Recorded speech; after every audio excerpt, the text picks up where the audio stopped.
I agree, bro. You hear about that? Of course. Who Yeah. does? Man, this is Yeah. important to know. And this as well. Yeah. Yeah. Of course, of course. Don't worry. Spain is waking up. Don't worry. Yeah. Okay. And do you know this? I'll be back shortly, you guys. Take care. See you guys soon. Take care, brother. Have a good All day. right, see ya. Good to see you. Thank you. See you guys around.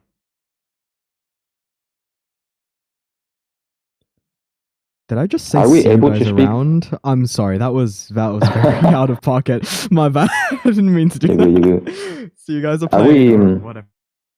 Are we able to speak about all the topics inside which is the world, not No. only the flat earth? No, bro, because you're gonna get like there's gonna be like people are gonna like not like see the same way as you. Yeah, but as saying these people they don't see the flat earth in the same way, we gotta tolerate that as well into all the topics about the nature of where we live at. I think, for example, it's important Yeah. to speak about frequency, about ether, about ether, about these kind of things. It's so important. Because once you have the knowledge about Yeah, the that's flat what I earth, think. once you have the knowledge about flat earth, you should, that's what I think, you should take like more topics to prove these kind of things and to Yeah. know the past of the human being and where we come from. Do you hear about like astral projection and like remote viewing? Yeah, astral projection, of course. The Robert Monroe Gateway. The CIA declassified documents and they proved that they did it. I like to speak about the old times, you know, to speak what happened back in the days as well in the earth, events, and yeah. Yeah, bro, there's a lot of stuff in the old world before they reset it with bombs. Mhm. A different type of energy system. As well, the manipulation of the weather as well. It's an important thing that's happening these days, you know? All of these the heavy chemtrails metals and, and the of course. direct Yeah. energy weapons. As well about pharmacologicals and these things as well. It's another important thing because it touches your life. That's your health and everything. Some crazy shit. In the same way the heliocentric, in the same way that the spherical model of the earth is a manipulation, is a psychological manipulation, is the same way with pharmacologicals, you know?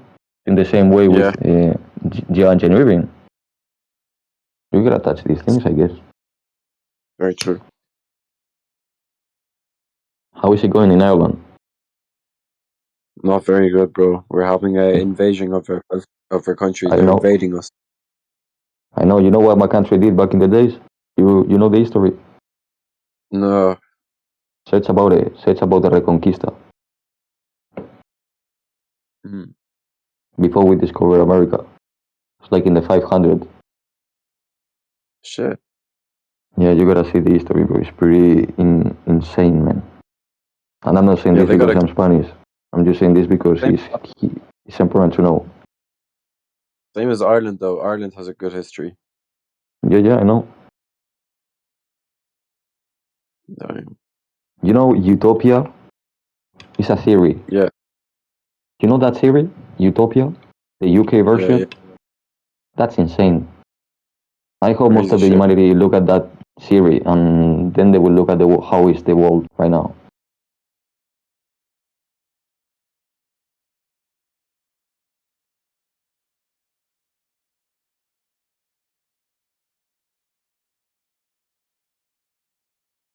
What do you think Okay, about the so we're Sputnik? here. It's my time is What? 10:30. So for the East Coast, we have an hour and a half until the new year on the flat Earth. So the purpose of this event is to talk about the best flat Earth moments for 2025. So we did make a poll. Really? Okay, I know I've had this conversation with you before. You want me to have it with you again, Manu, about peanut gallery and how you talk on the internet, how it's different when somebody's sitting in the living room with you. You don't have to like do the like, really? Ah, okay. You don't have to like make little sounds while I'm talking. Did you know that? You're getting mad for no reason. That's weird. Yeah, no reason at all. That's right, man. You keep telling yourself that. Put yourself on mute while I'm talking, please. It's crazy. All right. Oh yeah, I'm just crazy, man. It couldn't be anything about your behavior. Must be me. You're right. Just keep telling yourself that too while you're on No mute. reason. So that was like a minute and a half of explaining no reason. Jesus Christ.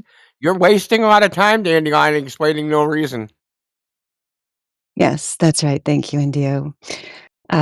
Anyhow, the topic is the best flat Earth moments of 2025.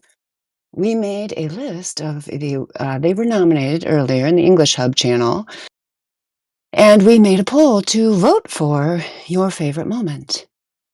I also said earlier that if anyone had additional moments, we could add them to honorable mention, since not everything made it into the poll. Some people have brought some up. I should have written them down. I actually didn't. I know Matrix said something about Oliver. I think what we really are missing in the poll, because although maybe it's poetic that Glober, anti-flat earthers getting destroyed, has gotten 0 votes so far.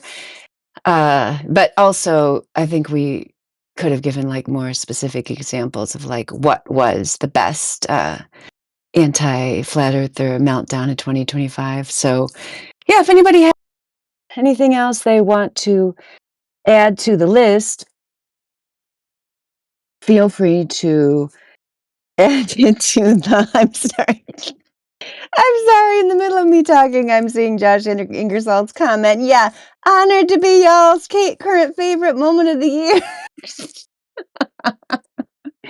Excited for more escapades in the future. Yeah, shout out to Josh. Glad you're paying attention there. You could still get superseded by a triangle, Josh, so don't get too excited. So anyway, Lats has got one. Red Wild.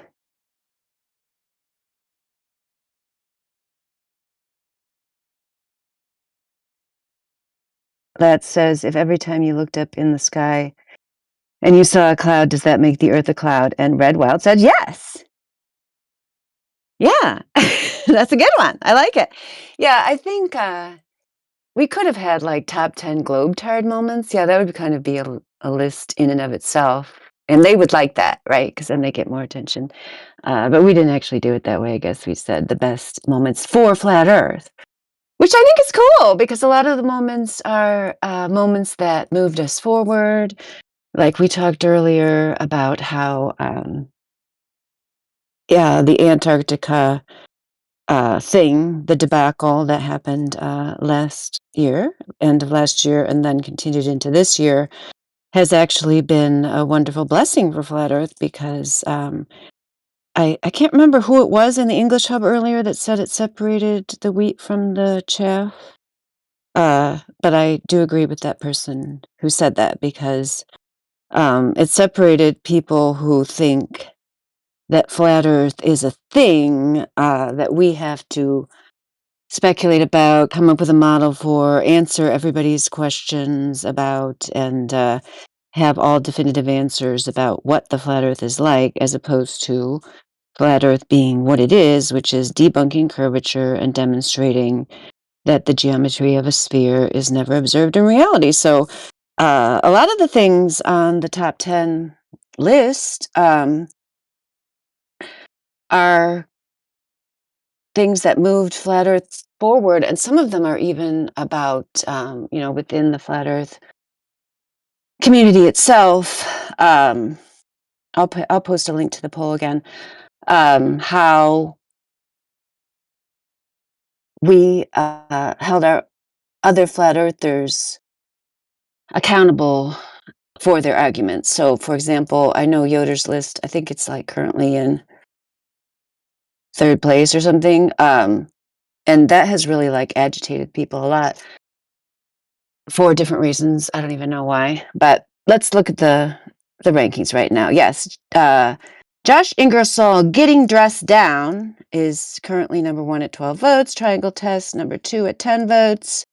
Yoder's List, number 3 at 6 votes. NASA is Now a Spy Agency is number 4 at 5 votes.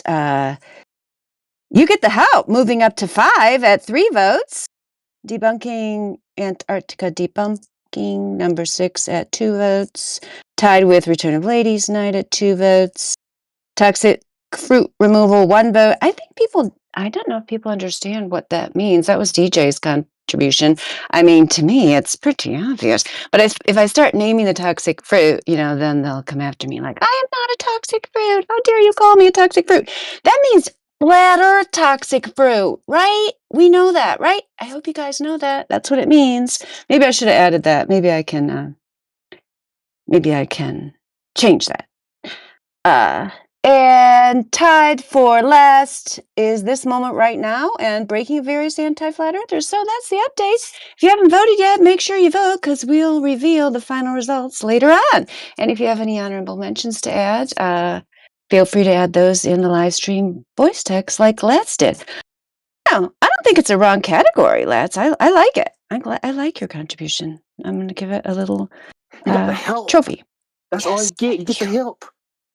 Did I skip you get the help again? That's my idea. Did I skip it again? Or no, did I say it? I think it's in 4th. No, you say it. You're supposed to play the soundboard when you say it. I should have played it. That's the only one that has a soundboard bite. You're right. I should have. Yeah, next time. Thank you, Indio, for playing it. Play it again.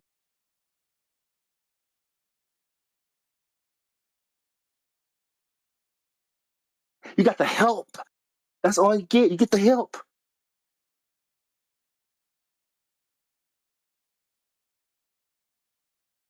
Bong is so great. He is great. Yeah, we miss him. Maybe he'll come back for New Year's. Never know. Could happen. Never know when he's going to return.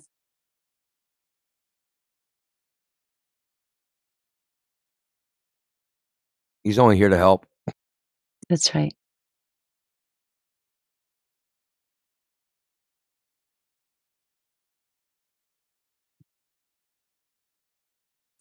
Yeah, I'm the meanie. So yeah, if anybody who's listening who doesn't see all the interactions in the background, I'm the meanie who people in the background, while I sit there and like, hey, this guy's droning on and on. Like, I guess people like it because nobody's saying anything. And then people in the background are like, we don't really like it. That guy's derailing and going against our mission here.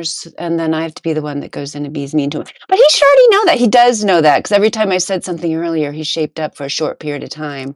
But he didn't stick to it. So I have to be the meanie to him again. And next time you're like, oh, yeah, that's the meanie. And you would think he would behave. But he doesn't. Ladies Man is back. Welcome back, Ladies Man.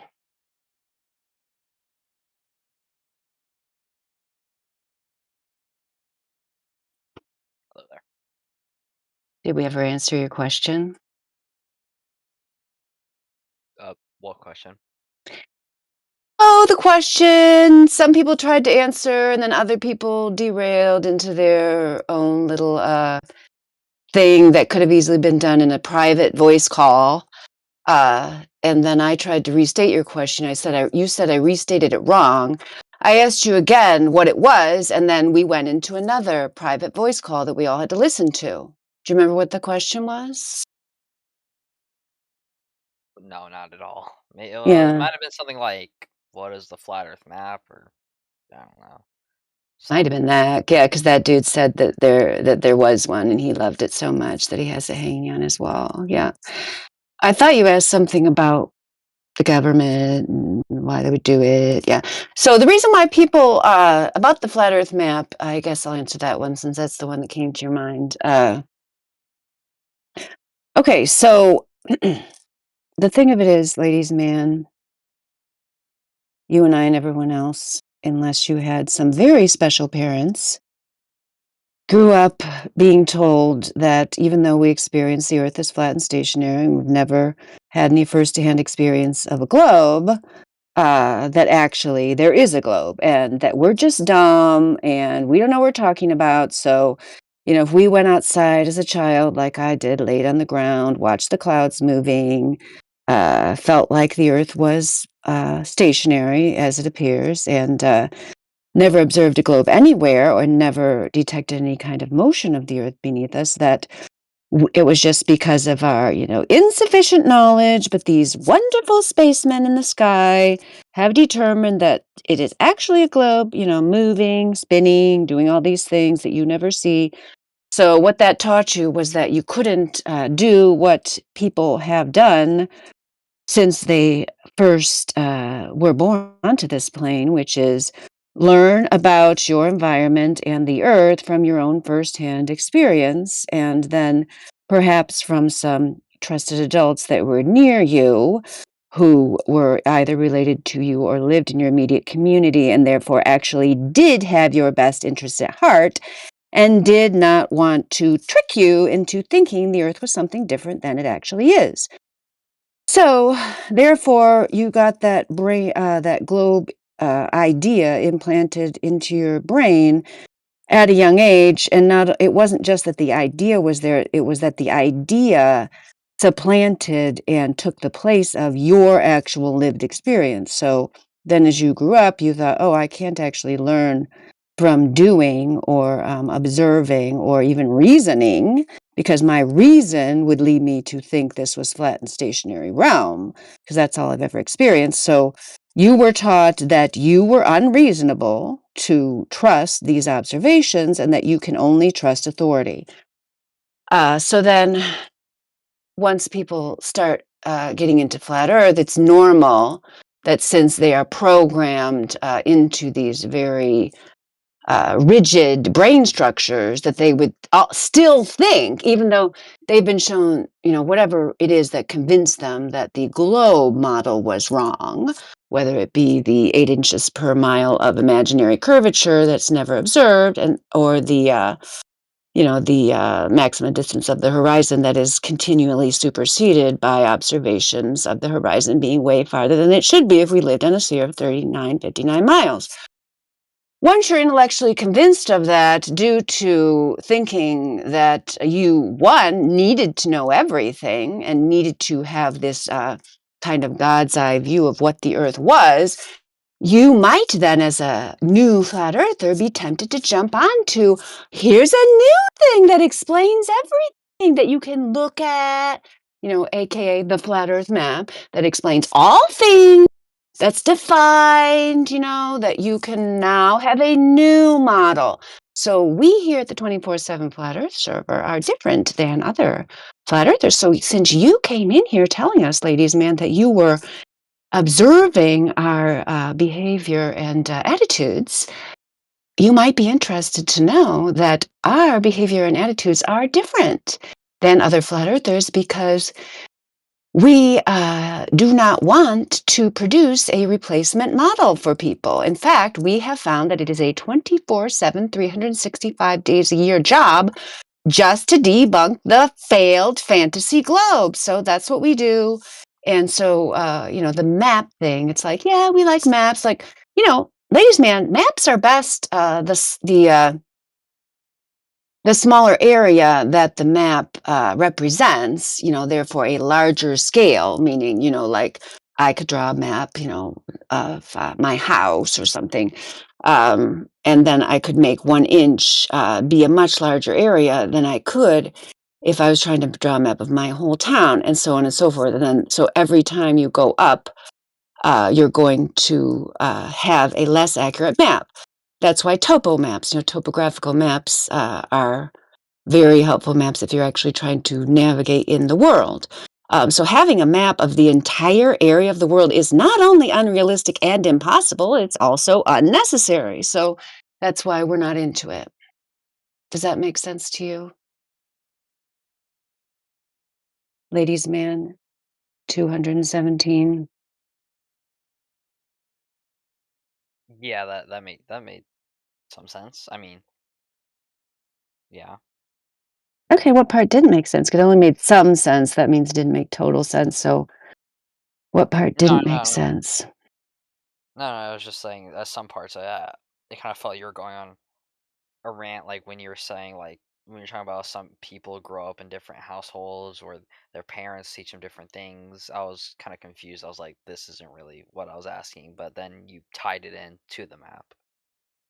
Oh, okay. So you thought I was going off topic, but then you realized at the end that it did have to do with the map. Yeah. Good news.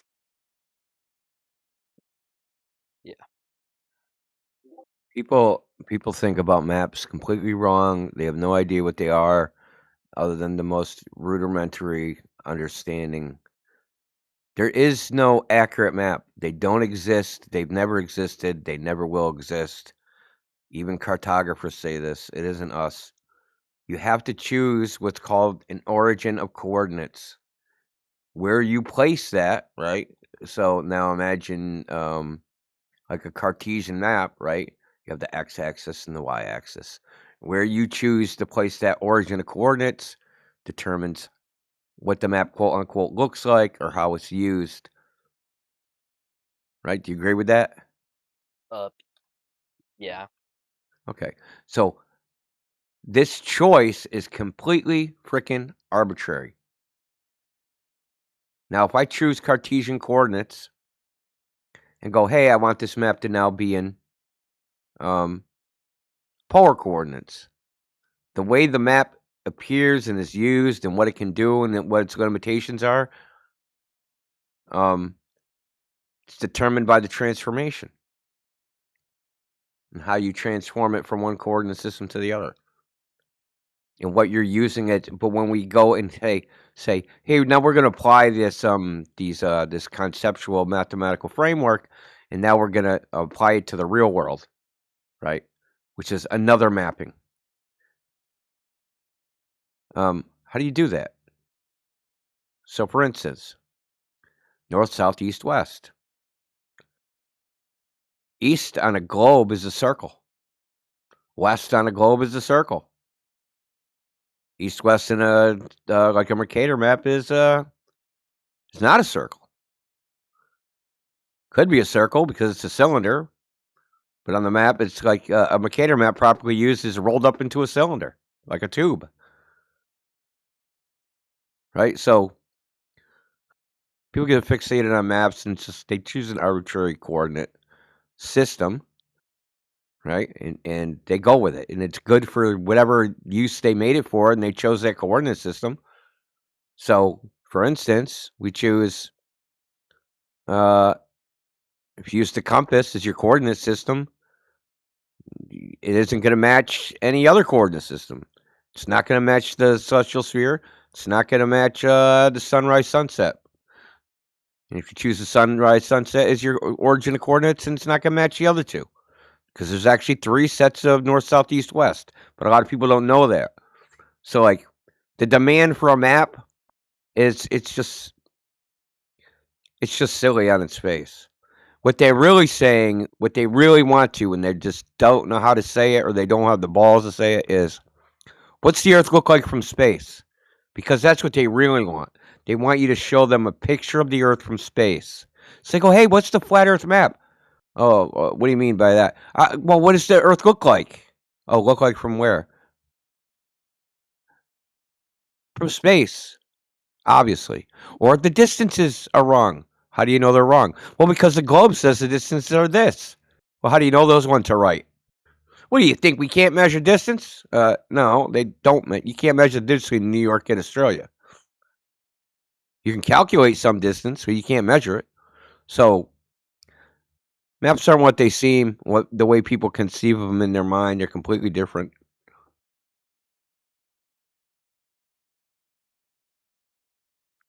All right, that's interesting. I mean, I got a clip on my YouTube channel, a clip of people.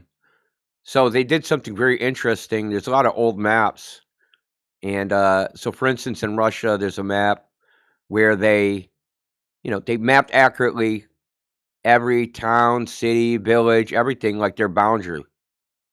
But the thing is, they made each one the same size in the book so that it took up the full page. Well, the scales are all out of whack, right? So, because Moscow isn't the same size as some little podunk city, but in their book, they can't just rip out the pages and just stick them all together and make a map out of them. Don't work like that. So anyway, she's giving a presentation on her project where she does this. It's like a Harvard anthropologist or something. So she even says that there's no such thing as an accurate map. They just don't exist. And this is what she does for a living. I don't think we would ever get access to an accurate map anyway. I think if this lie is as big as we are told, that would be incredibly like some above top secret kind of thing as well. Well, I mean, think about the UK, right? Their survey system is called the United Kingdom Ordnance Survey. Ordnance is freaking weaponry, military hardware. It's ordnance, right? So they use this, and they did the ordnance survey started because they wanted a map of Scotland, so that they had to invade Scotland. They knew where everything was. They would know where all the mountains were, where all the valleys were, all the high points to put their artillery on top of, right? So maps are really, their use is military purposes and crowd control, basically killing people, and they're very valuable if you want to do that.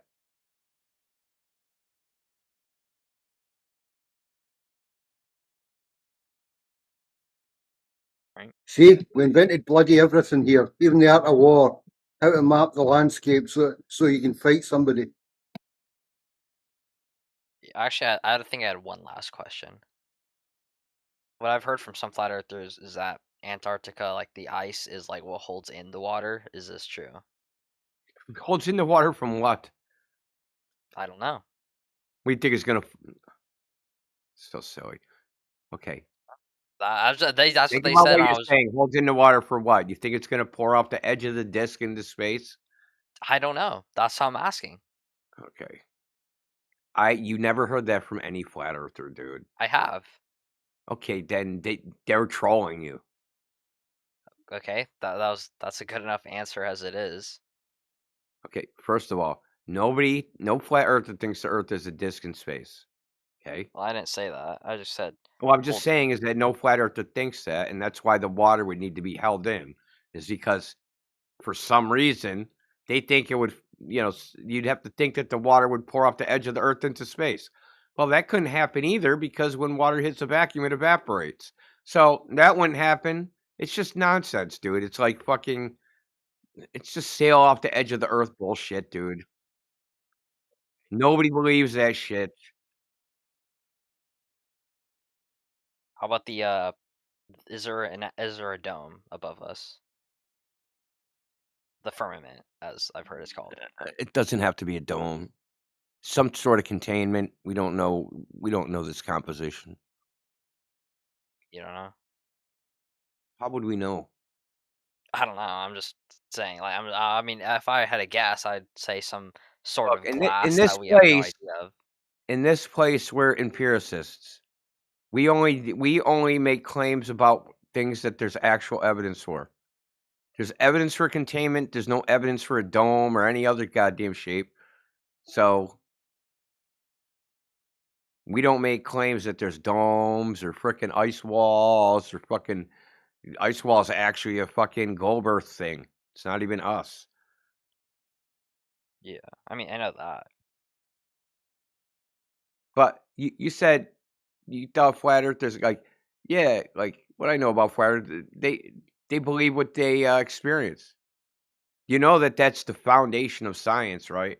The foundation of science and the scientific method is empiricism. It's empirical observation, not rationality. So whatever your hypothesis is, whatever your theory is, whatever your idea is, it has to be testable in the natural world, or it's not science.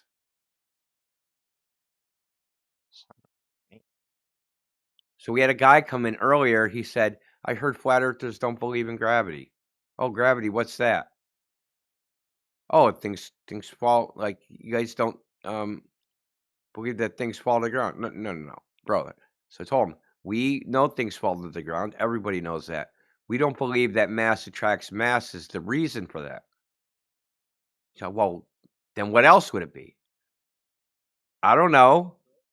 It doesn't matter. There's no experiment that's ever been done that proves the reason things fall is mass attracting mass. to make a scientific claim about the phenomenon of falling objects, right? Your natural phenomenon, hey, I saw something fall. To make a scientific claim about that, you need to do the experiment. You don't just get to make it up in your head. If you make it up in your head, it's not science. It's not science until you do the experiment. So if someone's claiming ice wall, dome, edge of the earth, all that shit, we here don't buy that shit until they provide the evidence that it's true. We are more than happy to say, I don't fucking know. Which is the state of affairs for most people most of the time. People like to pretend they know things because someone that they think knows something told them something. But they don't know if that person knows. They just believe they know because they like to believe it. Because they don't want to say what's true. As in, I don't know. People don't like to say those words.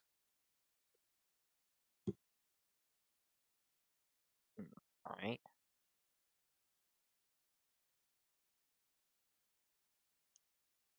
I think that's about I mean, that's the nonsense. fact. Yeah. You don't know the Earth is a globe, and nobody else does either, right? I could pull any scientist that you could come up with and think in your head, hey, this person would know. We've talked to those people. They don't know. They don't know anything. Very small segment of people even claim they know the Earth is a globe, like the Apollo astronauts. Other than that, everybody else is a bunch of believers. They believe what the Apollo astronauts said because nobody, other than them, claiming to have seen the Earth in its totality as a ball. How about the maybe upcoming Artemis astronauts? Okay. Well, yeah, I'll believe it when I see it. Where are they getting those 15 rockets? What 15 rockets? They need 15 rockets to go to the moon. That's for Starship, and that's because that's like a single stage rocket. And then the thing that stages has to No, have that's for the fuel, brother. The fuel. Yes, that's for the fuel. They have to fly fuel up so Yeah, they they can do. fuel it up enough for the flight to the moon. Yeah, they do. That's correct. Yeah. So they had to do that for the Apollo too. Why didn't they do that? Because Apollo staged the rocket. Well, were the stages the size of the Empire State Building? Saturn V was massive, Well, ginormous. von Braun said it would need 3 rockets the size of larger than the Empire State Building to go to the moon. He said that in like the 50s or 40s, like. So what? And Why does that matter? because technology changed over time. The government What funded changed? the technology of rockets. They figured out more. They figured out staging, They rendezvous. figured it. See, this is what I'm talking about. You just believe something. Hey, they But just you said that asked me, what was I meant to figured. say? Like Well, they just figured it out. Hey, Elon said it I'm not. again. I'm The not. same I'm thing not as a he said in the scientist. I 50s. don't know What did how they they figured it figure out. out, brother? I'm Brother, just tell us saying the what reasons. did they figure I out? don't how to stage, or not really Yeah, how to but stage. They kind of how do. did They they just get more thrust, dude? How did they get more thrust and more fuel and more efficiency? a rocket scientist. I Where don't know. where they could You have to shrink the ask Aqua. rocket basically down from the size of 3 Empire State Buildings down to 1/10 of one. Oh, you're asking the wrong guy. How would I know There is that? no right guy. It's a bullshit story, dude. There is no right guy. Hey, then why are you asking me? You asked about Artemis. Yeah, I was That's saying because you another said the Apollo bullshit story. No, because you said the Apollo astronauts were the only ones that quote unquote knew, and I was like, isn't there more people upcoming that might see it? Might. Quote unquote. Might, because you might. Okay, I don't know. so what are we gonna be up to? Freaking 30 people? I mean, how many people are on the So Apollo missions? 27 in totality, How many of I those think. went to the moon and back? Well, like orbited it back, I guess. 27 in totality went far enough away from the Earth that they should have seen it as a ball. This upcoming will be 4. Okay, so we'll be up to 32. So 32 people versus 9 billion.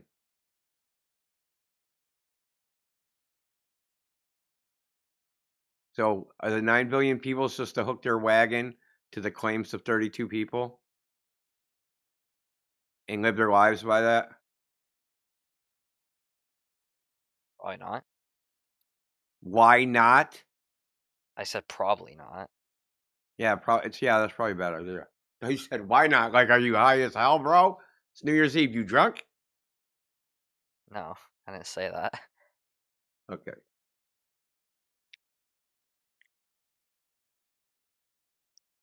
See, there's the fundamental problem. There's a large, the totality of the population of the Earth basically has to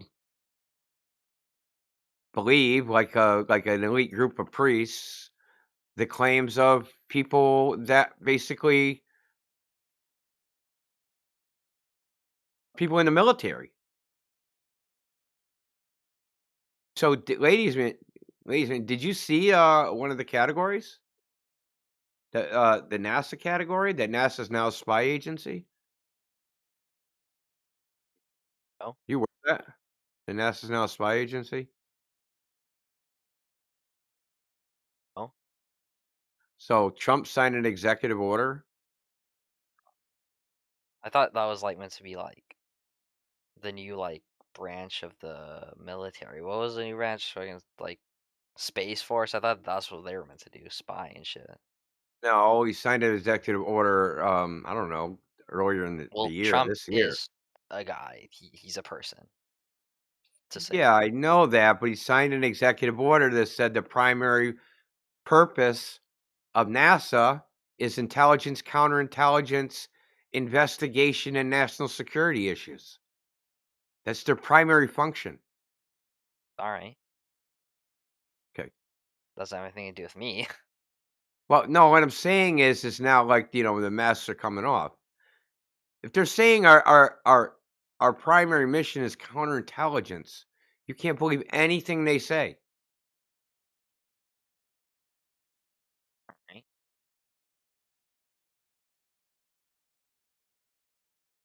Who do I believe? I don't know if Well, that makes sense, but I'm saying like, who am I? but Like, now but I'm just saying that there's no pretext that they could even possibly be telling the truth. Like that, even the pretext that they're telling the truth, that's gone. Now you have to assume that everything they say is a lie, and they can't tell you if it's a lie. They have to tell you, okay, are you lying or telling the truth? That's classified. Yeah, who can you believe? You can believe your own observations. You could go out and do your own long distance observations if you wanted to. So that's what you could believe, ladies, man. Is that something you'd ever be interested in? sure, I got a telescope. Maybe I can do something with that. Do some of my own observations. Do you live near any lakes? I live Don't have to near be the that big, 3 to 10 miles or something. I live near the ocean, like next to it, walking The distance. ocean is an excellent spot for this because you can do observations up and down the shoreline. You could go out to a point and then find some kind of reference point down the shoreline a few miles, and then do the math. It's simple enough. Just look up a curvature calculator. You can test this all for yourself. Right? What area do you live? No one's gonna dox you. I'm not asking your address. I'll just look it up on Google Maps real quick and see what's around there. Yeah, can we get your California. social security number, birthday, and your mother's maiden name? 1905 was when I was born. So 2005. No, 1905. Gotcha. So what area are you in? California. Oh, like specifically within California? Okay, hey, fair enough. Fair enough. California, dude, that's awesome. I used to live by Los Angeles. You could go down by the Long Beach Pier, down towards like Huntington Beach and those areas, and look towards the Long Beach Pier and see the different ships coming in, see the Queen Mary, see the cranes. Awesome place for these kind of observations. Yeah. Just look out into the Pacific Ocean. Well, I mean, I'll real quickly what I did. I can't remember the name of the pier now, and it was about 20 miles away from the port of Long Beach down towards Huntington Beach, and I was able to go out on the pier. They have telescopes on the pier that you can rent. You know, you put a quarter in or whatever. You can use them for 5 minutes, or you can bring your own. And then just look towards the Queen Mary sitting at the port. Look at the cranes. You can literally see the Queen Mary bobbing around in the, well, not bobbing, but you can see the whole line of where it's sitting in the water. I've been I there. mean, and the horizon, you shouldn't be able to see 1 inch of that ship, but you can actually see it sitting in the water. Yeah, I've seen it. I mean, I've And been all those inside of it. cranes. Yeah, that's a good one. Go down the like I think the Balboa Pier, the Huntington Pier. There's you know those piers are they're every few miles going up and down the coastline. Those are great places for this. Yeah. And the math isn't super complicated. I mean, you look up Earth curvature calculator, or you can even put it into AI and be like, "Hey, this is my viewer height. This is my distance to target. How much should this target be hidden by Earth curve?" Just something simple like that.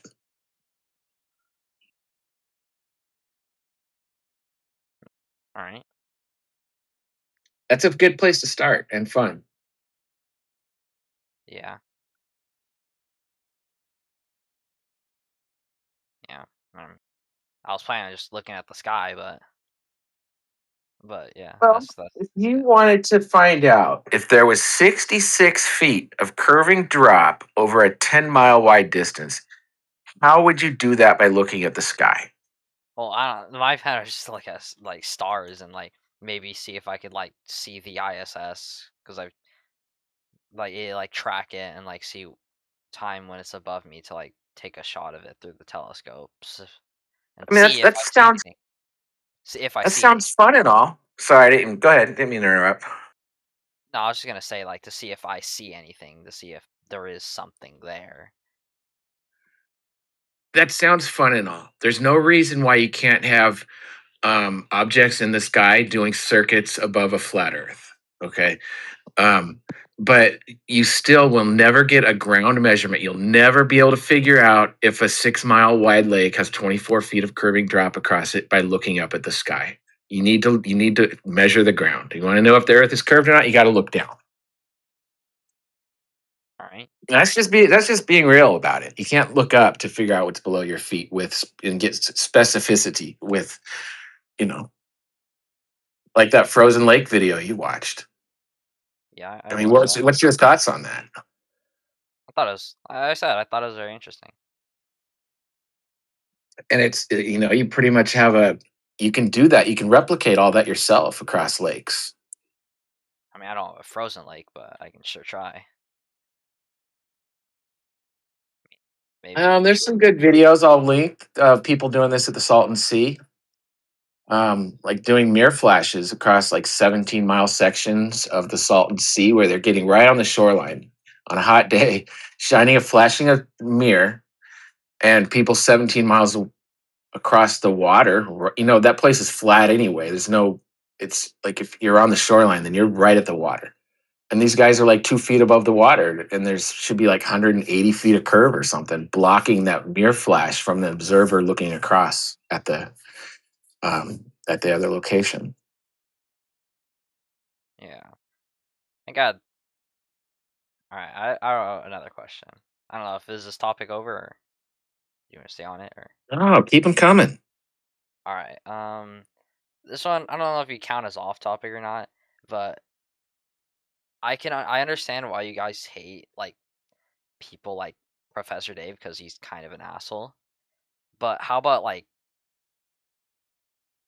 what's another one? I know there's more that are like nicer. Like Dave McKeegan. Like do you know of him? And if so, like do you hate him? I have no reason to hate him. I've never met the guy. I think he's putting out bad information, but I don't hate the guy. And I to was be just honest, when I first got into this topic, those were the people I first went to. I went towards the Professor Dave types. I was like, man, I wanted to see the best that they had to offer. You know what I mean? That's how you would debunk this for yourself. Be like, who would I look forward to do this? It would be Professor Dave, maybe Neil deGrasse Tyson, whoever, those high up guys. I want to see what they have to offer. And they really don't. All they really ever have to say is, well, just look up at the sky. And what about eclipses? They don't ever talk about the ground. And that's what this whole thing is about. Is the ground curving away from you or not? The entire debate is about the shape of the ground. And they never talk about it. Like the final experiment, for example, not an experiment, but whatever. That should have been an observation showing curvature. You know what I mean? Why wouldn't they have measured some curve instead of looking up at the sun? I think the reason we know is because there's no curvature to be found or measured anywhere. Otherwise, that would have been the final experiment. Maybe I'll try do an experiment to see if I can see any. Maybe with the telescope that I have, but it's like 10 years old. But all right, that's about all time I have for today. Bye. Hey, come Thank you. back soon, man.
I'm hearing a lot of bing bongs, but not a lot of hellos. Is everybody sober? What's going on? It's New Year, for God's sake.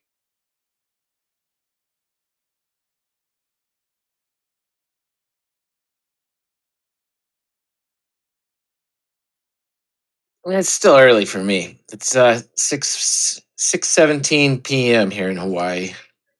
I still got 6 hours to go. Well, never mind. I'm sure you'll make up for it in 6 hours' time.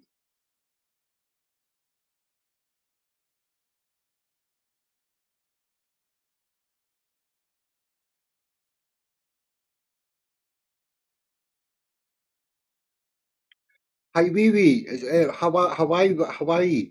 Is that the last of the international datelines? Are you the last of the New Year's then?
So is the poll ending, Oliver? Has everybody voted? If you didn't vote, say something.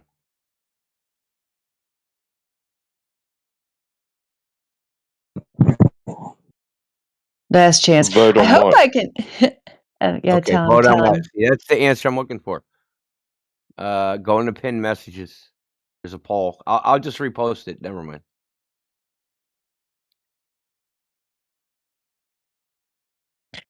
I was thinking I could end it early, but I actually don't know if I can because I couldn't edit it or do anything to it when I was just looking at it earlier. I mean, There's it's a supposed to poll. end in like 10. It's supposed to end in like 10 minutes anyway. So there's a poll for the 10. We have a top 10 best moments of 2025 in the year of the jar, as in brain in a jar. So vote on what you think the best moments are.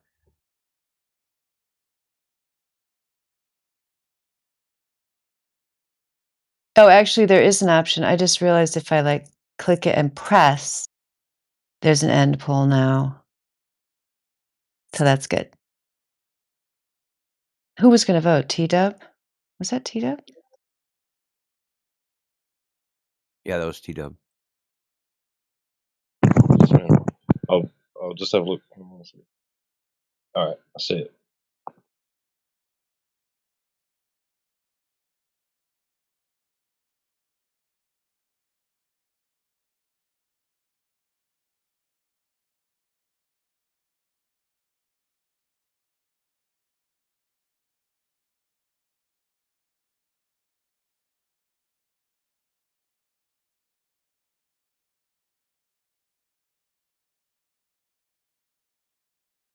Is Yoder in here still?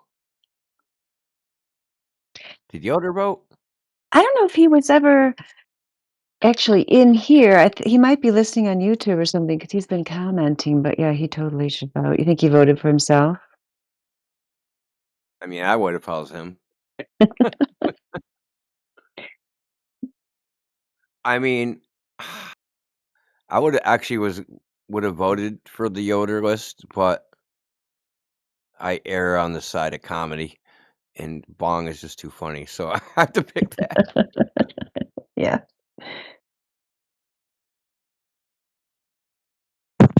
Oh wait, up to how many choices? So select one or more answers. I think you can only vote. Where's the brain in the jar part? No, that's the name of it. It's the year of the jar. Oh, year of the jar. Okay, all right, okay.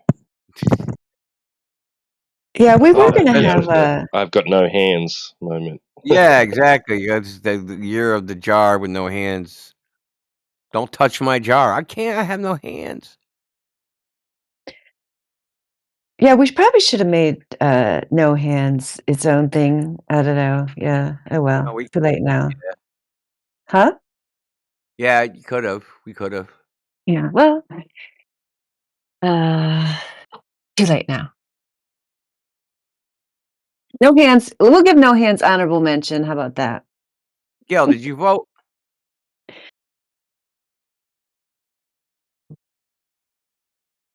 Miguel Sousa. There we go. Hello, I did vote.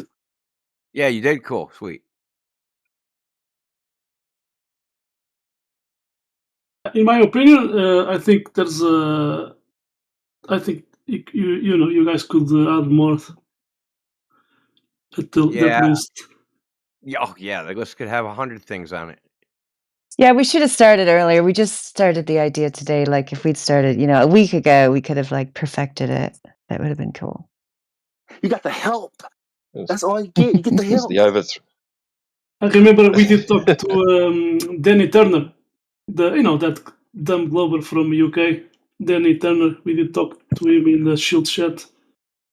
Oh yeah. There was the overthrow of tyranny. Yeah, the guy is. When I went to Rumble, watch that guy is making fun of us. Later what we did talk to him. Is a dump.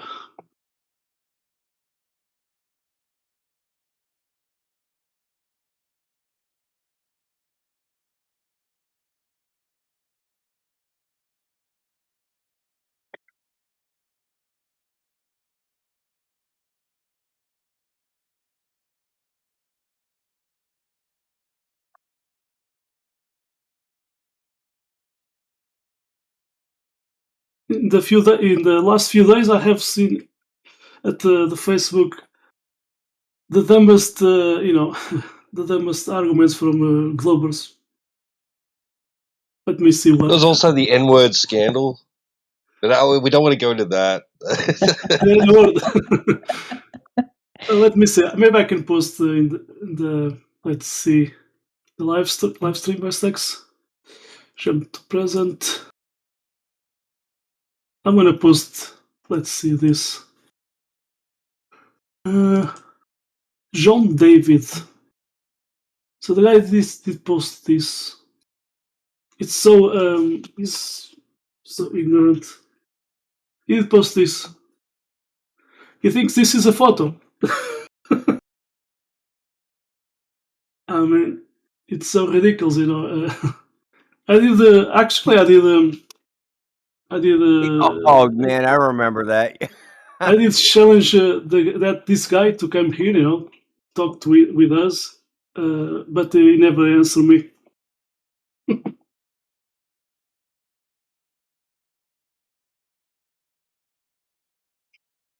Even Asa says this is Photoshop, but the guy is claiming this is a photo. So yeah, just amateurs, guys, Globers.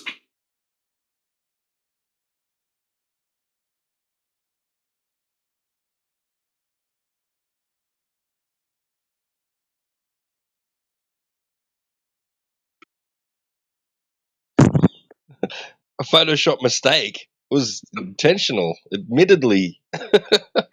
Exactly. Guys.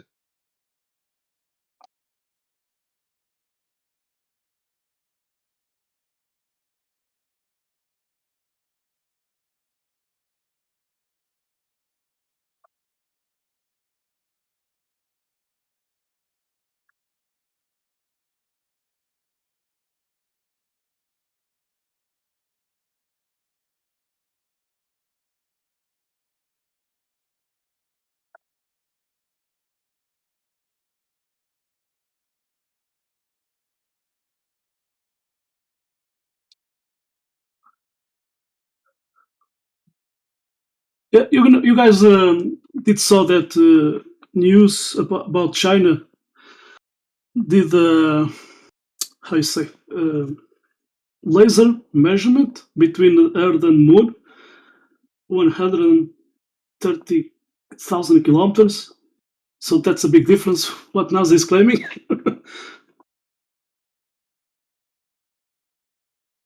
think I have some tab open about that. Let me see.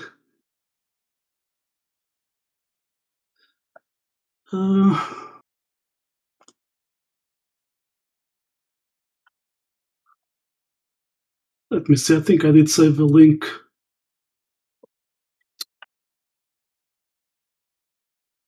China. Okay, can we do this? Are you looking for something? Yeah, Miguel? China did shoot the laser to the moon. Okay. So let me see the distance. I think I did save it in a folder. Just 1 second. Okay. Meanwhile, like you guys can speak. I'm gonna post in the. Okay.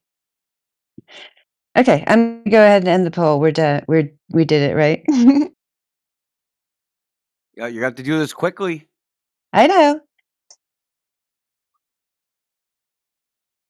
Okay, so oh shoot, I shouldn't have ended it till I did my announcement. It's supposed to go down from 10, so just don't even look at the live stream voice text. Yeah, drum roll, thank you. Do it. Top 10 flat earth moments from 2025, the year of the jar. Number 10, this moment right now. Thanks everybody who voted. With 0 votes. Number 9, toxic fruit removal. Number 8, breaking of various flat earthers. Number 7, debunking Antarctica debunking. And That number should have 6. been higher. I know, that was a good one. I don't know why they didn't get a lot of votes, but it was hard to choose, I guess. Oh, wait, and I it had- just got what toxic fruit removal means. Oh, dang it. I'll go Yes. further to that. Never mind. That's why I was trying to edit the poll, because to me it seemed obvious. That was DJ's, in case you hadn't guessed. But and I couldn't figure out how to edit it. I was going to put like toxic FE fruit removal, right? Would that have made it more obvious? Anyway, okay, where were we? Number 7, debunking Antarctica debunking. Jedi came up with that. That was about how their whole Antarctica thing actually ended up being a good thing for Flat Earth, because it helped us sharpen our arguments and get away from a lot of nonsense. Number 6, Return of Ladies Night. Shout out to Salt Lake Stacy, wherever you are, because she's not here in Discord anymore. Turn of Dandelion. Thank you, Indio. Number 5, you get the help. That should be higher. That should have won, but I know. I was counting on you to do the soundbite when I said that. I'll have to do it myself. I should have been ready. yeah, come on, you're slipping. Okay. Number 5, you get the help. Bong Sao. You got the help. That's all you get. You get the help. That was my vote. Full disclosure, I voted for that one. Okay, number 4, NASA is now a spy agency. Officially. Number 3, bad FE arguments list, aka Yoder's list. Woohoo! That's caused a lot of stir, hasn't it? A lot of stirring in the flat Earth community. People are all stirred up about that. Number 2, Professor Triangle and the Triangle Test. Woo! Was he here? I don't know. Silver medal. So, Triangle Test, many hours of fun. And number 1. Yeah, you got it wrong again on the triangle test. That's right. Number 1, Indio's nomination, Dandelion dressing down Josh Ingersoll. Yeah, that was the best. And in celebration of that, we're gonna play it again. Woohoo! In case whoever didn't hear it. Let's go. Congratulations. That is the list. Thank you. Thanks, everybody. Yeah, it's been a great event tonight. I'm glad we did it. I mean, it's still going on. It is currently being a great event. Well, this is going to be the outro. One last time, Josh.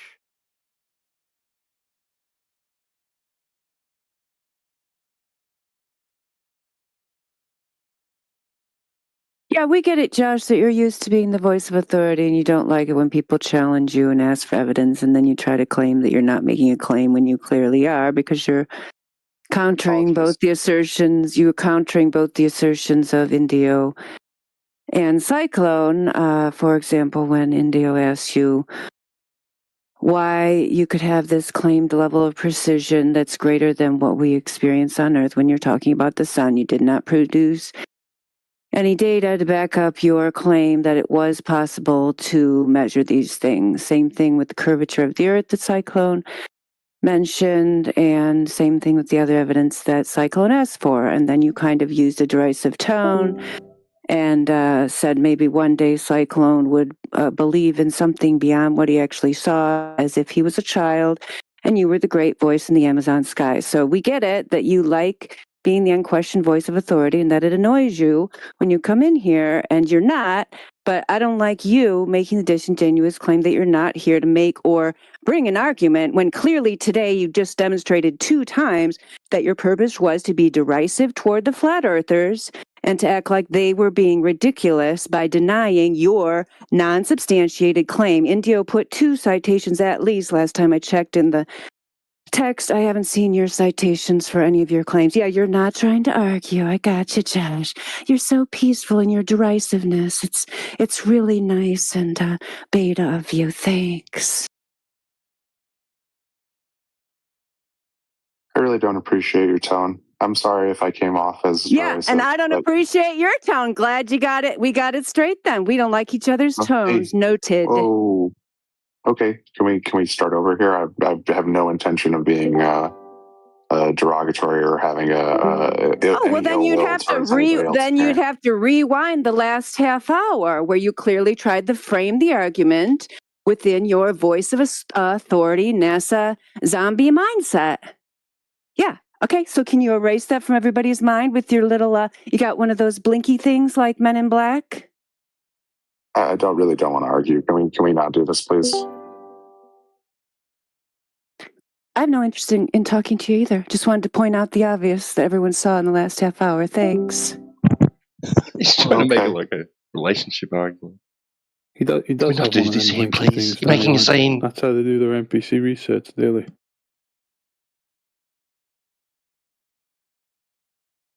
Well, I'm not going to look at your blinky thing, Josh.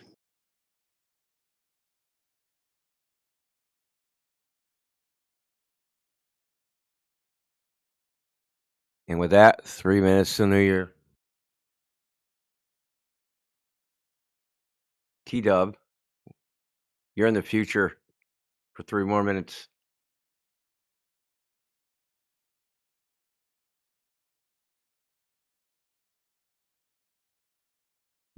Let's see. Weather's good. California hasn't sunk. I don't know what else to tell you.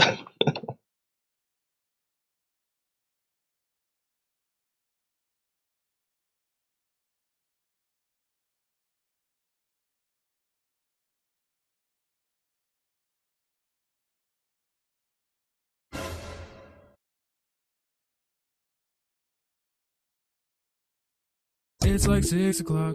Hilly already drunk. You making it awkward, bruh. Shout out Helio.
Is that it? Happy New Year? Yeah, Happy New Beer. New Year. What is everybody drinking? I'm not drinking anything. So I got coffee.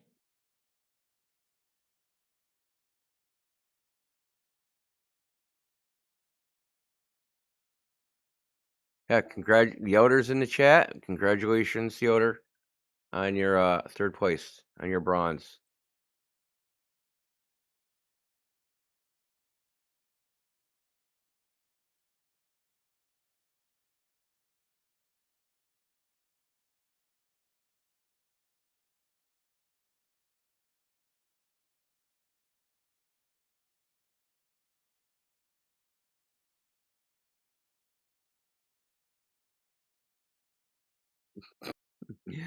Yeah, you're gonna be bronze plus. Okay, what the fuck? Gold plus.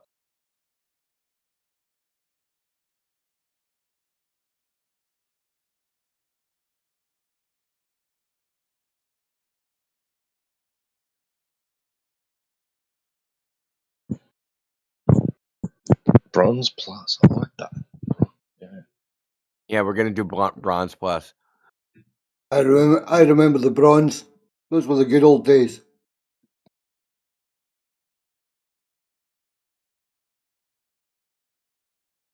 We know who you are, bronze. Okay, it's New Year's here. Yay. Yeah, you get a silver medal. Triangle came in second. Oh, goody. What do I get now? Silver plus. I got that already. You got silver FE. You get silver plus. Oh, wow. Do I get special permissions with that one? Like, I don't know. Yeah, you can create polls. Oh, great. Yeah, what is a triangle, man? Like, that's the poll. I'm going to. I'm gonna start making them now.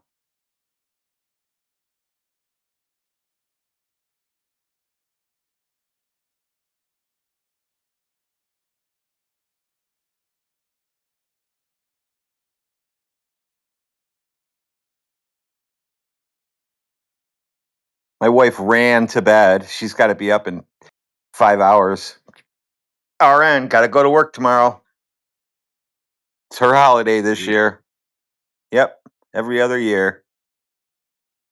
I just like, whatever. Next Why year even we do bother? all. Why even Huh? bother staying up, man? Why even bother? She didn't want to. She was just like, she fell asleep earlier, and then she was like, well, I guess I'm wide awake now. I may as well stay up. Because she's only got to do like an 8-hour day tomorrow, and that's nothing for those guys. It's Yeah, when I they do know. 16s and shit like that is where they got to figure out their sleeping.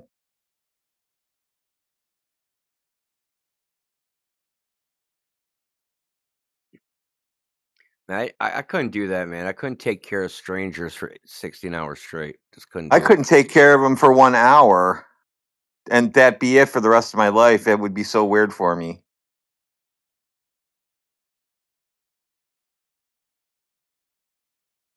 Although I've taken care of many people in my house, like for years at a time, and I built an addition on this house for mother-in-law, and she's not here anymore. So it's not like I haven't taken care of people. It's not strangers. Yeah, I mean that's like different, man. Like the hospital's just like you gotta take care of people even if you don't like them.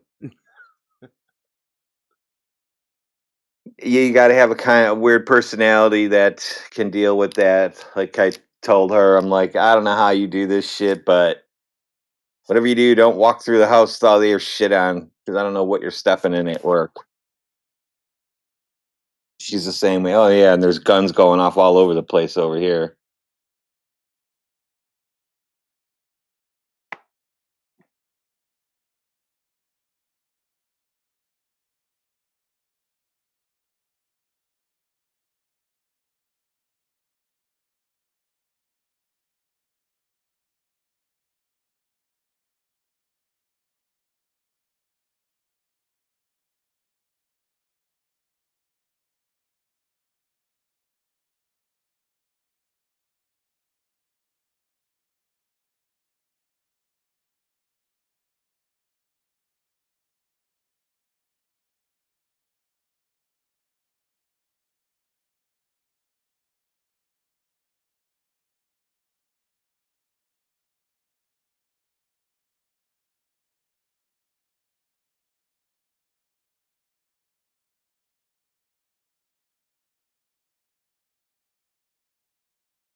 Bendio, what do you say about a lobby VC?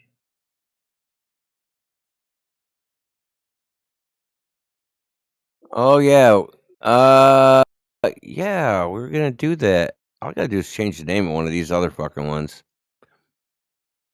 I already turned on. I mean, so right now, everyone can join this chat. There's no more VC verified to talk. I'm actually gonna get rid of the that's VC cool. verified role completely. I might make some sort of auto roll type thing where they can pick their role, but it's not gonna be like any Right. role that has anything to do with this. It's gonna be like some self-designated, like based upon their My intention, pronouns are. like why they're here or something. Like I have questions, something like that.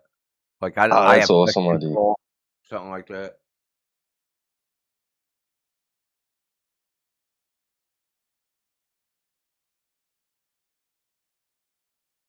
Yeah, I gotta because get I rid of like a I lot of was. channels.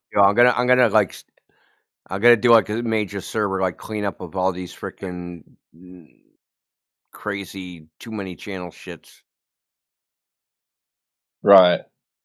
Yeah, because I was just thinking of it like a an unofficial like for the trolls that come in, like because they troll the text, just give them a VC to troll too, because they probably get some all right conversations out of it, like like they can spaz out in there, they can spiral out, like whatever. I could make a troll bot that only responds to the people that have troll tags, and then whenever they say stupid shit, the AI will just pick it out and just start fucking with them. That's easy, pretty much easy to do. We could make a bot just handle trolls. I'm telling you, that wouldn't be hard. Right. You still have to have some sort of thing that like because you're still going to have it so that you need a certain role to access some of the server, but some of the channels will still be hidden if you don't have roles, kind of thing. But if you got assigned the troll tag, you still do everything else. But if you start acting like an asshole, the bot's just going to pick you up and start being an asshole back to you. Say, oh, you want to do that? Maybe I'll give you 30 seconds timeout. Click. I've already played around with these bots doing all that stuff, just commands, saying stuff. Oh, you're in timeout, just like we have here with the detention, but you just make it strictly for people that have that certain tag.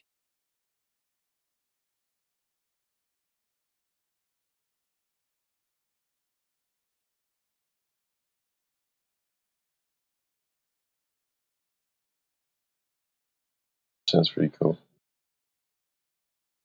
Can you force people into VCs? Nah, I wish you could though. That'd be cool. Like they take on this role and they're like just straight into a voice chat. I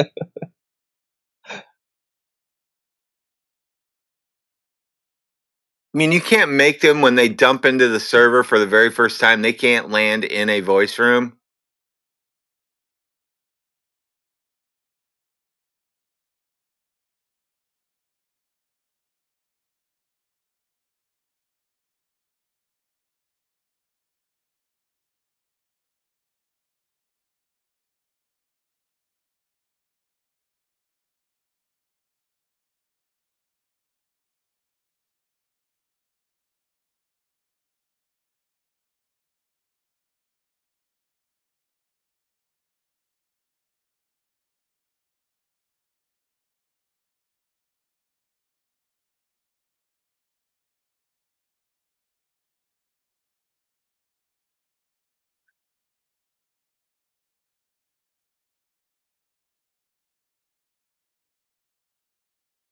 Be good if they can have crossover VCs, right? So like we're on politics, right? There's a bunch of people in politics, but there's a bunch of people in here, and they can be taking the same conversation, right? Like it's like it's the same VC. That'd be interesting. You'd need agreement between the two server owners or whatever, though, I guess, for that to work. Discord would have to integrate some sort of function for it.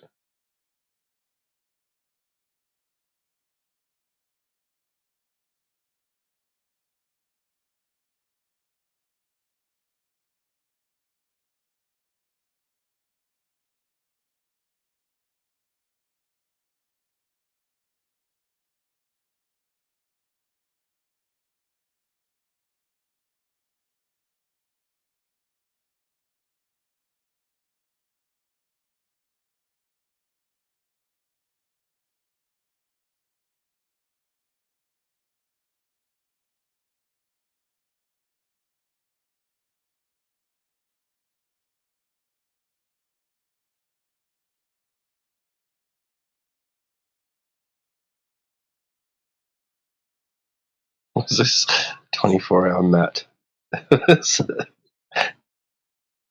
Did you choose that? I have only ever changed my name the first time I joined, and every name you see here is some mod thinking it was funny to change my name, which I don't mind.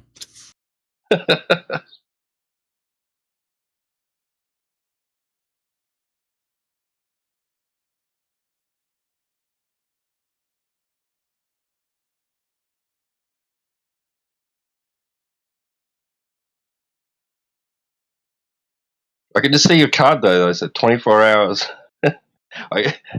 Talk to me if you've got questions about the globe. I don't care if it's 3 a.m. Right. But they don't need to talk to me. They can just look it up on Wikipedia.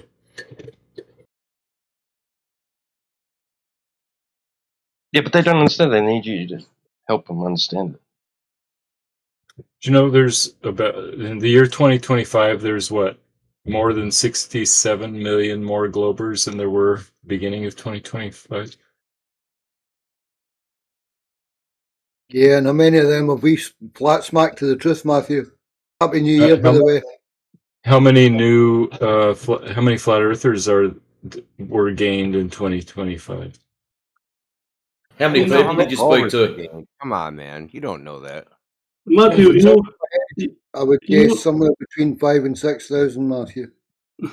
Matthew, you know what I found on Facebook? Globers talking. There are some dumb, it's ridiculous what they are posting in these days. I mean, they are in 2050. Yeah, there are some dumb Globers. I just did post, that one from NASA. The guy is claiming this is a photo. If you scroll up a little bit in the live stream voice text, John David. The guy is claiming this is a photo. I know. I did post. I can post from NASA.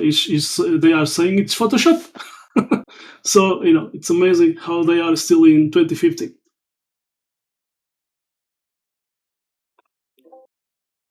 So we're flat earthers are going to do to Globers same thing that Christians are doing to atheists. We're going to out reproduce you. Do you think the reproduction rates are different between Globers and flat earthers? Probably. Do you think there's a high correlation between atheism and a globe? I mean, shit. No, I don't think so. You think there's atheist flat earthers running around somewhere? Oh, I see what you're saying. Yeah, I guess there can't be. There's no naturalistic explanation for a flat Earth. Yeah, exactly. There's no materialist story for a flat Earth. Correct. Wait till the school holidays is over. There'll be all these little 5-year-old kids coming home from kindergarten saying, "Mom, Dad, teacher said that the Earth is spinning ball thing on the desk." Matt, do you think people in just like Africans in general think the Earth is a ball? Yes, I think most Africans believe the Earth is a ball. Like even like in the Congo or Mali, like when they're like way in the center. Like, you mean like uneducated people out in the middle of the jungle? What does it mean to be educated? That you believe the Earth is a ball? Oh, I don't know. Like that they know mathematics, they're literate, that kind of stuff. I'm I sure think if you someone's went there, confused education with indoctrination. yeah, because I'm sure if you went there, you'd be the uneducated one. You'd be relying on their ass to survive. I would, like, if I were in the Amazon rainforest, they'd have to teach me how to, like, avoid being jaguar food and getting eaten by a crocodile or whatever. Talking about Amazon, I remember there was a Brazilian guy talking Might even end up on to their plates. talking to one of those Indians from Brazil, and guess what? They are talking that the sky can fall down, so they don't have that concept of ball Earth. Isn't that very interesting? Which culture? In the Indians from Brazil, Amazon, and so on. At Brazil, Like people living in the Amazon rainforest? yes, all ancient tribes there, not the recent ones that they have connection with the television, etc. The more old tribes there. So they have a different concept of the Earth. You got that tribe off the coast of India too, that little island. They would never clue. Yeah, I wonder what they would say, like where the sun goes at night and what the shape of the Earth is. I don't even know if they would have categories for that kind of stuff. Where the sun goes at night. I mean, the sun has night. Well, yeah, I mean, most ancient cultures conceived of the sun as dying every night, or going in the other underworld underneath and coming up on the other side. So you don't see the point. The sun never sees the night because he's illuminating everywhere. Yeah, I'm saying that I don't know if they would know that when it's nighttime where they are, it's daytime somewhere else. The sun is always daytime. Chinese didn't. They saw it as a perspective optical illusion thing.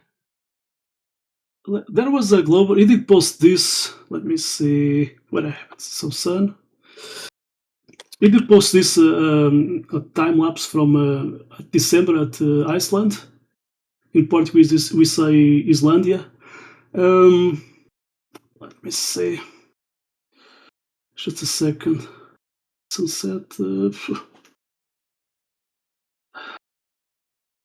Where is it?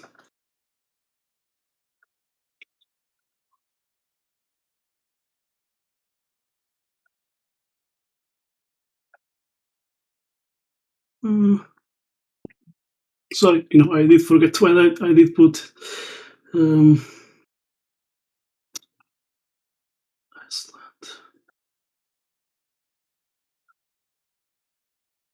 Anyway, I will search in my folder. I have so many files there. Let's see. Okay, so I'm gonna post it. Live stream. Okay. So this is from Portuguese Glober. So it's saying this happens on Iceland at December. So he's posting a time lapse, sunrise and sunsetting. So he did post this and asked, "Can flat earthers explain this?" I mean, it's so ridiculous, Iceland is not in they call it the Arctic Circle. So yeah, you just see just a portion of the sun, but it's always, let's say, near the horizon, and that's it. The sun is far away. Was that the moon at the start? Yeah, the moon is going from east to west, so that's the moon. But I did post. Then I did post. Sun's chasing it. Yeah, so I did post. Let me see. The through the George guideline stones.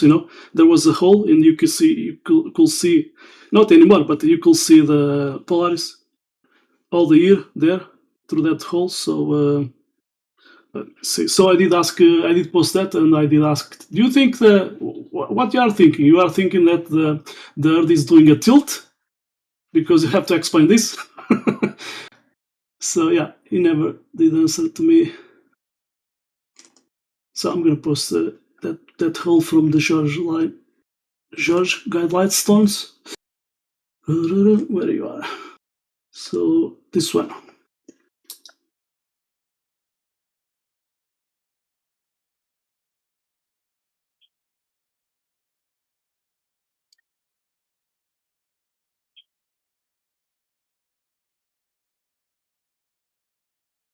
You see, there's a problem here, if the globalists want to claim that the Earth is doing a tilt, they have to explain why, Polaris is there all the time. And it's your impression that we don't have a good explanation?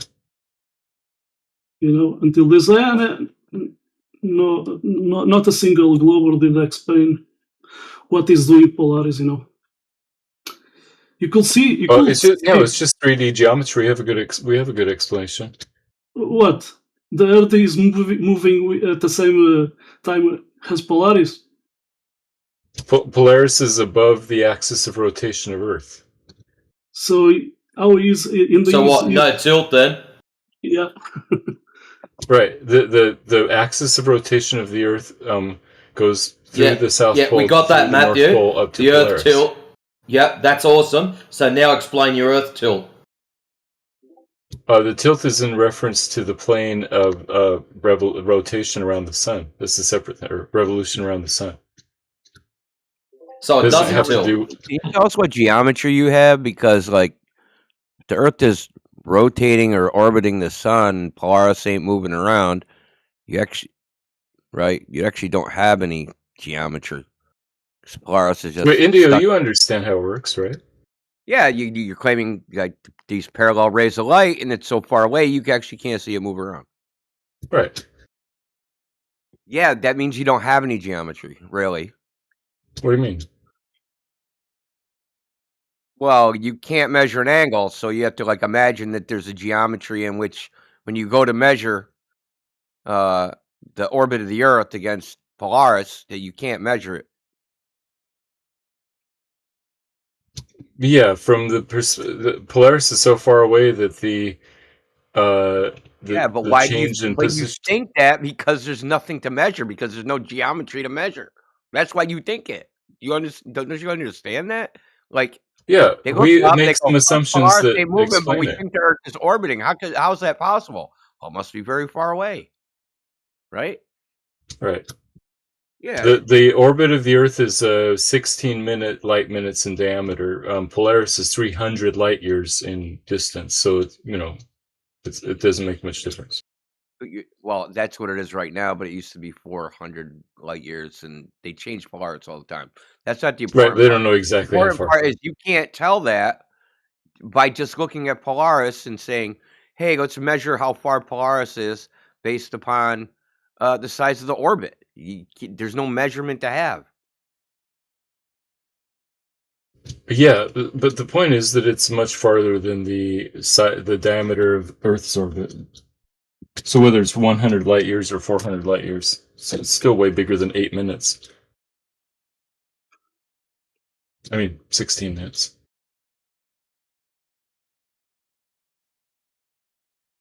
Sorry to interrupt, but Matt, you have a problem, because if you accept, that spiral, they claim the ball Earth is doing a spiral.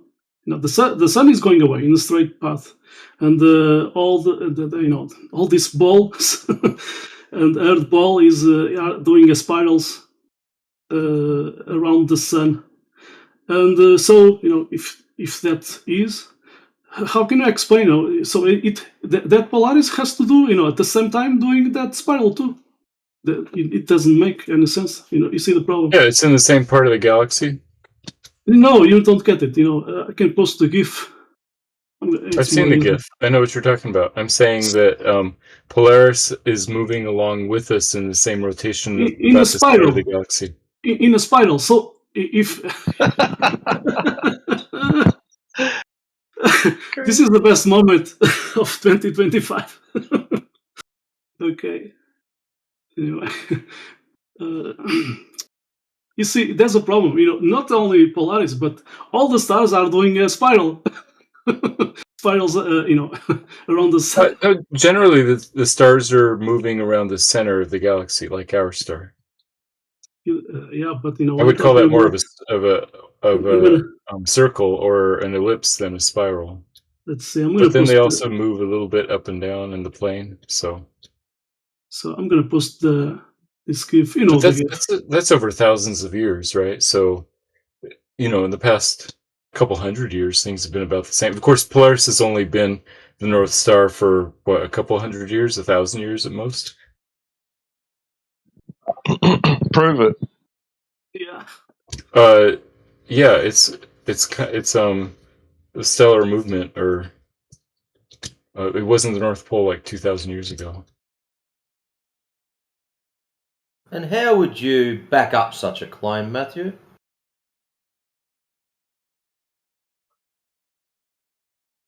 Two things. There's no mention of it as a star that's at the exact north celestial pole, and second, we can measure its proper motion. So because there's no mention of it, there's no mention of a globe-tard Earth that time frame ago either. So therefore, it's not a globe-tard? Eratosthenes believed it to be a globe 2,300 years ago. I'm talking about the proper motion, like yeah, and there's another cool claim to stack on top of the other cool claim that you've made. How are you going to back up that bullshit too? Photography, and you can look at the of star charts Eratosthenes from 1850. You're going to take up photos of Eratosthenes. This just gets better and better, Matthew.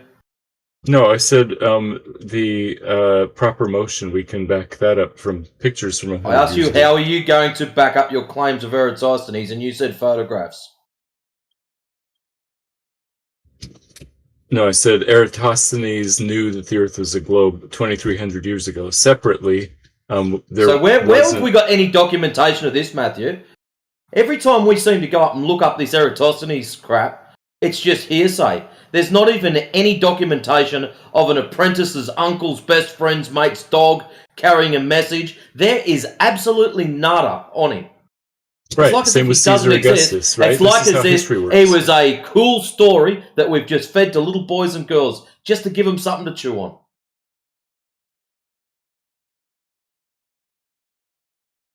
Well, yeah, so history works that way. We do the best we can with the sources that we have and make what? Absolutely nothing.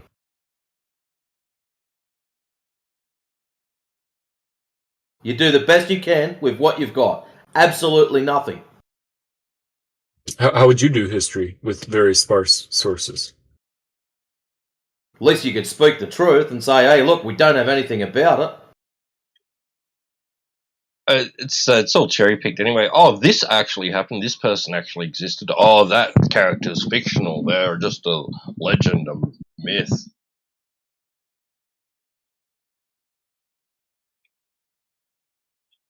I posted in the live stream voice text evidence that Polaris has moved in the past 150 years.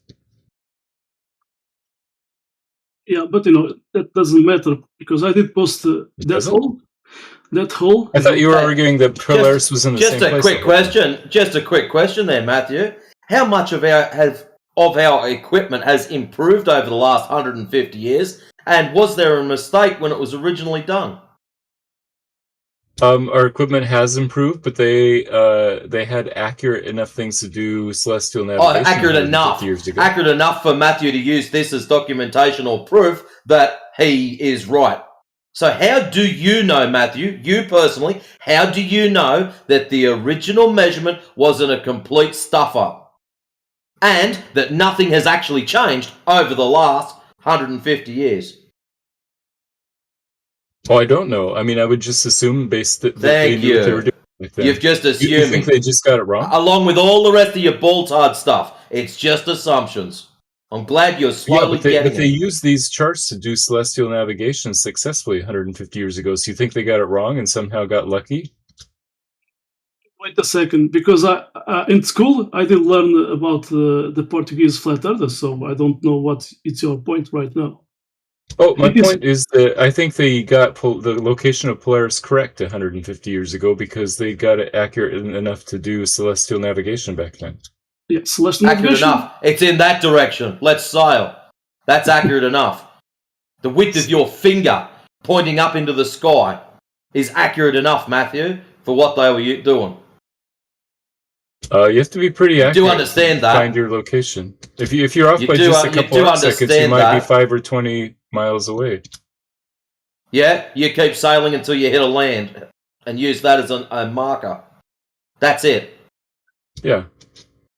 So you don't have to be super duper accurate. Yeah. Right. Excellent. So their original readings could have been inaccurate. They could have been, yeah. And no one will know.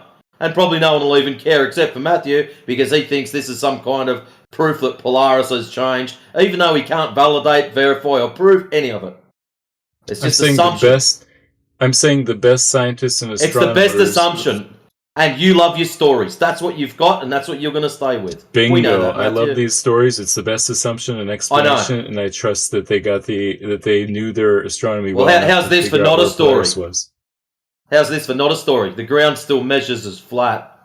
So well, you're wait, claiming so do you of think this Polaris ball is the spinning exact through space celestial and pole? all this other bullshit means absolutely nothing to me. Well, I mean, same to you. I experience nighttime, and that's good enough explanation for me that the Earth is not flat. The ground is still measured zero curvature. I don't think you can measure that you the love the curvature of the ground. stories is not going to do yourself any favors, Matthew. When you say the ground has been measured of zero curvature, you really mean that the laser light has been measured with perfectly straight with zero curvature, right? It's not the ground itself; it's these laser light tests that you're talking about. If the ground was curving, you wouldn't believe it. There'd be a deviation from that laser that measures perfectly straight. Right. So really, you're talking about the laser light. So what I'm really saying is, what I don't need you to strawman me, much appreciated. What I'm really saying is, if we were living on a ball-tard, there would be a difference getting larger as you get further along said laser. They would not be parallel to the surface of these bodies of water. Right. My we point also is that use it's not a direct water measurement. as a standard. We also use water as a standard for horizontal. In all cases, it looks flat.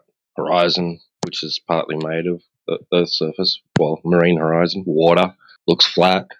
So flats, small amount looks flat, measures flat. Large amount looks flat, measures flat.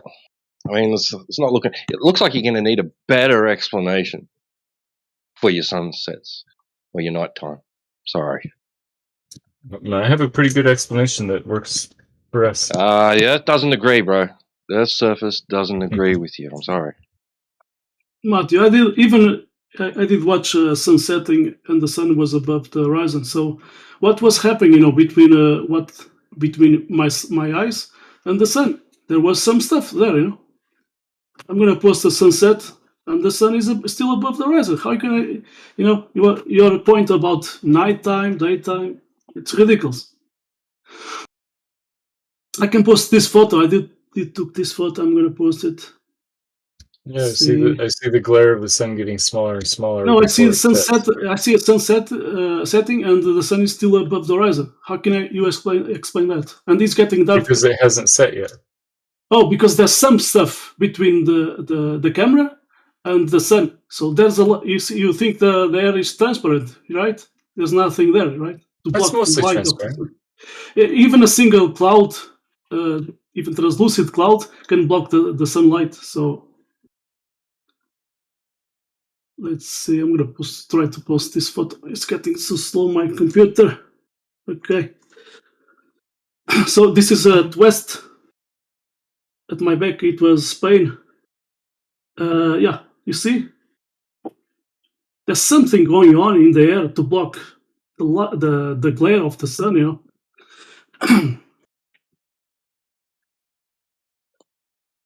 The sky was at my azimuth, at the top, it was blue. So it depends on weather conditions. Oh, and it's getting darker. You know, the place I took that photo. This summer I did watch I did watch a sun setting. Let's say sunset, but you know the sun was getting away and it was getting darker, and the sun was above the horizon.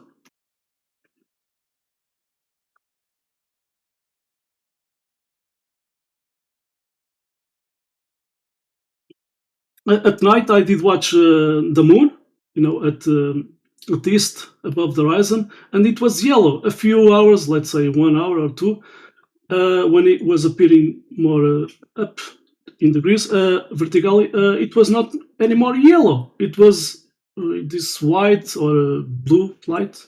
So what's going on? There was something, you know, between me when I was watching at the horizon, at least when the moon was above the horizon. So yeah, yellow stuff going on, pollution, dust, you name it, haze.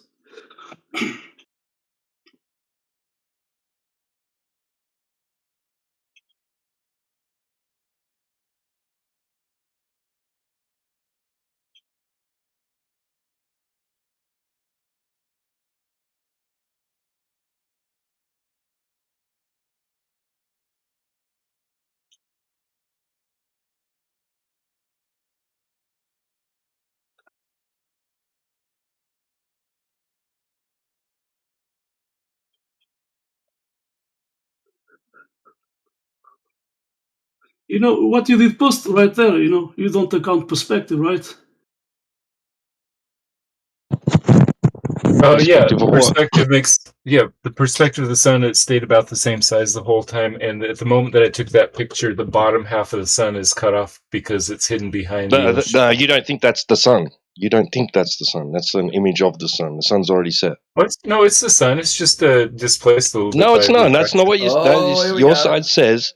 Your side says the sun's already set. That's Right. a refracted image of it. Exactly. Yeah. So it's the refracted just image like of the sun that's just like getting using blocked by contacts through glasses. Is that the actual sun getting blocked by the actual horizon, or a refracted No. sun getting blocked by the It's refracted horizon? slightly different location, but there is right. So it's the not actual location of the sun, but it's the sun, and it's not actual sun being blocked by the not actual horizon. Oh yeah, that's what we see. But the actual sun is blocked by the water. That's why That's why it disappears at nighttime. So this is what you would have seen 5 minutes before if there was no refraction. Right. Also, we would have seen it No. go to a smaller and smaller point if it were just going farther away. But in fact, it just cuts off from the bottom up. So that's why we No, know it it's not doesn't. going farther away in the distance. So explain why Miguel's image shows it going farther away in the distance, like you just said it does not do. Yeah, it doesn't do that. The size of the sun Okay, stays the same. Matthew, listen carefully. We don't have to hear the repeat Matthew broken record. I want to know what the fuck is going on in Miguel's video GIF that he posted up. You're telling us the sun goes down, cuts in half. What the shit is going on in his video then? An improperly filtered glare is getting smaller and smaller. Improperly filtered glare. It's just the glare getting smaller. There's a haze going on there. Right. His stories just get better and better, T-Dub, I'm telling you. No, it's not a story. You just use some solar eclipse sunglasses and watch the sunset yourself sometime. Do your own research. Yeah, I did. Many observations. I've seen sunsets. I've seen solar eclipses. Right. And have you seen the sun ever get smaller? I didn't take any notice. Yeah, it didn't. I'll just tell you. It just doesn't. Oh, it just doesn't. So Matthew's that's the be-all and end-all now of it just doesn't. So it doesn't matter what we say now because Matthew said it doesn't do it. Game over, everyone. Matthew's right. You're all wrong because Matthew doesn't like the shape of the ground. No, I'm saying the observations that everybody makes is that the sun stays the same size as it sets. That the Just Earth is ask flat and anybody who's ever done stationary. it. Exactly. Yes, exactly. The Earth is flat and stationary. That's everybody's observation. Yeah. Hey, Matthew, pay attention to this. You see that I'm boy? paying attention. Yeah. Yes. You see that the last one? You see that boy? How you say Uh-huh. boy? Okay, so you see that boat. Some globalists like to say, "Oh, you don't see the bottom of that boat." So you see, there's a problem between the buoy and the boat. The water appears to rising up. So there's this ramp in perspective. So I did post the another one above. You see the floor is like rising up. So that's perspective. It's a ramp of perspective, no? So it's apparent. It's not real. The floor is not rising up. So there's a ramp in perspective. Even things farther, if you put your face in the ground, you can not see farther away too much. But if you stand up, you see more far away. Yeah, perspective, ramp of perspective. That's it. Yeah, the problem is that if you're on a mountain that's 1,000 meters tall and you watch the sunset over the ocean, the same thing happens. You're way above any waves or anything. So The one that you did posted, from that shoreline until you see the half of the sun, let's say like that. There's it appears that the water is rising up until that sun. So there's the ramp of perspective, but it's optical. The water's not doing a ramp going up. It's just optical.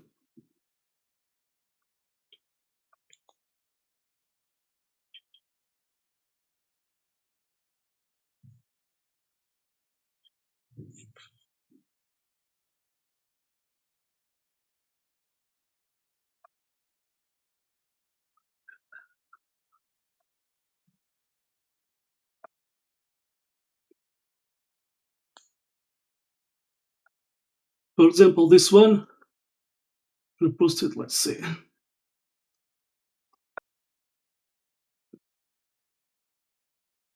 You said that one, you cannot see farther away, but if you raise up, yeah, of course you will see more far away. It's not curvature.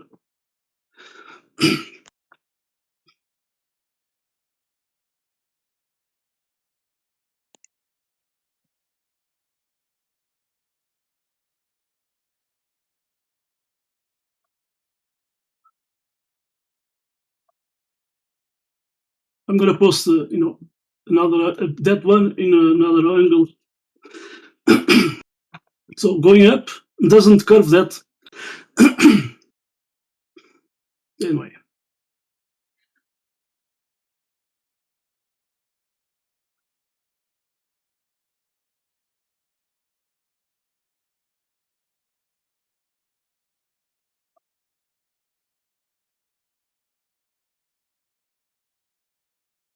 I remember I did post. Are you still there? So I remember I did post a long time ago, like 2 years ago. I did post. So there was a mountain, and the sun was above the mountain, and you did claim that's because curvature. So you did post a photo, and there was a mountain, and the sun was above that mountain, and you said this is proof of curvature. I mean. Something I find interesting, Miguel, with all of his stupid claims of how the sun works, why is it that with his height, the thing blocking the sun isn't roughly 3 miles away? Why does the thing blocking the sun looks like it's about 300 miles away? Yeah, I can't tell how far away it is. Well, it should be always 3 miles away, Matthew, based on a 6-foot observer, if you're on a ball tard. Oh yeah, my picture is more like 80 meters. It's up on a hillside.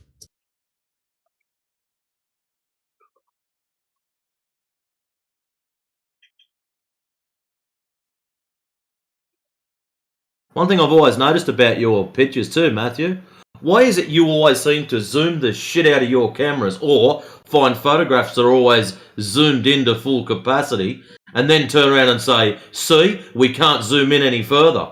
Well, logic would suggest that if you're at zoom capacity, Matthew, you're not going to zoom any further.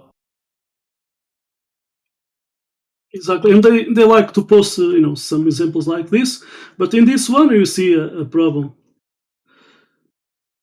They like to take a print screen, or you don't see the bottom of the boat. Oh, guess what? You see the bottom of the boat now. So even the water, when it is disturbed, when it's far away, it does matter.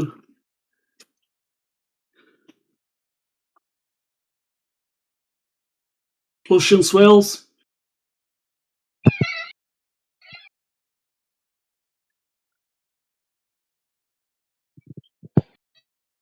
Yeah, right. When did anybody ever like see a sunset at that just at the moment they were watching the sunset, hasn't quite reached the horizon, like that's just super refraction, right? And next minute weather's conditions have changed, cleared up a bit, and the sun's suddenly risen again a little bit. Bad weather comes back in, it's risen down, like it's sunk down again, then popped its head back up over the horizon again, like, As it goes through the different just layers of miraging.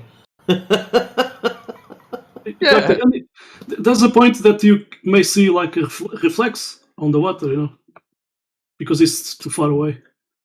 So the angle, between top and the water down, it will Actually, Tita, creates. sorry, Miguel. The best spot for that, if you wanted to see that effect, Western Australia, when the dot comes in.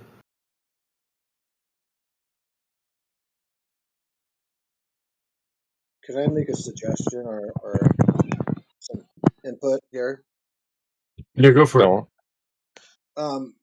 Has anybody worn a welding helmet and actually watched the sunset? I've done that many times. I've done that with solar eclipse sunglasses. No, I'm talking about a welding helmet with auto darkening. And yeah, it'd be the same effect. Welding helmet, right? Welding. Yeah. Okay, I never did that, but you can take that how you say lens visor. You can take apart, but I did watch through a CD. I even watched with my sunglasses polarized, and what I can say using those sunglasses polarized, when you put it, it does change how you say amplification. So you see you with your eyes one thing, you put so it has some magnification. It is polarized, so I don't know what's going on. Those filters, polarized filters, that you can use on cameras.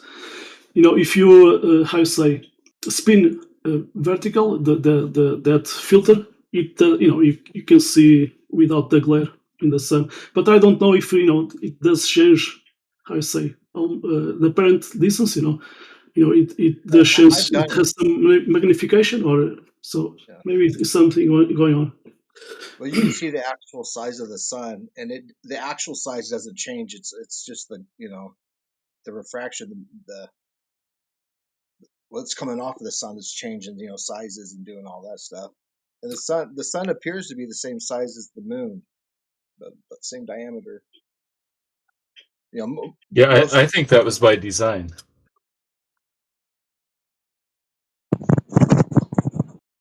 Yeah, by Occam's razor, they must be the same size and the same distance They away. appear to be, about the same size.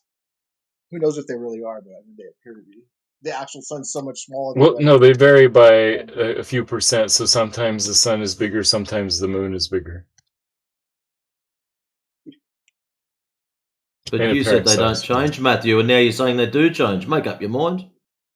During the day, during the couple hours of a sunset, it doesn't change. Within a year and a month, they do change a little bit. They change size, or they just appear to change size because they're. Sorry, the apparent size, angular size from Earth. The moon changes 2 or 3% throughout a month, and the sun the sun changes 2 or 3%. I think the moon is a little bit more, 12%, something like that. Okay, well, I got one question for Matthew. You seem like a pretty smart guy. Now, have you ever walked on frozen ground before, like ice, and slipped? Yeah. I don't live in a place where it's often frozen, but I have done it before. Well, so you've slipped before on the ground when it's been wet or Yes. cold. Okay. Now, if you're standing on frozen ground, ice, and if you're all of a sudden to be underneath the ball or on the side of a ball, what do you think's going to happen? You think you're going to be able to have just stuck to Oh be yeah, surrounded? like if No, if I'm nothing's on holding. a icy driveway that's Yeah, tilted, an you mean? icy hill Yeah, or a you'd go road. sliding down. People slide all the time when the ground's not even and it's cold. Just Right, imagine right. That's if the Earth was really a ball, what would happen? Dude, we don't well, live in yeah. a ball. Earth is a ball. So we ballers say that the direction of down changes as you I change don't care about the directions. You direction of wouldn't down, but experience think that. about living on an ice ball. Think about living on an ice ball. What would happen? People have a hard enough time walking on top of flat, level ground when it's frozen. You think you could stick to a ball when it's full if it was ice? Yes, because the direction of down changes as you change its places. So it's not like being on a slippery driveway that's So slanted. why do people slip and slide all the time? How come every structure is built flat and level, even if the roads are, a real steep incline? But I don't know what you're asking. I mean, you don't How want co- a tilted how is it ground in your possible to house. live on a ball? How is it possible to live on a globe? It's just not possible, man. Yeah, it How is. What are you talking I about? don't see how you can just think that it is. It totally is. It's just, it's so large that even if it's I don't curved care about how slightly, you would large it notice is. on a human scale. So if Earth was shaped like a square, you think that we could be living on the side of it and we wouldn't fall off if it A was square is frozen? a two-dimensional object. So what do you mean? You mean a cube? Yeah, if it was a block If it was or a if it was a block, pyramid then shape. yeah, if it was a block or pyramid, you could live at the center of those edges, those sides, but it would be harder to live on the edges.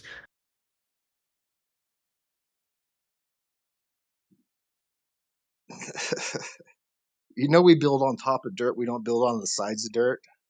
Right. Yeah, man. Some people just never get it, I guess. Oh, he gets it. He just does his best to weasel his way around it. Oh, not trying to weasel anything. I'm just saying, I'm just telling you what I believe to be true, and I think it's the best explanation for all the observations. So, and it makes sense. So It's all of your internally consistent. explanations and all of your beliefs require one very important thing, Matthew, that we live on a spherical item. The big issue we have, and the majority of people in this room have, is there's no measured curvature. So if there's no measured curvature, Matthew, you're not living on some great big spherical whatever you want to call it. I agree that the curvature of Earth has never been directly measured, but I think that's because it's impossible to directly measure something that large. Excellent. So obviously there's no ships disappearing over the horizon, and there's no fucking sunsets over curvature because it's so big to not see. No, I was saying it's too big to directly measure. We can see the effects of it still, just not directly measure it. If you can see the effect of it, that means you can see the cause of it. And you can measure seeing it. the effect. There's none measured, as you've quite obviously stated for everyone. Why do you keep skipping that step, Matthew? Why do you keep deliberately skipping that logical step? What is wrong with your brain? You don't like that. For a math teacher, I find that quite offensive that you keep skipping one step of logic. We don't measure curvature, so therefore it's a ball. How do you logically link the two of them, Matthew? What happened with your mathematical skills? Did you throw them out the window when you hopped in this server? No, it's because I see a difference between direct measurement and effects. You see a difference between direct measurement. So there's no direct measurement of curvature, yet you keep barking curvature at everyone. It has to be curved. It has to be curved. It has to be curved. Even though it's not measured, can't measure it. Can't directly measure it, but we can see the effects of it, and it's the best. So you can indirectly measure it. What are the effects of it? Sunsets and seasons and moon phases and all those things. Okay, so sunsets, seasons, and moon phases. Okay, are all seasons. best explained by the sphere. Okay, explanations. Okay. Right. How's You have a moon better phase? explanation? Moon phases? Yeah, that's just the sun relationship with the moon in the sky. You say, Three-dimensional space, right? yeah, so in the sky, the sun and moon have a relationship in the sky. And if we're going to say that the sun's casting a light on the moon, then that's that direct thing. You've just got an extra layer of the moon's in orbit around the sphere. But to explain the sun and the moon, you don't actually need the Earth. For moon phases, you're right. The same thing would happen if the moon were orbiting an empty point that we were looking at it from. Yeah. Same with the sun, right? Seasons. That's the sun's movement across the flat plane. Don't need a sphere to explain that. It's just the motion of the sun throughout the year. Right? Right, but the reason we think it's not moving over a flat plane is because it doesn't change angular size, so it doesn't change distance throughout the day. Okay, so it doesn't change distance. That's weird. Okay, and sunsets, that requires a geometric horizon? It does, but what we experience sometimes is different from the geometric. We see the apparent sunset, even though it's caused by geometry. An apparent sunset, is that what you're talking about? That's the sunset 8 minutes ago, or 8 minutes before. You're talking about that? It's more like 5 minutes. I'm not talking about the speed of light. I'm talking about the refraction that causes the sun to be refracted up maybe about half a degree in most days. Yeah, I get you. So the refraction right there. Okay, so that's just the light passing through the medium that we're all lucky enough to breathe. That would happen. That would happen on a flat Earth anyway, right? Because the light would still pass through the stuff we breathe. I think on a flat Earth it would just get dimmer and dimmer and smaller and smaller. Okay, but this is a point where you ignore observations of the sun getting dimmer and dimmer and smaller, though. It never happens. It's only glare with improperly filtered videos. I've seen it with my own eyes. I mean, I've seen this shit as well, dude. And you're lucky enough we can look at the sun on the horizon without any type of filter because the atmosphere acts as that. So there's one phenomenon that's obviously happening, the light passing through the medium that we're looking through. Right, and the sun stays the same angular size throughout the whole process if you watch carefully. No, we've done, Matthew, come on, dude. We've done this with solar filters. We can measure the angular reduction of the sun. How much does it change? I don't think it changes. You don't? Okay, so this is where we have a problem. You don't think it changes, but we can all see it. You just deny that it changes. And when I you deny that it changes angular size during the sunset. That's right. Just go do the observations. You'll see I'm right. All right, Matthew, I was going to try and engage with you. Happy New Year. Happy New Year to you, too. I'm just talking about specific observations. Go look for yourself. I encourage people to do their own research. I have. This is the point where I'm angry. I have done this. Me and you have got an issue with what we see. You're telling me I'm not seeing what I'm seeing. I've got to use special stuff. So when we use the special stuff, the solar filter, we measure the angular reduction of the sun, and you say that's not happening. So we've got a problem, dude. You're the one who's not being honest. Okay, so I'm unfamiliar with your observations. How much did it reduce the angular size?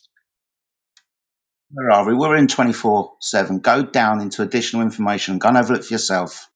I don't understand, Matthew. Like, fuck me. Do you literally ignore everything we say? Do you just come back every day and respawn? No, I heard what you said. I was just asking details about it. You said the sun reduces size as it's setting. That's the first I've heard. Go down into additional information. It's under sunsets.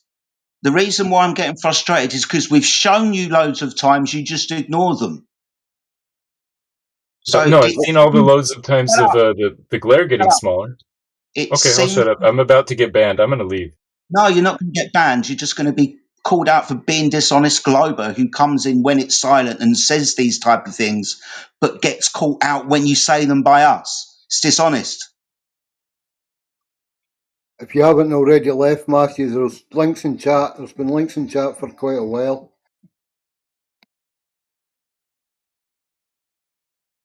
Didn't mean to make him a runaway. I do apologise. He's a scared little rabbit, but I'm not going to put up with that bullshit.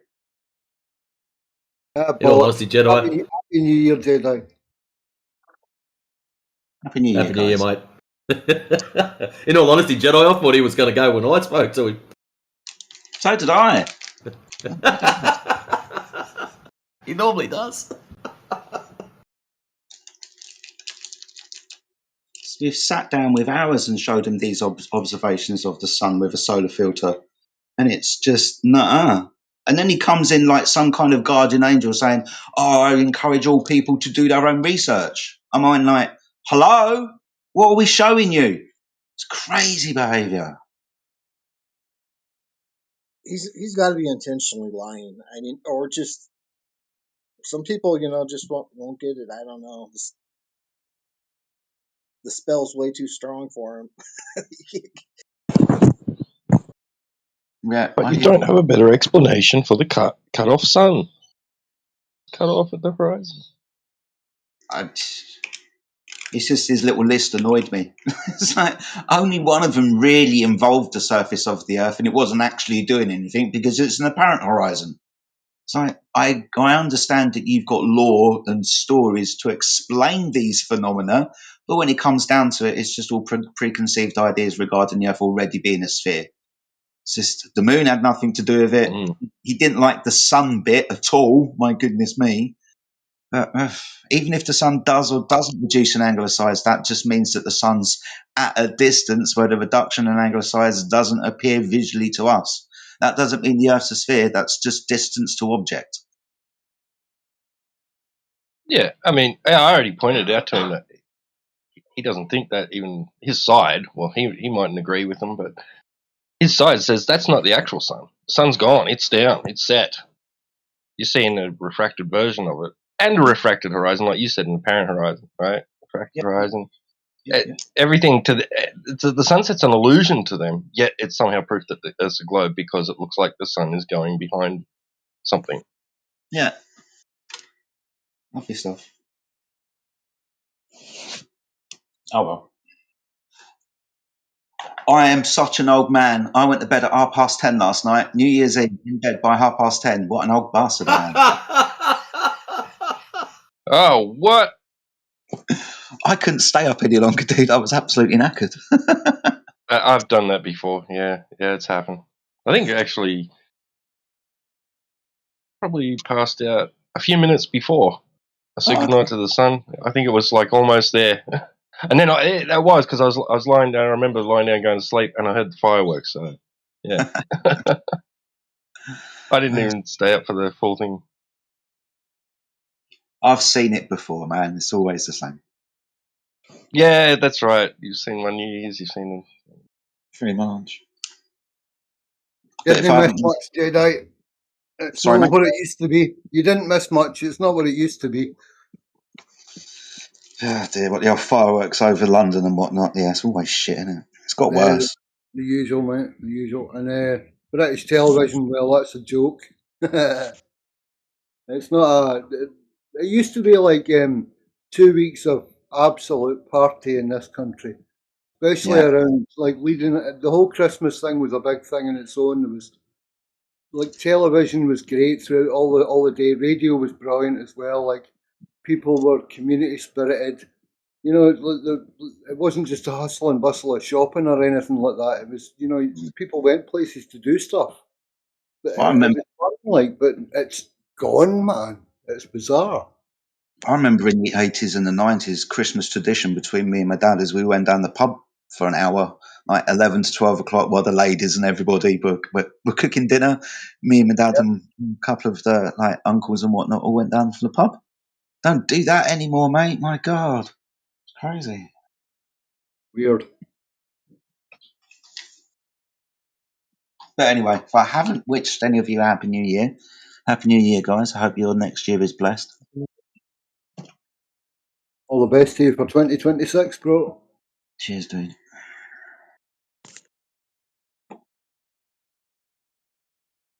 Yeah, sorry I removed everybody's entertainment. Well, Matthew, and left of his own volition. Is there anybody else and who's got any questions, or is it just chat amongst ourselves? Oh man, Chat amongst ourselves. I think it was good. It was a good thing that he left when he did because I was getting pretty. Matthew does that. It's just his style. He's an absolute weasel. His logic is perfect when it needs to be, and somewhat imperfect when he doesn't want to see what's blatantly in front of him that'd probably bite him if it had teeth. But yeah, that's just Matthew. So what do you reckon, Jedi? Best meltdown for 2025. Who would you give it to? That's a good question. Best meltdown. So out of all of our Globers that come and go, at best meltdown. Okay, I'm going to have a think about that. It's not one of the usual guys. I'm trying to move away from them, so I'm trying to find somebody new. Could it be a YouTube meltdown? No, one of our channels. Doesn't matter which channel. Politics here. Oh, I've got one. PNR, religion. I was going to say for me, it's Donny C. It's got to be Donny C. Okay, then that's a good one. Quantum Razor.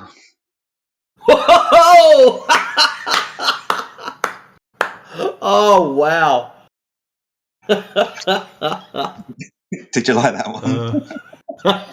Yeah, there's a new clip in the soundboard for you, bro. Oh, is there? What's this then?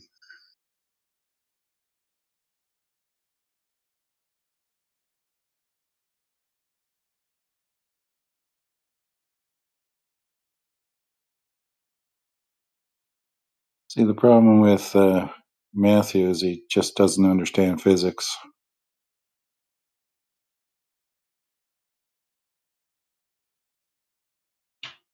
Well, he's a maths tutor, isn't he, or maths lecturer or whatever. So yeah, he's caught up in that mathematical little realm. He's not an actual physicist. Because we demonstrated that you can make objects disappear over short distances and still doesn't get it. He just prefers the globe explanation. I think he has probably no real practical experiences with the world. You know, with our. He's probably just always inside, always in his office or something. Whatever.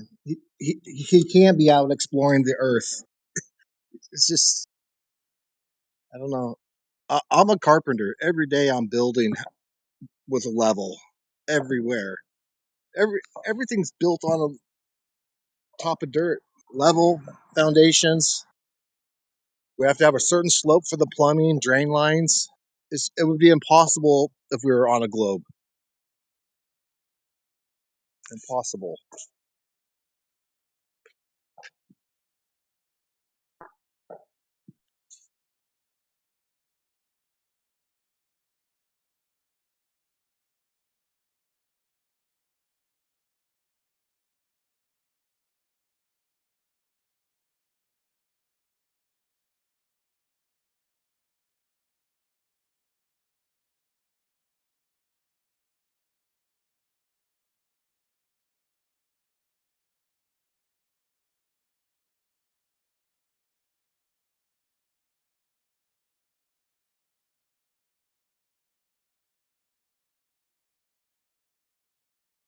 I was asking this question yesterday, New Year's Eve or whatever.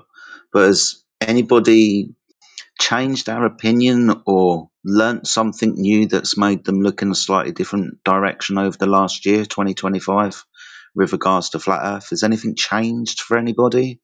Has everything remained the same? But I'm looking for changes. If anybody's changed an opinion about something with regards to flat Earth over the last year. Changes. I have. The word refraction pisses me off more so now. That's why I bought an infrared camera. Okay, I gotcha.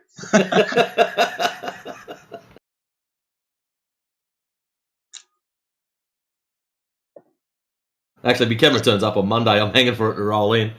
Then I've got to send it away, get the conversion done, and happy snapper time. Good shit, man. I look forward to seeing what you can shoot. Yeah, Jedi. Where the hell South is? I've had to drastically relook at where the hell South is, bro. Good. I've had to drastically reevaluate myself because I was going on a lot of assumptions previously. I really do have to factor in that. I had a theory. and I was going on theory, and yeah, it's been a year for clarity, bro. It's not on everyone else. It's personally as well. My approach to it too. I'm glad you said that, but that's one thing that I've changed my opinion about is what South is. That's for sure. So yeah, I appreciate you brought that one up, man. That's a good one.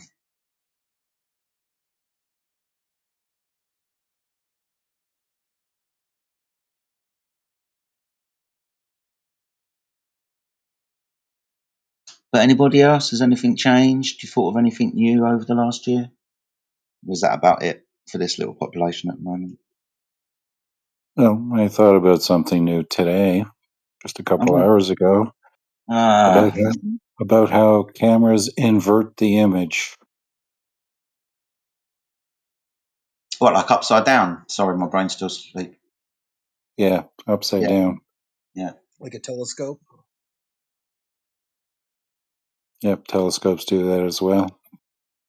Depending on how many mirrors and whatever they have, Yeah. lenses. Okay. Why did you start thinking about that today? Because somebody mentioned it, and I started thinking about it. Bastards. Because they're talking about, oh yeah, the image in a camera is upside down, it's inverted, and I started thinking about that and going like, oh, you damn bastard! Now I have to think about this for. Isn't it upside down in my eye, but my brain reorientates it as well? Correct. And they've even tested people where they gave them prism glasses, which inverted the image before it reached their eyes, and their brain adjusted in a matter of only like a day or so. Really? Wow. Yeah. Oh, That's mad, bro. Yeah. That's mad.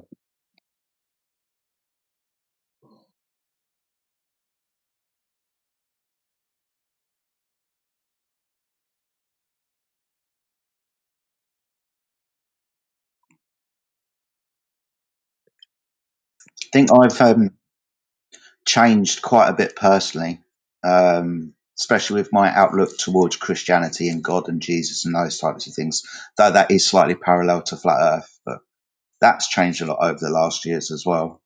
The way that I try to speak about Flat Earth now, as opposed to, say, this time last year, I think's quite different. I don't know if anybody else has picked it up. Yeah, I'm still a antagonistic, cantankerous old bastard, but the words that I've started using and the points that I'm trying to raise are slightly different. The one that T-Dub brought up with regards to what fucking directions are in South is, for example. So I think for me personally, this might have been one of the largest years of like internal kind of growth with regards to Flat Earth. Yeah, definitely think 25 was a bit of a changing year for myself. I think that's why I'm going around asking all of you guys as well.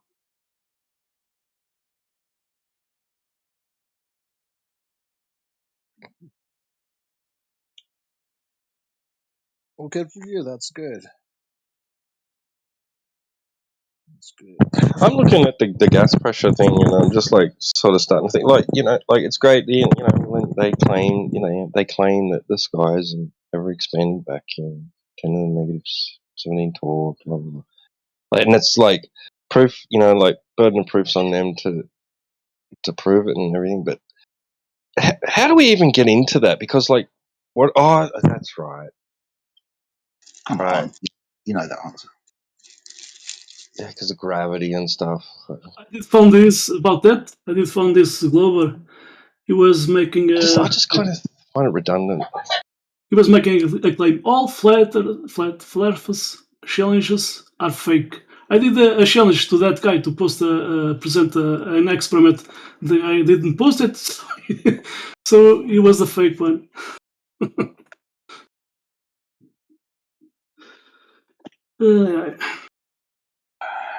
What's up, McGraw? Happy New Year to you, my friend. Thank you. Happy New Year, 2026. Interesting you brought up about gas pressure requiring a container, T-Dub. That's something that I've been thinking about over the last year as well. So, oh, dearie me. But yeah, that's an interesting one, dude, for sure. they next say, oh, but you have you cannot have a gradient inside the container. And we have that guy that did that. But at the same time, they forget, or they just don't know it, because in the weather channel they talk about low pressure and high pressure. It's about temperatures. Temperatures. If there's a place that the sun is hotting, is making more hot the ground, or the air that's next to ground, or in the water, it does change. So we have wind because of low pressure, high pressure. So it happens on reality.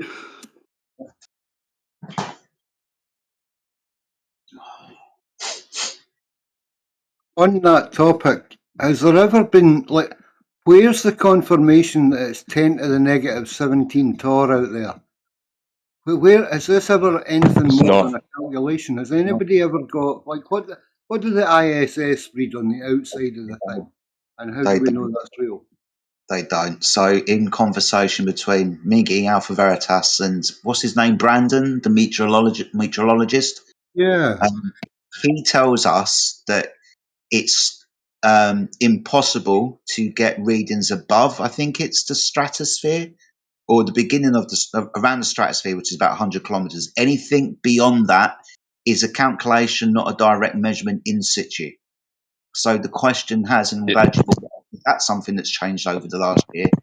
Alpha Veritas The is, mesosphere. yeah, that's the one. Thank you, dude.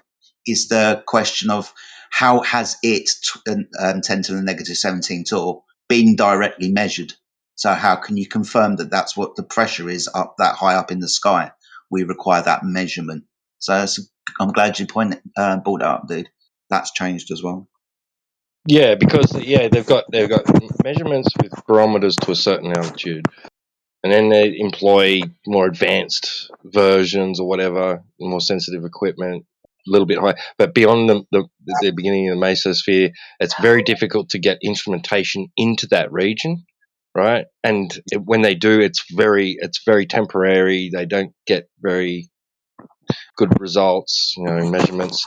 But they claim that they have instrumentation which can kind of infer or calculate pressure above the mesosphere, so like at low Earth orbit and beyond, right? And they said it's not pressure gauges in the conventional sense. It's more to do with creating plasma around a thing, and then I don't know. Like, you'd have to look into it, because they do claim to have instrumentation that is kind of inferring a pressure measurement, right? But there's this region, right, that's missing at the mesosphere. Yeah. That guy, geophysicist guy from Flat Earth guy now, from Brazil.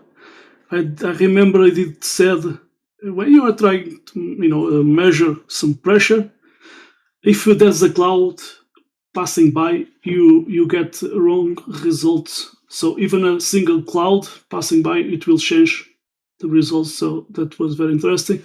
So who knows what is happening up there? A mix of gases.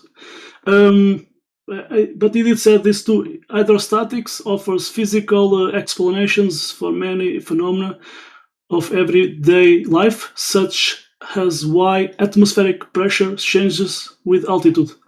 So I don't know about that, but he did get this citation in English. Maybe it's the temperatures, because the temperatures at the ocean, sometimes it raises up, so it changes pressure. So I don't know about that, but it was very interesting thing. So there's how you say, there's a lot of things going on at the same time. So it's a dynamic system, and we can talk about one single thing, but maybe there's a lot of things going on at the same time. So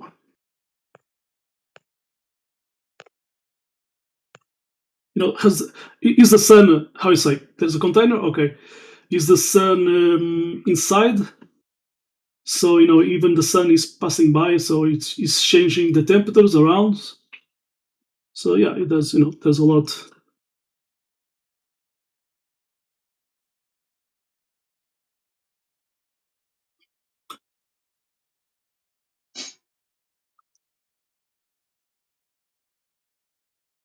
Now we have China. I did post. I did have to scroll up.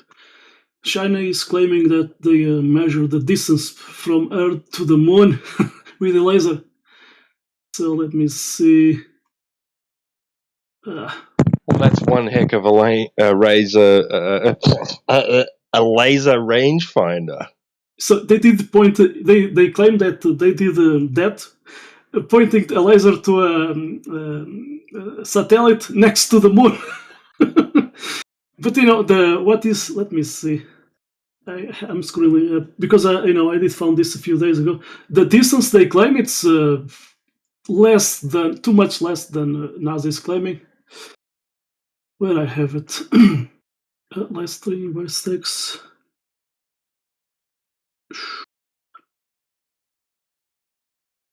I'm gonna copy and paste again.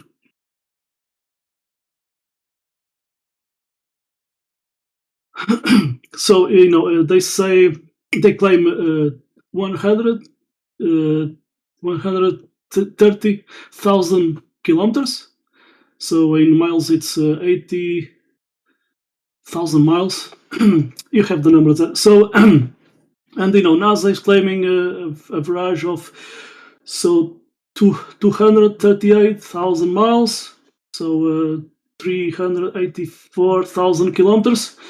So if you make the difference, it's a big difference going on in kilometers and even in miles. Almost 160,000 miles difference from NASA and those guys from China.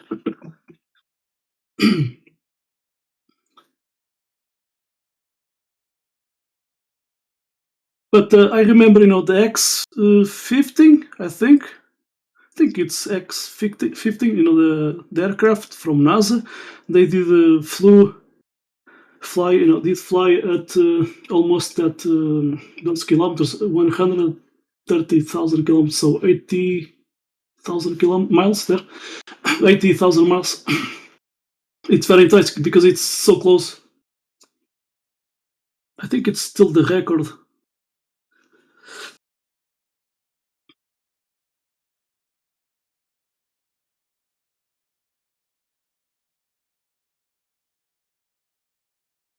So, in conclusion, China is saying that the moon is more close to the Earth than those miles that NASA claim. Yeah, it's very interesting, but who knows?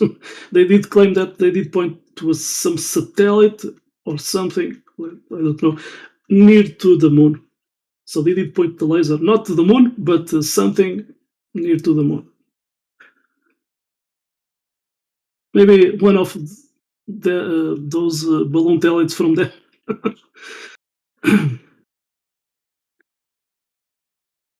Anyway.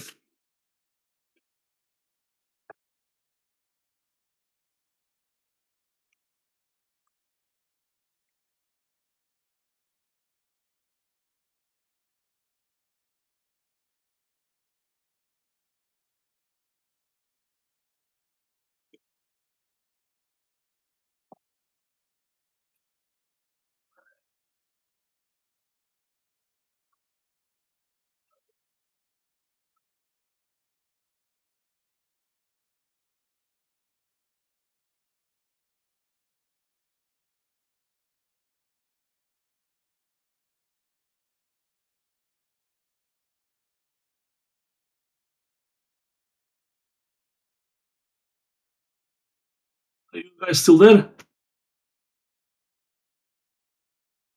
Yeah, man. I'm still here. When I did join in, I was not getting some sound. Then I went to see the live stream at the YouTube, and so there was something going on with Discord. No, I can hear you perfectly fine, mate. No Thank worries. you.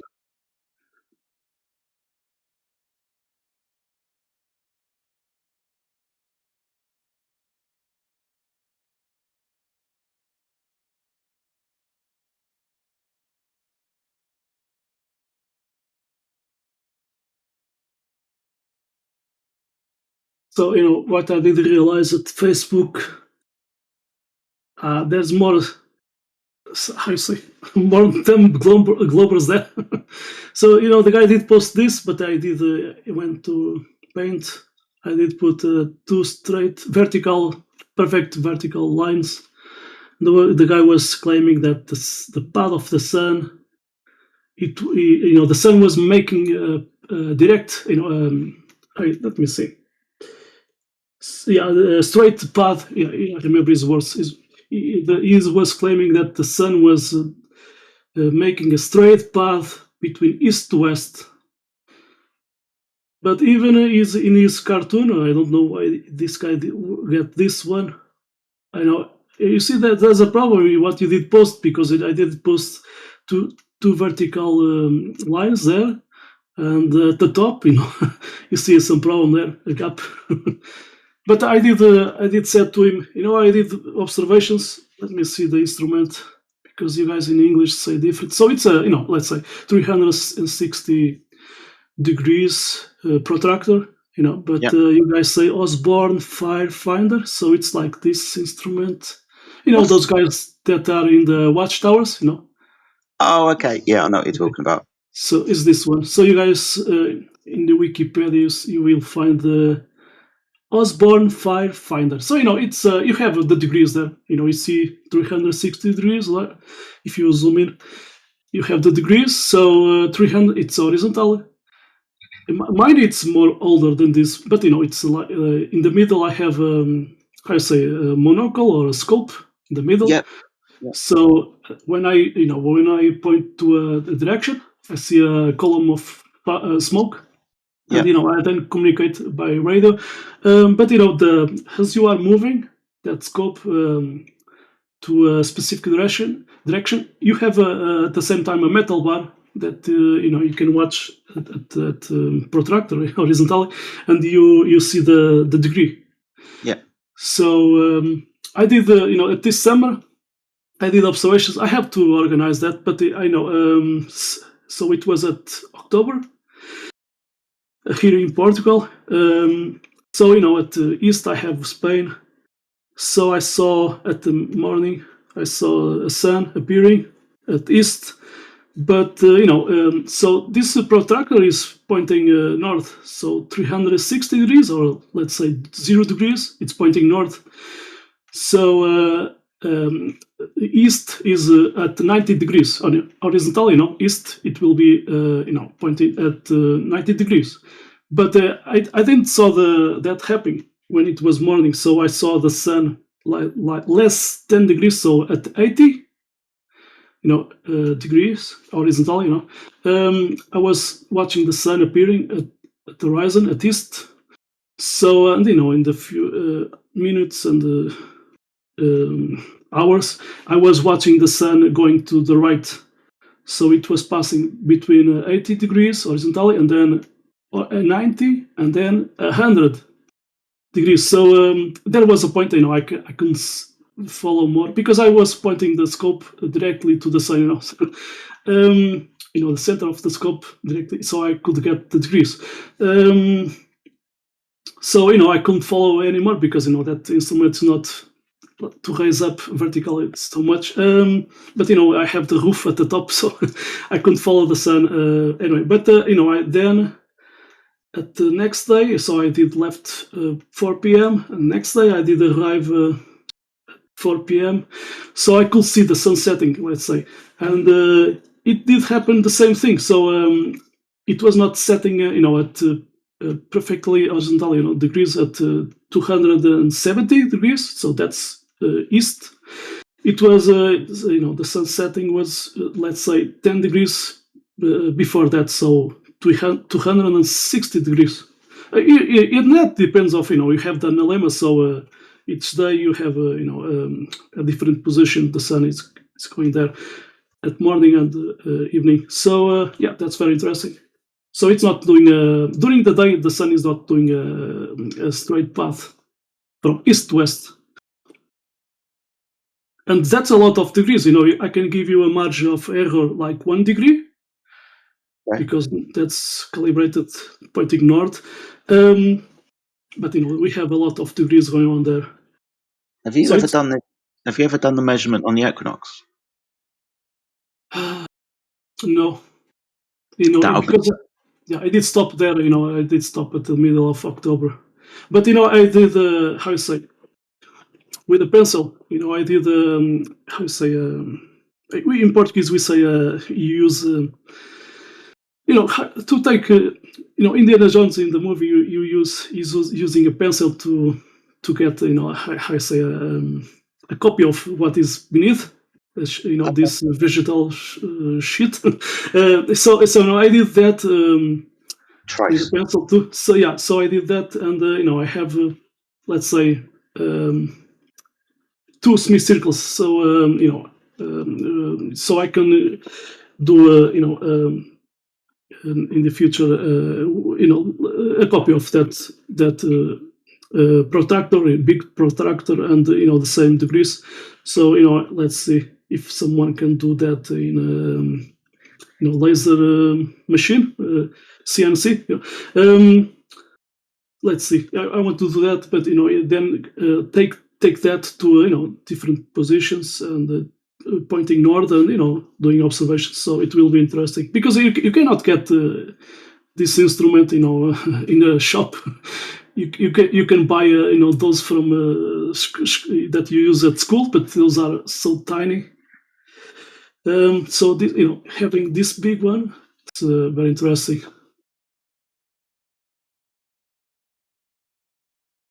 So I don't know if someone can find some simulation, or how you will see in the globe the sun doing the path in the sky, because I would love to see the comparison, doing a comparison between so yeah. But the observation I did, it has a lot of degrees going on, horizontal degrees. So in conclusion, the sun is doing like I say horizontal arc. Of course, you have to account perspective. When is appearing rising, it's not, so it's it's just coming forward or going away. But yeah, it will be interesting. Well, let us know when you're doing it again, mate, for sure. Okay, yeah, I did buy other binoculars. I can zoom in more. So yeah, and the tripod. So let's see. If I can, the problem is in my zone. It's it's this zone. You have a lot of valleys and hills. So, but there's a dam. Maybe I can go there, and I can see the shoreline, the shoreline, and the. Let's see, because it will be interesting to do some observations there with water.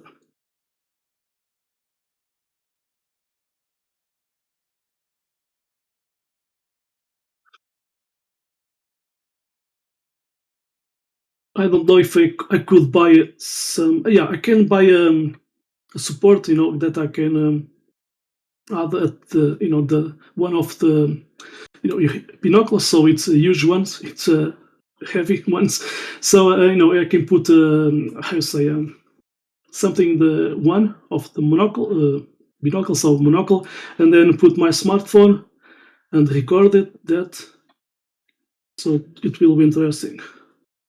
It's something that you can attach to record with your smartphone in those huge binoculars, and they are heavy.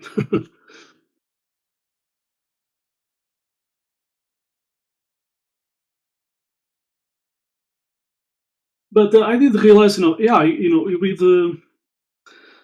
the other binoculars I had, so it's 10 times 50.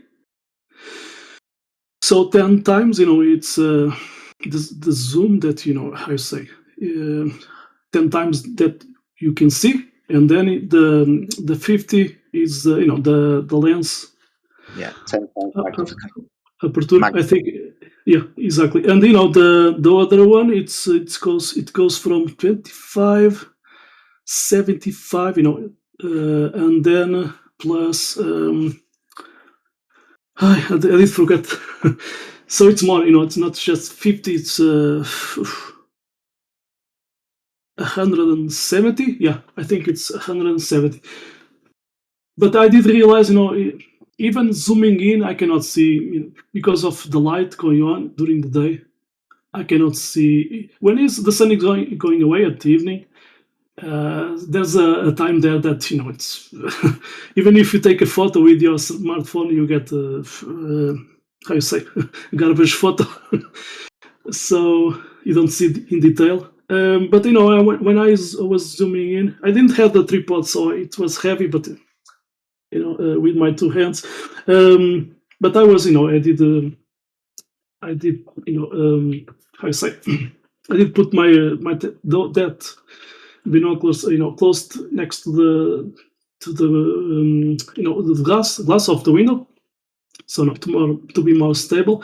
But you are zooming in everything that you even a single touch it does change, so it's not steady. But with a tripod I will try that. But far away it's not. I could zoom in how you say focus the moon even with other binoculars. I could focus the moon at night. The other one could see more in detail. But yeah, I was not seeing too much more. So I was more graduation, but not how you say. Even looking at the horizon, it depends of the weather conditions. Sometimes when it's more clear, of course, you can see more far away. But not in details, no. Persons far away.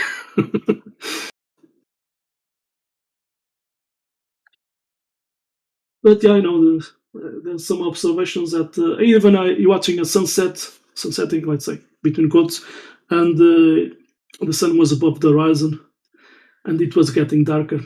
So between my eyes and the sun, there was a lot of stuff going on in the air that was blocking the light.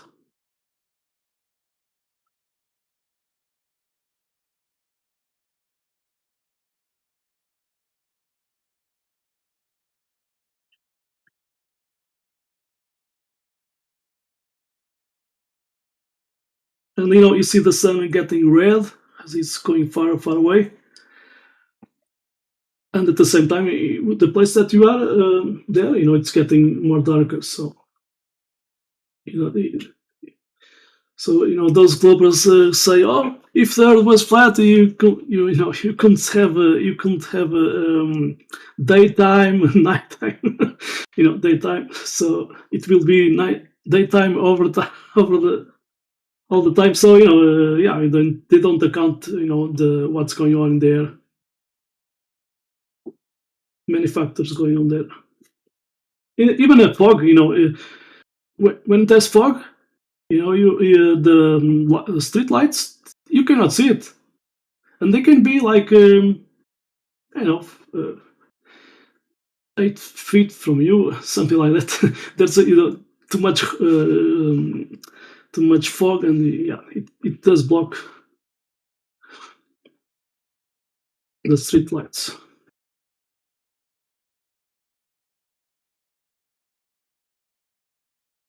So at the morning, there's when the sun is appearing. I have seen even this mist or haze, these vapors rising up from the ground.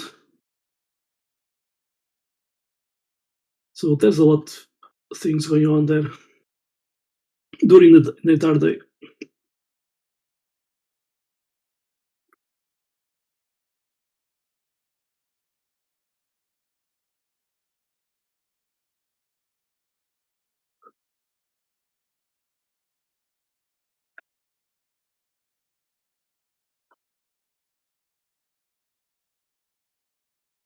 And if I go to Facebook, these globals are claiming that we have a model, we have a map, a flat-out map, and so on. It's amazing, and the false claims that they they make about flat earth guys. There was one guy saying, "Oh, flat earthers, flat." So they claim that because they just saw one guy, talking about about rainbows, proving some kind of firmament or container, and I said, "You are ridiculous, Just because I don't know, even that flat earth guy is amateur, and that's ridiculous. I can show from above a total circle rainbow. I think I have that video. So it's ridiculous. But what is ridiculous, Globe claiming that it's what flat earthers believe, just because the guy did saw some dumb guy.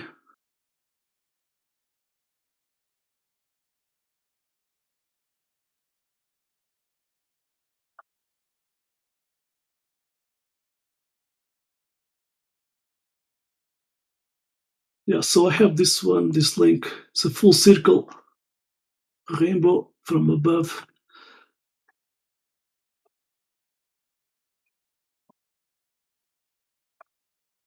Let's see. If you click there, I think that's the link. I have more links.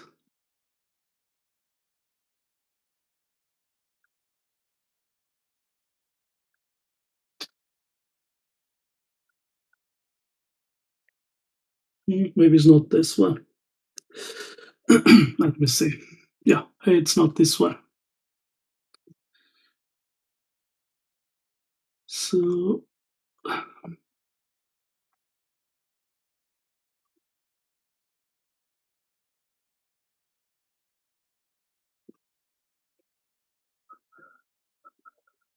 think it's this one.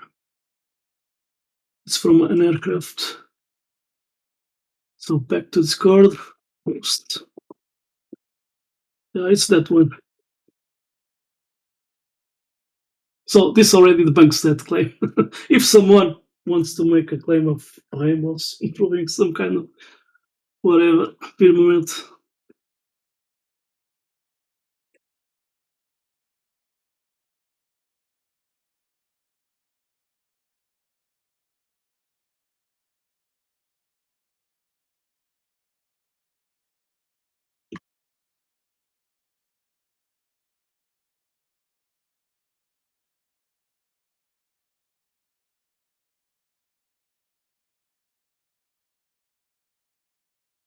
you can make a rainbow, let's say artificial rainbow inside the house. That doesn't prove anything about the walls.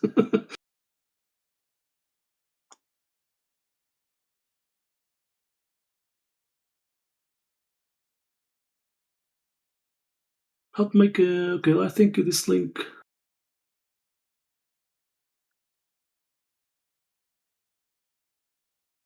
Yeah, in that one you can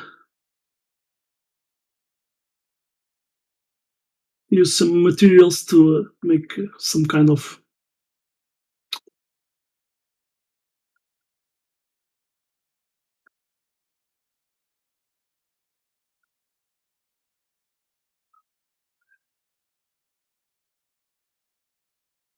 Making a rainbow with a flashlight. Anyway, it's not a rain. Anyway.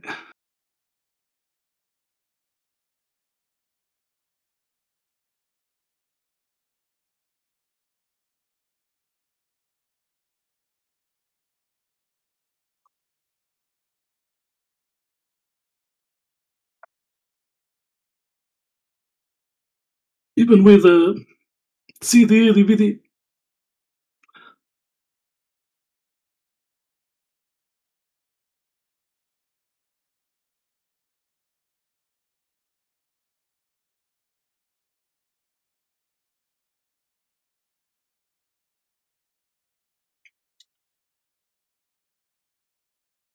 Refraction, it's split.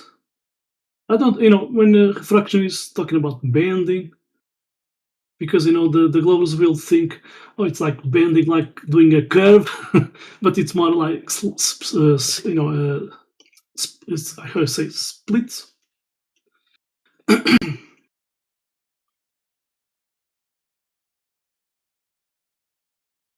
I did watch a documentary. They were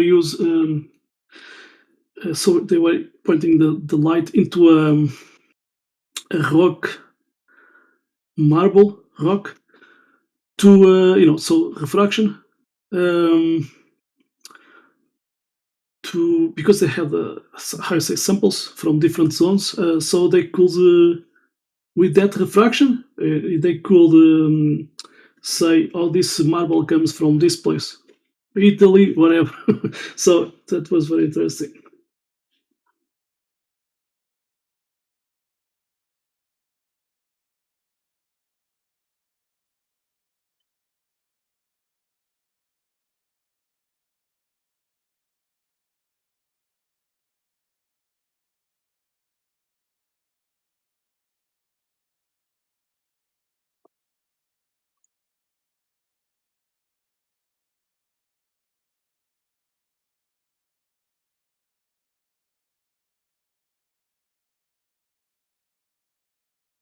What is more ridiculous? There's some these days. There's some Globers at the Facebook, and you talk. Can you have a gas pressure without a container? And the guys say yes. Cavendish proves that. I can't deal with people on Facebook, mate. I actually left Facebook in about, I think it was like 2018, maybe 2019, something like that. Arguing flat earth on Facebook is fucking ridiculous. I prefer speaking to people, right? But when you're doing block texts on Facebook, yeah, it becomes really, really frustrating. And you're right, people do say some really stupid things like Cavendish proves you can have gas pressure without a container.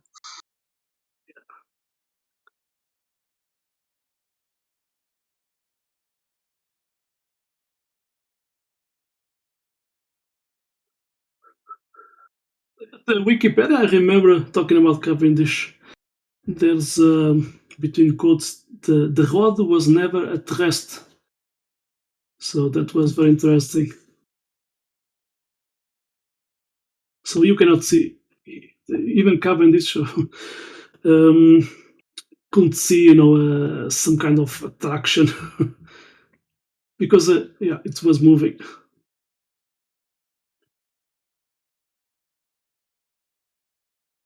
Maybe there's some statics going on.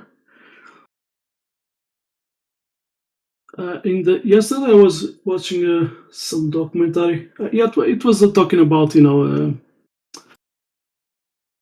there was a old game that you could you have two wheels, and you had a screen, so it was a glass and all gray, and you can draw drawings there. So I don't remember the name of the game, but so it was talking about how the guy did invent that. So the guy was trying to stick aluminum powder to a surface, and he did try plastic, he did try different materials, but guess what? He did found that the glass, if it was not sticky to the glass. So something something was going on there with electrostatics or whatever.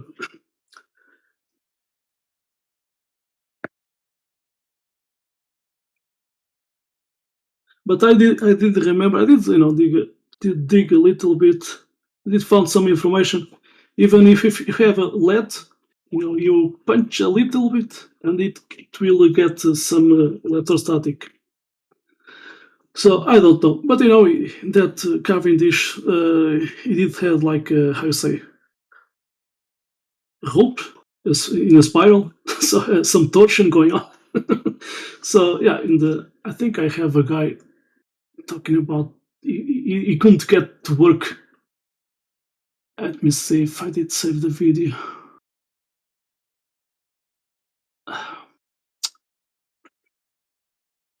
Yeah, no Cavendish.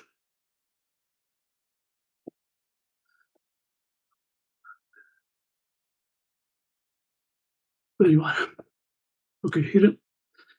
And then yeah, I think it's this guy. I'm gonna post that video.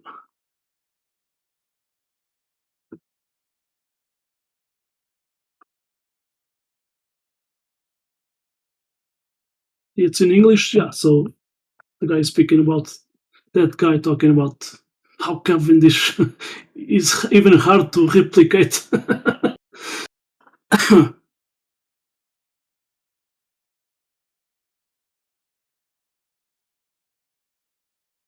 And he's talking about the frame of reference and the electrostatics.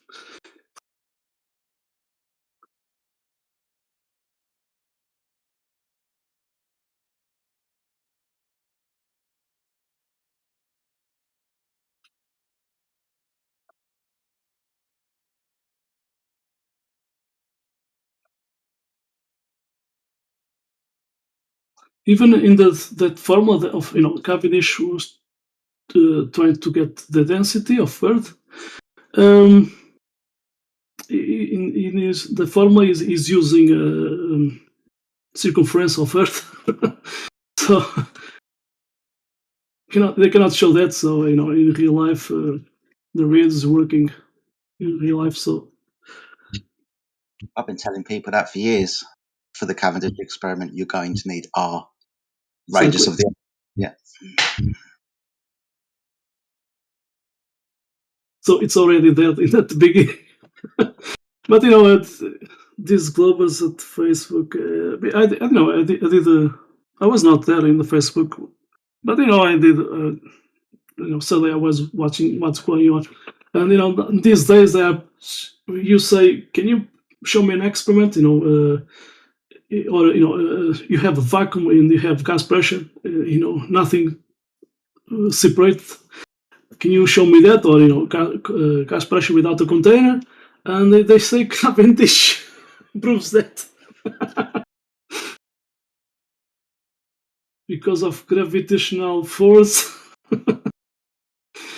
Oh, come on. And I ask, show me the experiment. Oh, yeah. The guys go to using AI to help them. But yesterday I did said, because he was posting some text and I saw it was from AI, Chat GPT, and they said, yeah, even that will not help you. And I thought, I did went to chat with Chat GPT, and in the end, he did said, yes, I cannot show you. There's no experiment done in a lab that can show you can have gas pressure without container. But he was saying about talking about some information that someone did program it. Because it was claiming about the mass of the planet. Anyway, nothing, not a single experiment to show that.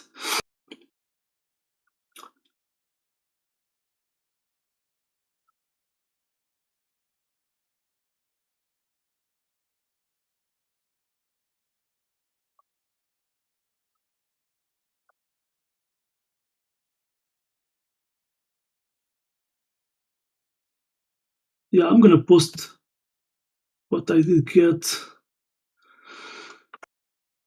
in the last from the AI. That's in in Portuguese, but anyway, I can translate. In a lab, the gravitational force between molecules and the Earth is dispersible, so it doesn't count face to kinetic energy. For that, therefore, the entropy rules, and the gas expands until find one wall, and it says at the end, without wall, no pressure. There's no pressure.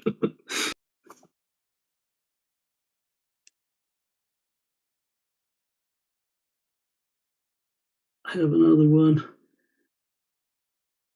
So you were saying, yeah, your criteria demands that an experiment has to be exclusive inside the lab, human scale, to be accepted. So gas pressure without a container, it has to do that. So, and then you have reason. You are right. There's no experiment in lab that it contains could contains gas pressure without walls. So in the end, so indeed, even I did ask. So say to me, did I won the debate? Say yes or no, and she did. It did post a few phrases, and I said I didn't ask you to post phrases, so just say yes or no, and it says yes. So there's always one way to get it from the algorithm they program it. When you talk about some topic, they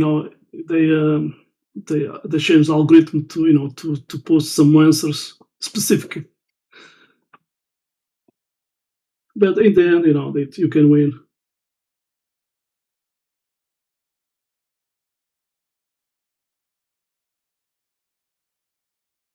I saw, a long time ago, some TikTok. It was talking a lot of things, but there was a lady. She did found, codex of AI, So at Europe, and there was, let's say, some papers, and those papers she was filming,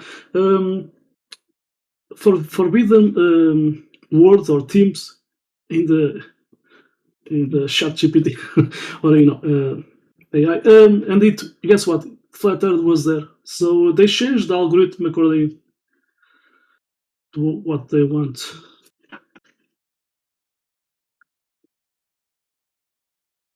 Of course, you talk about curvature. The algorithm will post about flat Earth. It's not proven, etc., etc. So it's they should change algorithm to answer that way.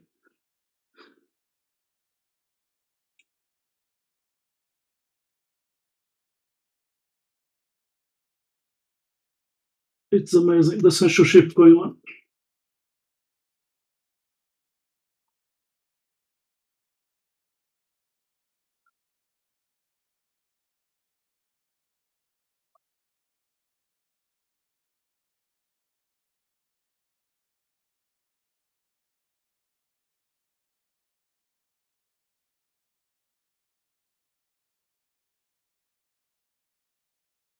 For example, a long time ago, I did search at Google search engine, so I did give me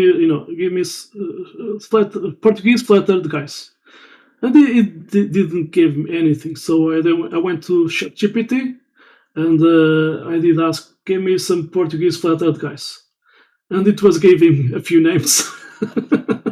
So Google's search doesn't show me that is in history. 500 years ago, it was normal talking about flat Earth, and it was accepted. But you want a few names, Portuguese, few names, it's not showing anything. But we have, Portuguese navigators, Pedro Alves Cabral, Vasco da Gama. Vasco da Gama did found, let's say, ocean way to India, and those guys were flat Earth guys. That's it.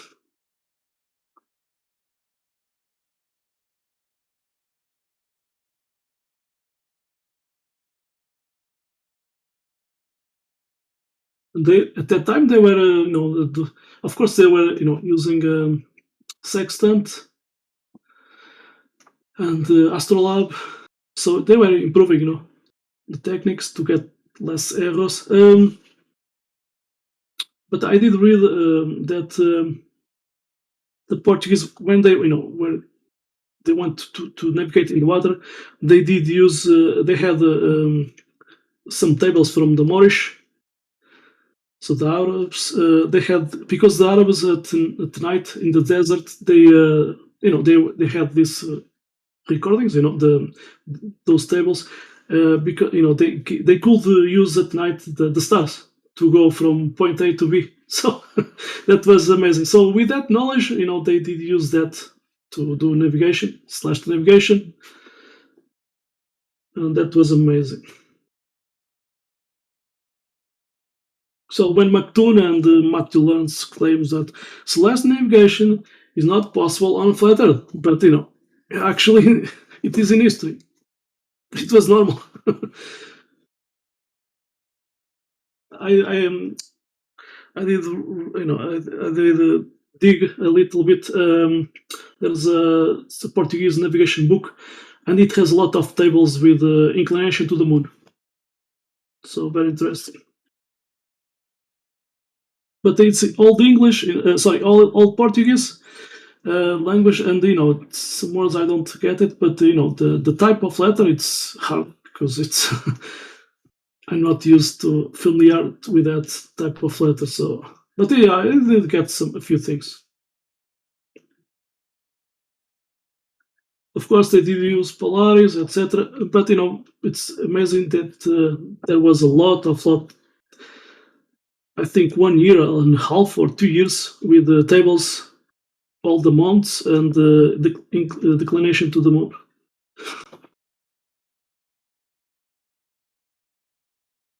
And there's pages that has how you say, a flat map, with the coastline of a continent, or a part of continent. And there was a lot of pages with that, so it's navigation maps, so they were doing by when they were navigating. But there was one page at the end, so the guy did join in all those flat maps, and it's a flat navigation map, so it's not a AI projection, azimuthal. So that was different.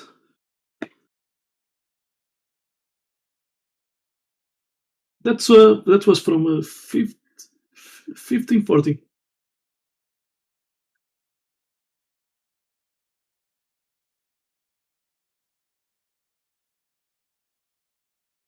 But it was incomplete on the South America continent.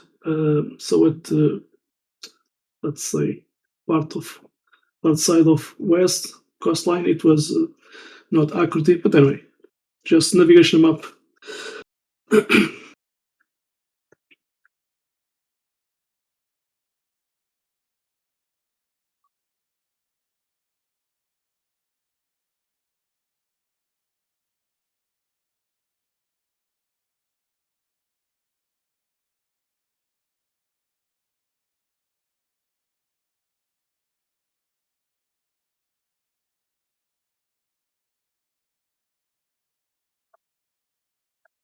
Letter dude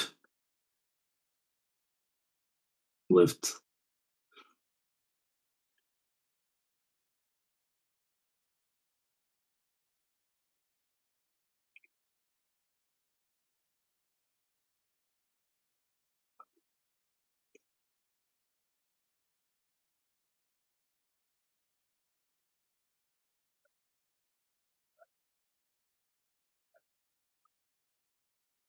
Well, I have to go. See you guys later. Cheers. Happy New Year. Gotcha, mate.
Mic check. 1, 2. Mic check.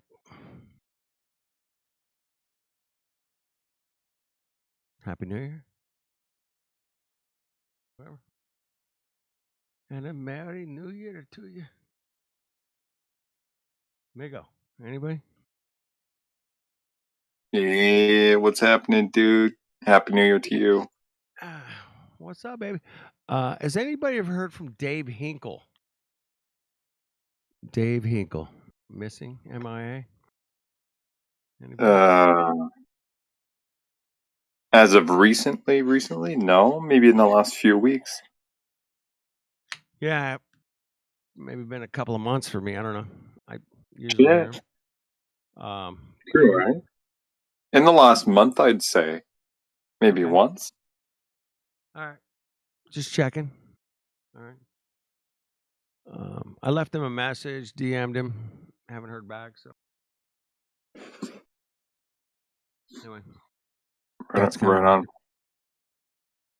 dropping in this evening. I'm like, oh shit, has anybody heard from Hinkle? Dead Air Dave, man. Also That's it. Yeah. Like, let me tell you about them. Ain't no bendy. Yeah. Love you, Dave. You think you're shooting around the universe at millions of miles an hour? Love it. All right. Well, Happy New Year, everybody. Hope it's a good one. Yeah, man. Happy New Year to you. 2026. You still got another hour or something, right? Yeah. Looks like 50 minutes. Like Yeah. Hopefully nothing else will happen this year. The next 50 minutes, but you never know. Get it done. Wrap up the year. You got less than an hour, man. Hurry up. Crazy. Cross all them T's and dot all them I's. Let's do it. Chop. Are you covering snow yet? We were, and then it melted, and now it's frozen. So like the fucking streets are all icy and shit. The black ice. Yeah. Well, it's pretty clear ice, man. Like, yeah. Call it black ice. A lot of it, there are little pockets of like white little cloudiness in them. So you can see. That's good. Yeah. Just don't slam on your brakes, right? That'd be a bad idea. Yeah. Slip sliding away. Slip sliding away. Yeah, cool, man. Anything fun in here this evening? I see there's a lot of people. I mean, it's our home server. I just arrived about 10 minutes ago. Okay. And Miguel was explaining something. Mm-hmm. Something about Portuguese flat earthers or something. And then he had to bounce. Yeah. Now we just chilling. All right. Cool. How you been, man? It's been a while. Good, man. I was out with some friends tonight. Yeah. Went to a pizza joint. We were just hanging out there, and then I went out, came home, and then I went to my local bar here. They had a band. It was kind of cool, but okay. It was all right. We had right on. I had some nachos, and I had something I don't normally drink, man, called a lemon drop. Interesting drink, man. Anyway. Was it a glass of water with a drop of lemon in it? Not quite. But there's nothing That'll be wrong $10. with lemon water. I know a lot of people use that, like when they're fasting, they'll do like lemon water. Yeah. I'm just fucking around. They're like, "Oh, here you go, $10, please." You're like, "Fuck." That's $12.50, sir. Like what? Shit. Water with lemon? That's it? $12.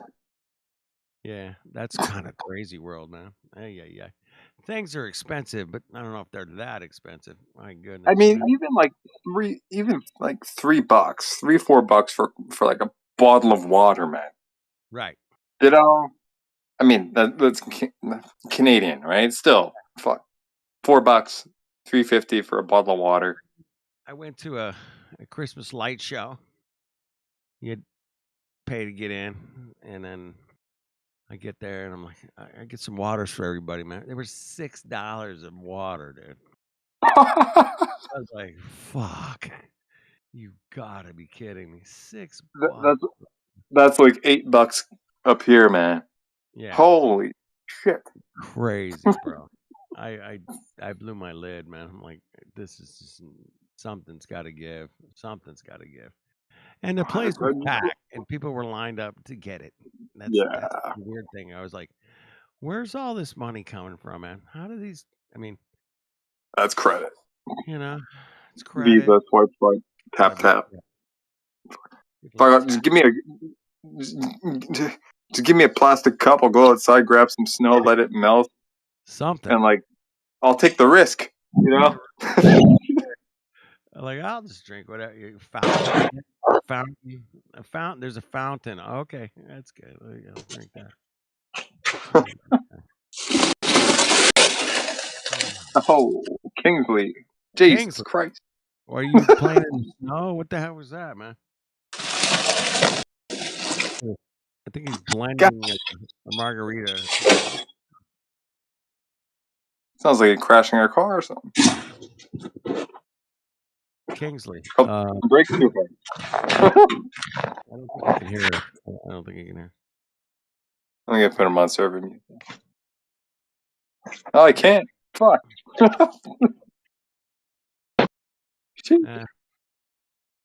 We'll deal with it. It's New Year's. I think you hit the brakes too hard, man. He'll be all right. He'll be all right.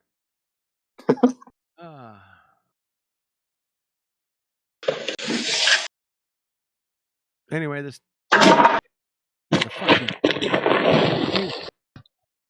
God.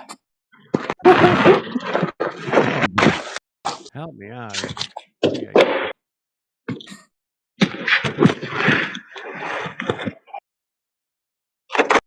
Yo, Kingsley. Yeah.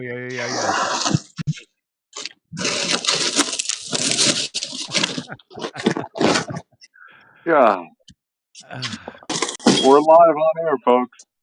We're live. And Kingsley's ringing in the New Year for us, man. He's ringing it in. There you go. We're live and he's maybe dead. Happy New Year, bro.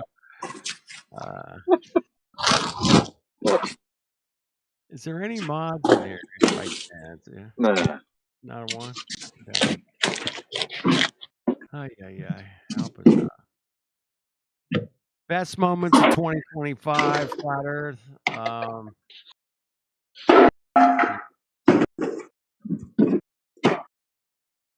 don't know, man.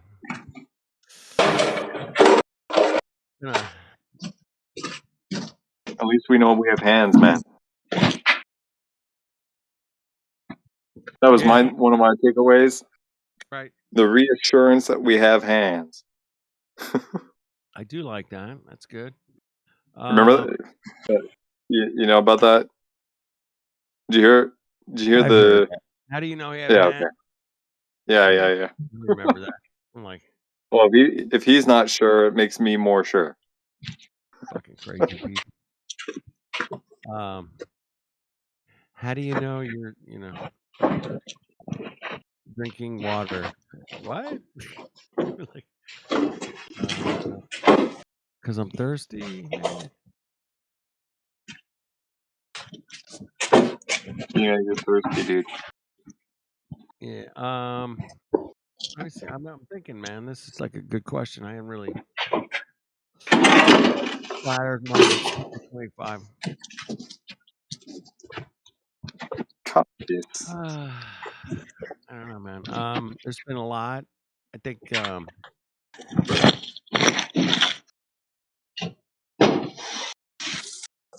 dude, this is hard with Kingsley. like Yeah, I boomerang can't do back in this place. Dude, it sounds like he's moving, cooking. I don't know. It's tough, man. It's tough. It's tough. No mod. Just wow. Now he's bowling.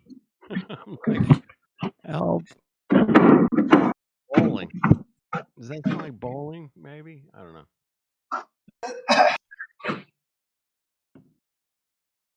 All right. We good? Well, my favorite thing that I've looked at, and it's not just this year, but it's kind of come to a little bit of a head this year, is that there's a dual pole flat Earth, man, and that not everybody's ready for it. I'm not ready. I'm sure you guys aren't ready for it.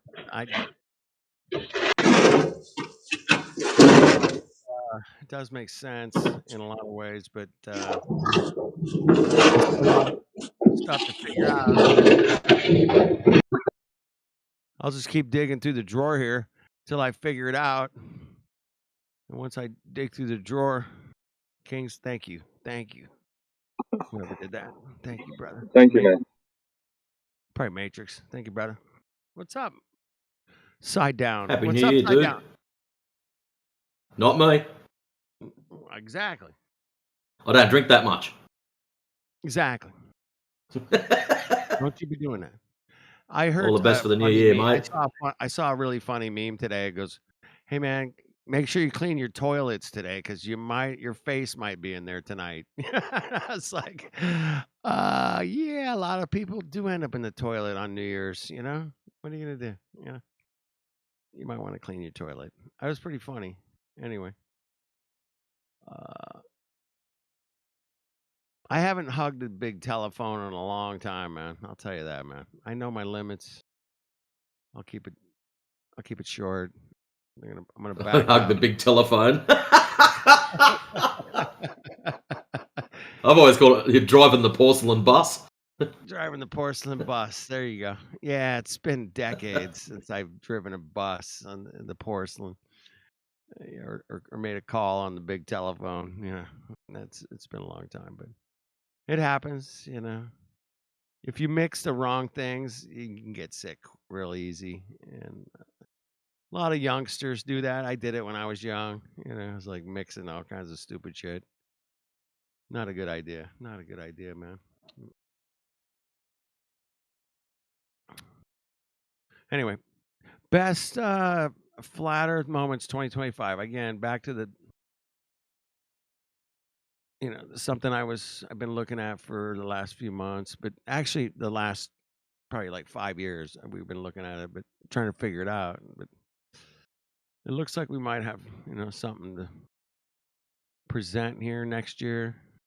Is the dual pole flat Earth, and it does make sense.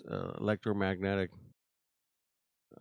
fields, but we'll get into it next year. But it's definitely got my attention, and I'm Are you gonna talking keep. about Are you talking about that thing that I think it was New Perspective started sharing Exactly. around over the last week? Yeah. Yeah. But I've Have known you seen it before? I've known Eve since like probably 2018. I met E, and but Who's people E? E1. He's the guy that has done all this work, man. Not me. But that's the guy that New Perspective's been interviewing.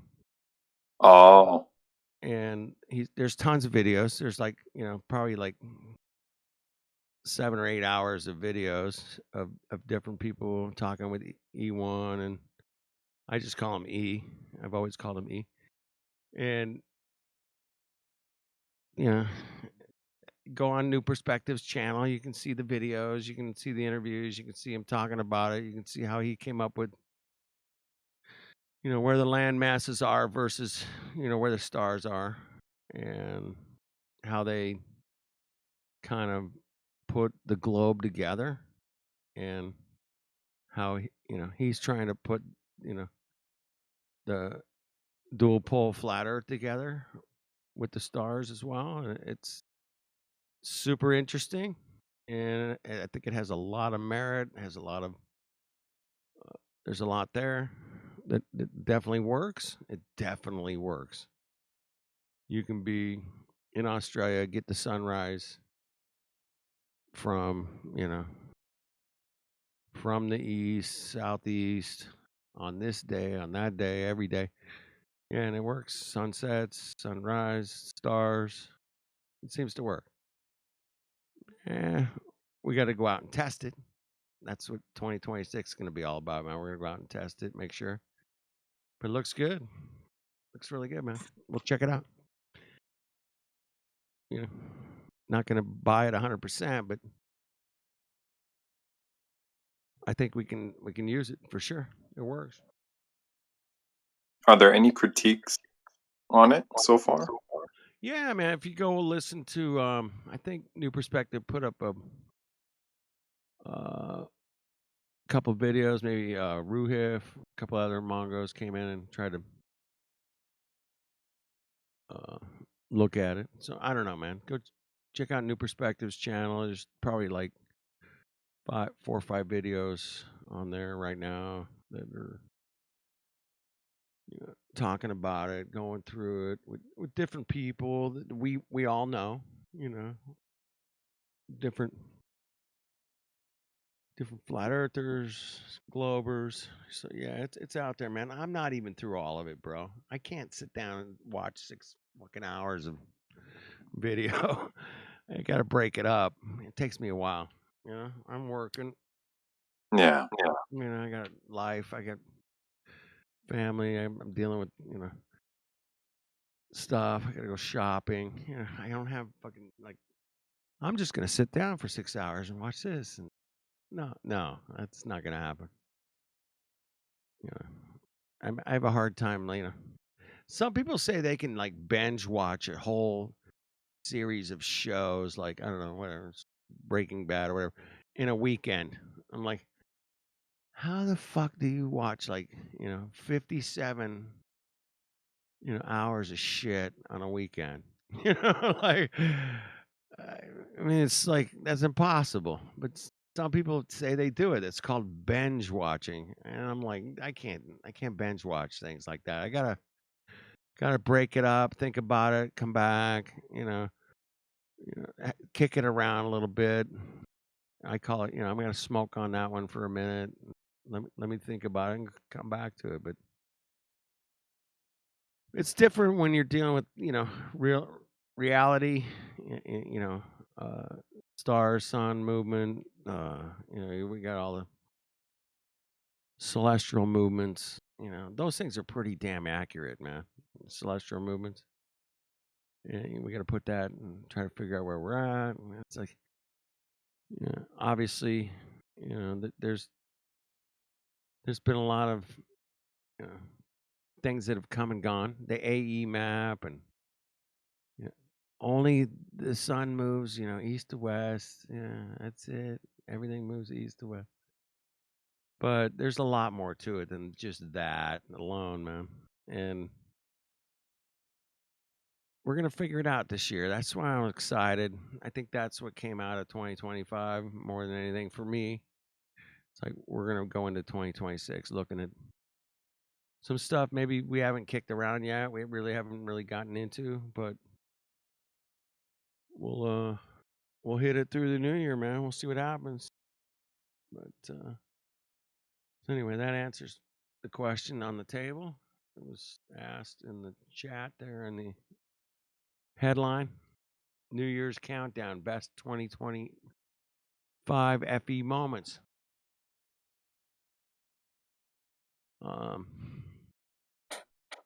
Any of you guys got one? You got something that sticks out other than 24-hour sun in Antarctica? Yeah, that's interesting. Anyway, I was actually surprised, dude, with that 24-hour sun crap, that we didn't get like 10,000 more people annoying the shit out of us.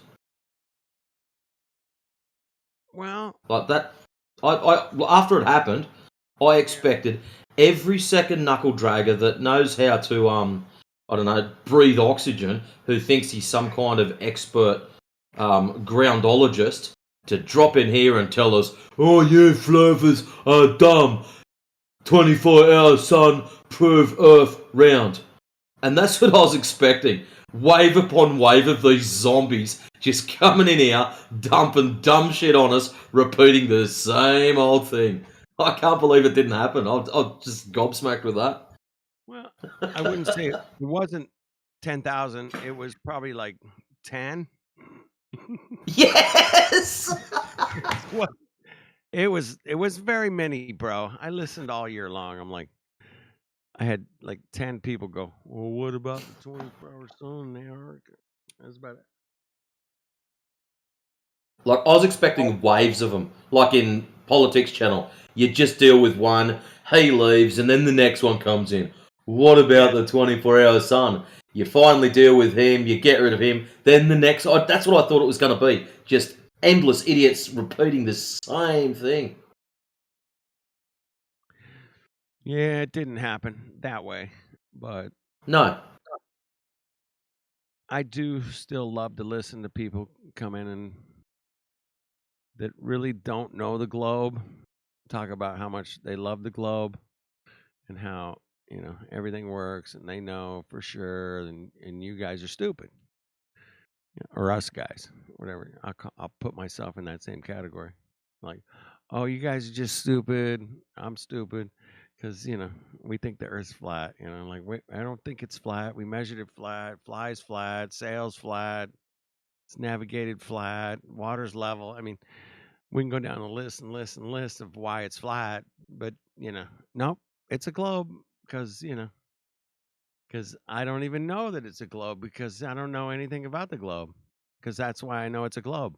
And I'm like, that's basically what happens, Matrix. They don't know anything about the globe, but they know it's a globe. And it's kind of fun, man, to listen to people try to explain their globe that they don't know nothing about. And that still makes me smile to this day. I'm like, that's so nice. Yes. Anyway, that's why I keep listening, keep coming back, hanging out. Like, I want to hear the next Mongo come in here and go, I know it's a globe because of pictures. You got pictures. I mean, come on. Everybody's got pictures.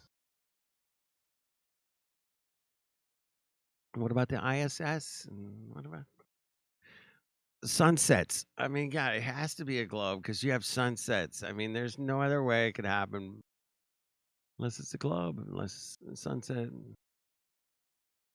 I'm just rambling to the choir at this point, but you guys know where I'm going. I appreciate it. Appreciate you guys letting me hang out once in a while. I'm not here too often, but hey, come on. But always love to listen. I'm working. Put the headphones on. Listen to you. You guys handle these guys, man. One after another. This next guy's got it all figured out because he don't know nothing about the globe. Oh, shoot. Anyway, yeah, it's been a tough road. Here we are, 10 years in, man. Coming up on 2026. I know a lot of you guys probably joined 2016. And, I was doing some of my best investigative work in 2016. Or, listening to some really smart people talk about how ridiculous this globe thing is. And I was like, oh, damn, this thing's ridiculous. How the hell are you going to prove any of that globe thing, man? You can't. You can't prove any of it. And there's just no way. It's absolutely impossible. But people still, have the faith It's it's the greatest religion in the world, man. The globe. It's number one. It even beats out Christianity because I've seen every faith come in here and go, nope, it's a globe. Like, you're Muslim, you're Jewish, you're Christian, doesn't matter. The globe wins on all of them, and that's a funny thing, man. I find that funny. It's like, wow, you don't even know you're in a religion, and you're in a religion. That's how good that religion is. It's like it's the most amazing religion ever. Like globe religion. Yeah, it's a globe. 100%. Oh, how do you know? I don't know. I just believe it. I just believe those guys and NASA and rockets. And why would they lie? Why would they lie, man? Why would they lie?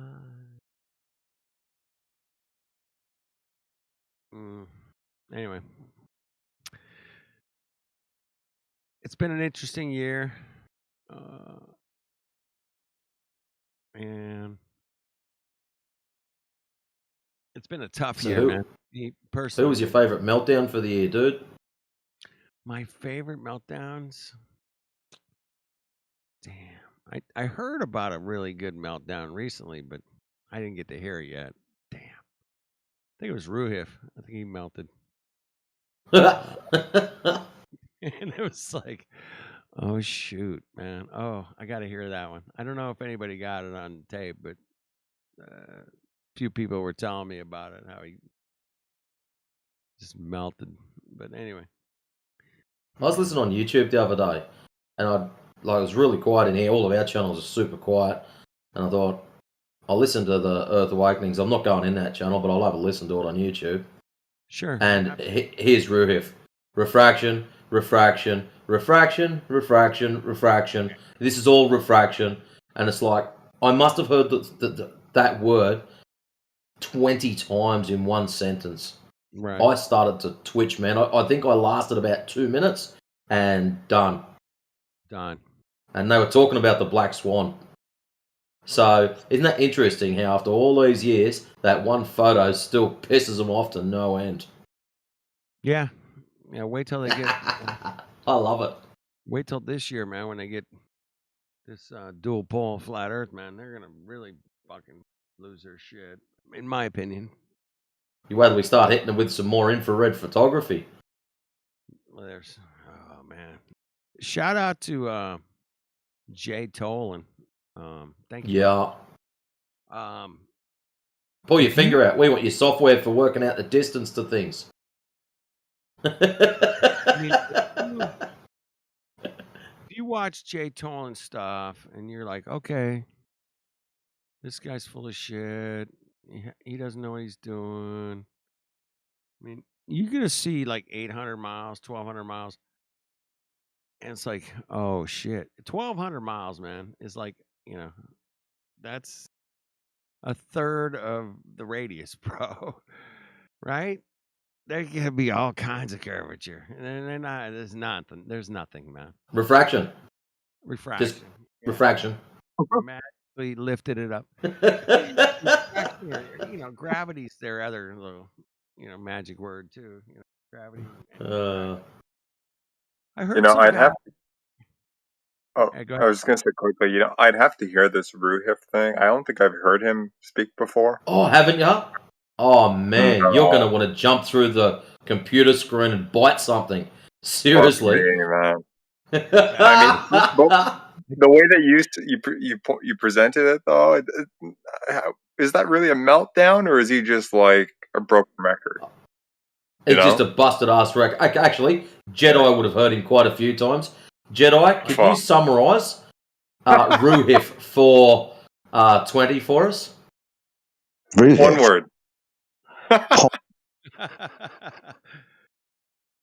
Yeah, pompous. He's very up in himself. Okay. Because dude, you asked for like, or Matrix, one of you guys asked for like the biggest meltdown or whatever. I'm telling you, man, nobody beat Donnie. Okay. Donnie C was my vote. Yep. No one beats him, dude. And that last one, he was here maybe in the last 2-3 weeks there. Yeah. Yeah, he's talking about taking measurements of the sun and, greater than 180 degrees. So it must be. I'm asking, you were there, right, Major? We're digging into like the error margin on his measurements, and he's flipping out and all this shit. And like, what the fuck, man? Like, like what's wrong with digging into that type of thing? He can't take it. It's fucking funny. But Yeah. I like to see guys, they're super confident. They know it's a globe, and there's so many ways to know it's a globe, and they're like, and when you guys and myself, we start digging into really what they know, they start, paddling, back paddling, shifting.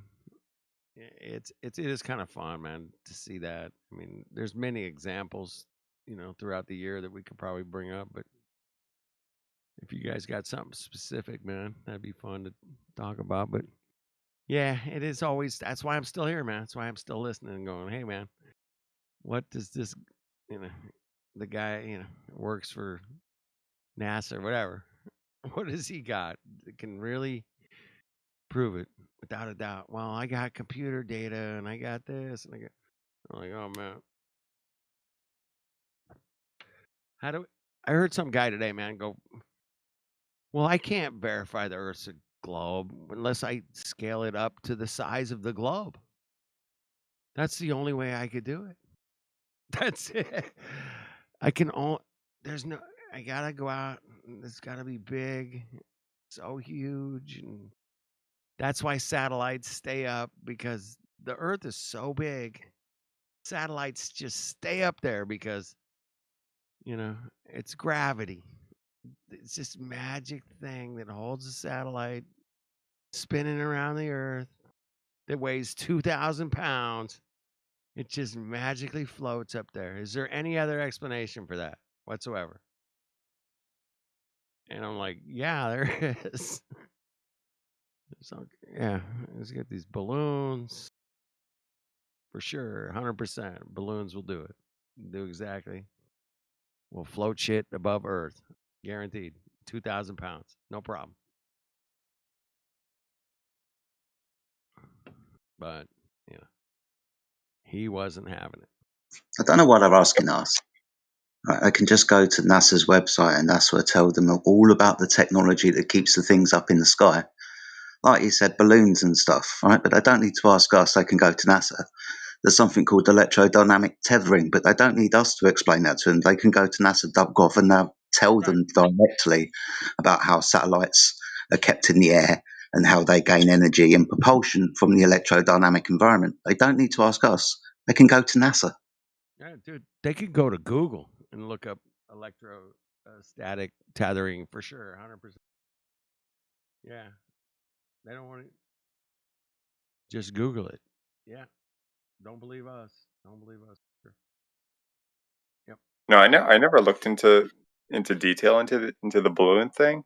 But what's kind of like threw me off is trying to like reconcile like, okay, so the claim is, or one of the claims are, that satellites are like traveling at like ridiculous speeds up there, right? Laterally, and then if you tie into that, oh well, these they're on a balloon or whatever. It kind of screwed me up. It's like, well, like how could a balloon thing be traveling at that speed? You know what I mean? Like if they were to be like equivocated or explained away like that, either the speeds are not, correct, or there are balloons traveling at that speed laterally. I don't know. Hey, Mick. Yeah. Mick, I got one even better, man. I just thought of it today. So they say the Earth has a tilt, 23.4 degrees and 23.4 degrees.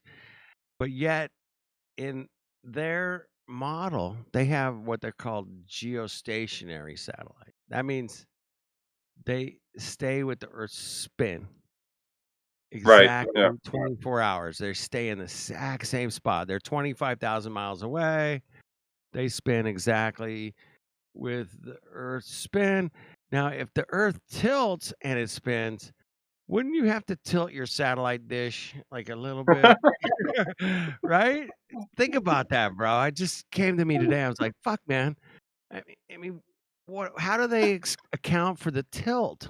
Because it would definitely be off at that point, right? Yeah, I'm like, oh, well, come on, man. Anyway, That's actually funny. Didn't think I'm about like, that one. it just kind of came to me today. I was like, oh, shoot, man, yeah, they would have to adjust for the tilt because they would. It's 23.4 degrees, and then another 23.4 degrees, and then it comes back. But no, that geostationary satellite just stays exactly in sync with Earth, and it's perfect, and it totally works. DirecTV works every time, and but if No. the Earth tilted, boy, we would have a problem, wouldn't we? I mean, that's all I'm I saying. mean, somehow, if they have so if the Earth is tilting, it's constantly oscillating back and forth, right? Right. Very ever so slightly every day or whatever, and then hits its extreme and then turns around, goes the other way, right? So they would have to have the satellites be in some path that accounts for that, Yeah. But it would have to be kind of like basically, it's going one way and then pivots around and comes back, Yeah. Or if it's going like a little circle or something, like I don't know. That's not exactly stationary, or like you know what I mean, It's not or even Exactly. relatively stationary. Yeah. If it was, it would have to be in a straight line that way, and then pivot around straight line the other way, right? Mick, it's how do I say it? Oh shit. It's geostationary, but it moves. Oh my goodness. That's crazy, bro. Anyway, yeah, I almost had the term exactly. I think I could make up a term that it's statically not I don't know. It's not stationary. Bullshit. That's what it is. That's the word for you. But I don't know. I thought about it today. I'm like, wait a minute, man. I've heard Matthew Learns come in here and say, hey, look at all the satellite dishes on the equator. They all point straight up. I'm like, okay, well, if they all point straight up, if it went 23.4 degrees this way or 23.4 degrees that way, they would have to adjust their satellite. I mean, either the satellite's adjusting or they would have to adjust their satellite dish, right? Either way, one or the other. So it ain't fucking stationary, man. It's moving. Somehow, they would come up with some kind of orbit that would work for that. I don't know. Stupid. I reckon it's just stationary. Exactly. Yeah. Totally stationary. But you bring that up to a globe earther, that sounds like the most complicated thing in the world. It's extremely complicated. Yeah. But I know that they bounce things off what they call the ionosphere, thermosphere, or whatever. They bounce signals from back in the 1940s. They were bouncing signals, getting signals to Australia from California. I'm like, okay, interesting. But could they do that with a dish? Yeah, they could just bounce some stuff off something up there, and you got television, man. You got DirecTV. You're good to go. Satellites are real, guaranteed. Wait a minute, what? Anyway, fun stuff, man. Jedi, what's your favorite moment? 2025, man. Got quite a few of them. Go for it.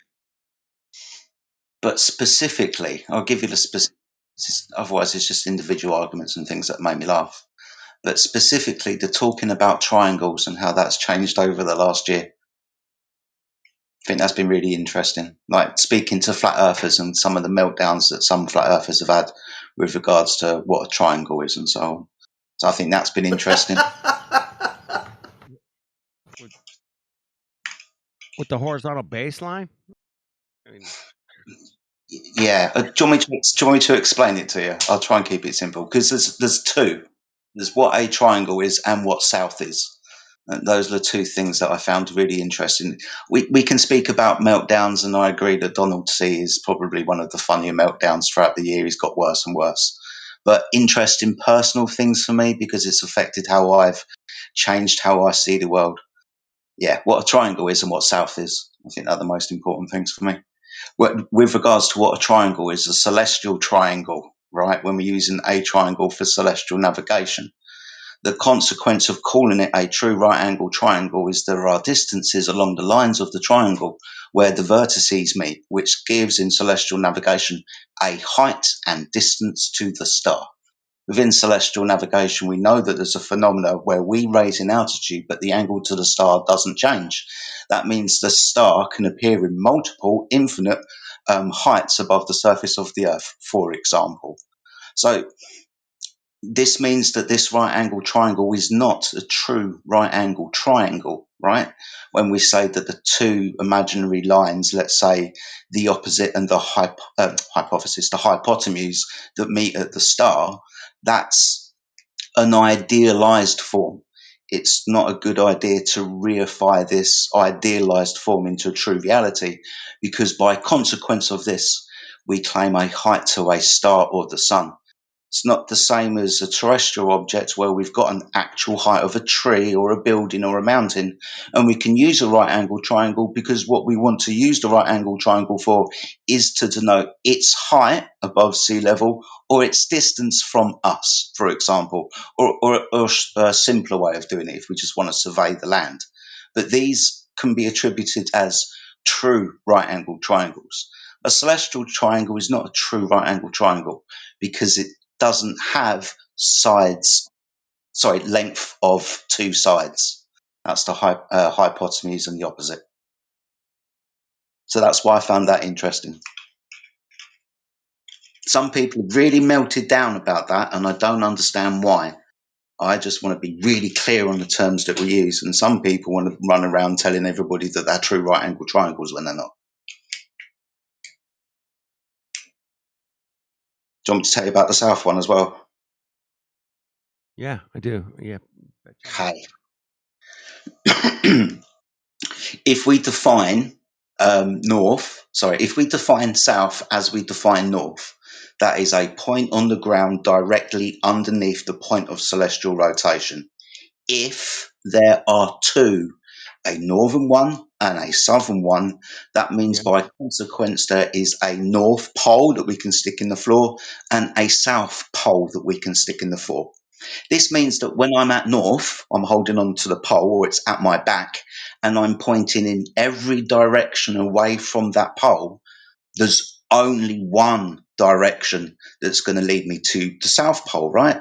Because there's only one straight line between 2 points, the 2 points being north and south. So that means consequentially that every direction 180 degrees from north will not lead you to south. Right. So I found those things really interesting this year, especially the north and south one. I've really latched onto that. I think that's been really interesting.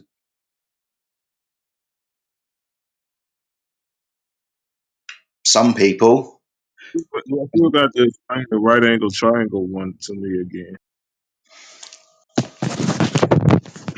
Okay. You're a little muffled. What'd you say? He wants me to explain the triangle one again. The right Right. angle triangle one again. Okay. There are three rules to a triangle. Right. The interior angle. Okay. So three sides that meet at 3 points. A triangle is a closed geometric shape. I use quotation marks when I said closed because it's important. So a true triangle, or right angle triangle, is a closed two-dimensional shape. It has 3 points, 3 sides. Right. Those interior angles, first law, those interior angles when measured and added together, it's the angle sum equation, reach 180 degrees. The second one is, I think, what's it called? I can't remember exactly what it's called, but it's regarding the length of sides. 2 sides, when added together, will always be longer than the third side. So A plus B is greater than C. Even C plus B is greater than A. So it doesn't matter what two lengths you add together, they will always be greater than the third line. And the other property of a triangle is by knowing the length of sides, it has an interior area.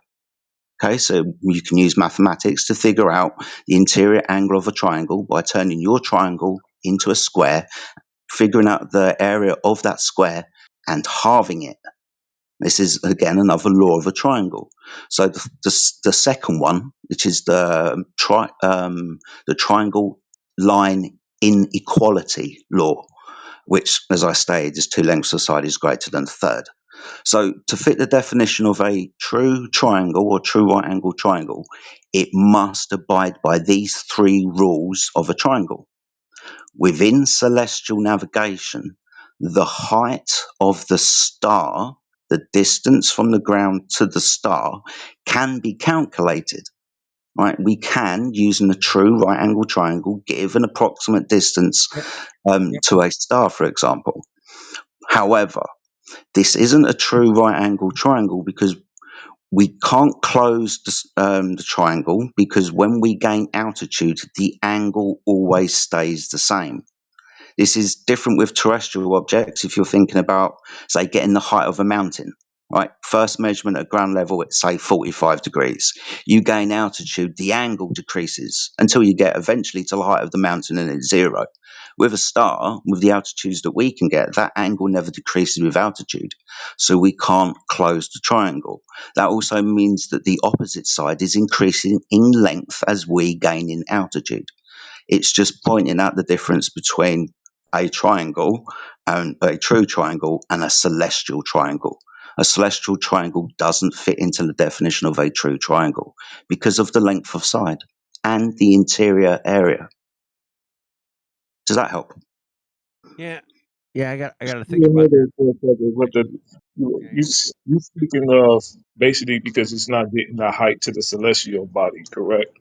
Bingo. That's it. That's all. We So know it's not a true triangle, right? Some people say that it is a true triangle. I'm just using the definition and pointing out where it fails in the definition of a true triangle. Because some people want to reify this celestial triangle, an elevation angle, into a right angle triangle, and reify that into fucking existence, giving us a height to the star. I but mean, it don't have to be fucking anything. It just basically it's a line of sight. The line of sight is basically it's an imaginary line. Yes. So Yeah. so both parties understand that. I don't know. I never seen the other side basically said that there's a real line. It's an Oh, imaginary line. That's why they call it a line of sight to begin with. yeah. And a It's right not. angle. And a right It's not. angle is usually referencing okay. And a right angle is usually referencing from either the observer, right? Either the observer, basically, and then there's another imaginary line being connected to the star, to the one celestial body, and then you have the line of sight line, I'll point it right? out. That's connected The to another. distance. We've got one length of the side, right? That's the distance between the observer making the measurement and the GP of the star. That's a distance that we calculate, right? Right, Right. The other two lines, right? The hypotenuse and the opposite, right? right. Have they got distances? The hypothesis is an imaginary line, right? Yeah, it's an imaginary line, right? But we've got So, 3 points. We've got essentially 3 points in the you only triangle. require right. So you only require the distance from the observer to the GP because you want to see how far you away from the GP. Yeah. But to fit the definition of a true triangle, the other two sides, imaginary or not, that meet at the star have got length. If you've got length of a true triangle between your position, taking the measurement, and its geographical position underneath the star, then if it fits the definition of a triangle, consequently, you've got two other length of line. Is that true in celestial navigation? With celestial navigation, you talking about utilizing the elevation angle, correct? Yeah. Right. You only utilizing the elevation angle for elevation. That's the only reason why you're using trig in that sense. You're not using trig to get the length or a distance to the celestial body. You're only Yeah, using an imaginary line for a line of sight. It's imaginary. It's not an actual length of the line, you, I know. the observer, to the celestial body. Good. So it's imaginary. So we Yes, shouldn't. it's It's so imaginary. So it's imaginary. the only thing that Reg, is actually being Reg, measured is the distance. Reg, You're only getting the distance. Reg, you're missing the point. You're talking past me. I know it's imaginary, right? Two lines are obviously imaginary. That's the opposite. And the hypotenuse, obviously imaginary. The other one's conceptually along the surface of the earth, right? They're all imaginary lines. To fit the definition of a triangle, all lines must have length because two of those sides, when added together, must be longer than the other one. It's the the line inequality law of a triangle. Right now, we're saying you're talking past me saying it's imaginary. I know it's fucking imaginary. Is there a distance though? Yeah, the distance is between the observer and the GP. That's the Okay. distance. Is there a distance on the opposite and the hypotenuse? No, because it's imaginary. No, dude. I know The it's line, imaginary. This is listen, what I'm trying to tell listen. you. It. I'm not trying to talk past you. I'm trying to get an understanding. You're saying Yeah. because you don't have the actual length, right, which would be a measurement from the observer to from the observer in the celestial body that is in an apparent position because you don't know the actual position. You're saying because you can't measure that and you don't have an actual measurement of that, you don't have the actual length line, right? From the hypothesis and the opposite, correct? That's what you're saying. That's why it's not a true triangle, correct? Yeah, it's not a true triangle because when we add the trigonometric functions, we start adding angles and lines together. Consequently, we do get distances of the opposite and the hypotenuse. So are we getting distances to the celestial or not? If you don't apply it properly and you say it's a true right angle triangle, then yes. If it's a true right angle triangle, then consequently you get a distance to star. It's not a true right angle triangle though. That's what I'm trying to point out because we don't have distances. Okay, so you're saying because you don't have the actual distances from the line being connected from the observer to the celestial body, it's not a true right angle triangle in that sense because the celestial body is in the apparent position, correct? A true right angle triangle is a closed geometric shape. All three lines have a length. All 3 points are connected by lines.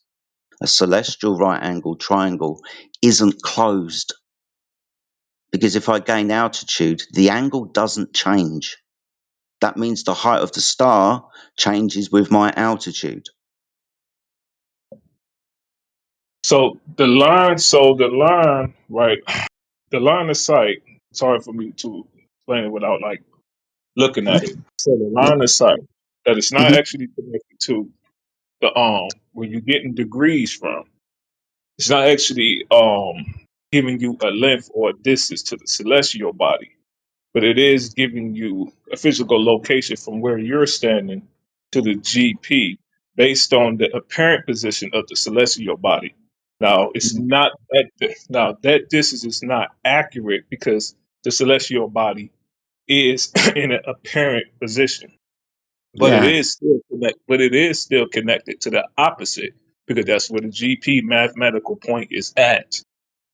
yeah, the opposite line, right, from the star to the ground. Does Right. that have? So from the reserve, listen, you said it yourself. It starts from a rectangle, right? So you had a GP, and you had the position where you at, and there's a line there, and then from that GP and from where you're standing, there's also another line, which would be the line of sight, which you call it a hypothesis or whatever. And then there's Hypotenuse. another line. Wait a minute. Then there's another line where the GP at, which would be the opposite. So Mm-hmm. you have the observer, the GP, right? Because you're trying to see where you at from the GP or how far are you away from the GP. You have that. You have a line connected there. Then you have, if you start with just a regular rectangle or square, you will have a line which will be the opposite, right? And then you will have, where the observer is standing, there will be a line where you standing. And then you would take that line, right? You would take that line based on the mathematical points of the celestial body. You would take the line, which would be the hypothesis or whatever they want to call it, hypotenuse or whatever, and then that will be the line of sight, and that will be pointed to the apparent position of the celestial body that's supposed to be at the mathematical point of the GP to see how far you away. Now, it's not actually going to that celestial body because you're right, you will get a distance to it. Yeah. So because we don't know, right, we don't know the length of that line, but but that line of sight is still going to the apparent position Yeah. connected to the opposite where the GP is at. So Yeah. I'm trying to see how is that not a triangle? Because those will be 3 points. Because triangles have length of side. Yeah, but the length aside, but a triangle only if you're measuring angles, you're only measuring degrees, bro. Yeah, but I've already pointed out the 3 laws of a triangle. 1, the interior angle equation. 2, the line inequality equation. And 3, the internal area equation. Now, 2 of these laws require a length of all 3 sides to fit the Yeah, but definition of a true the triangle. length is connected to the You're not, opposite. It's you're connected to slowly it. talking through me, dude. What the fuck?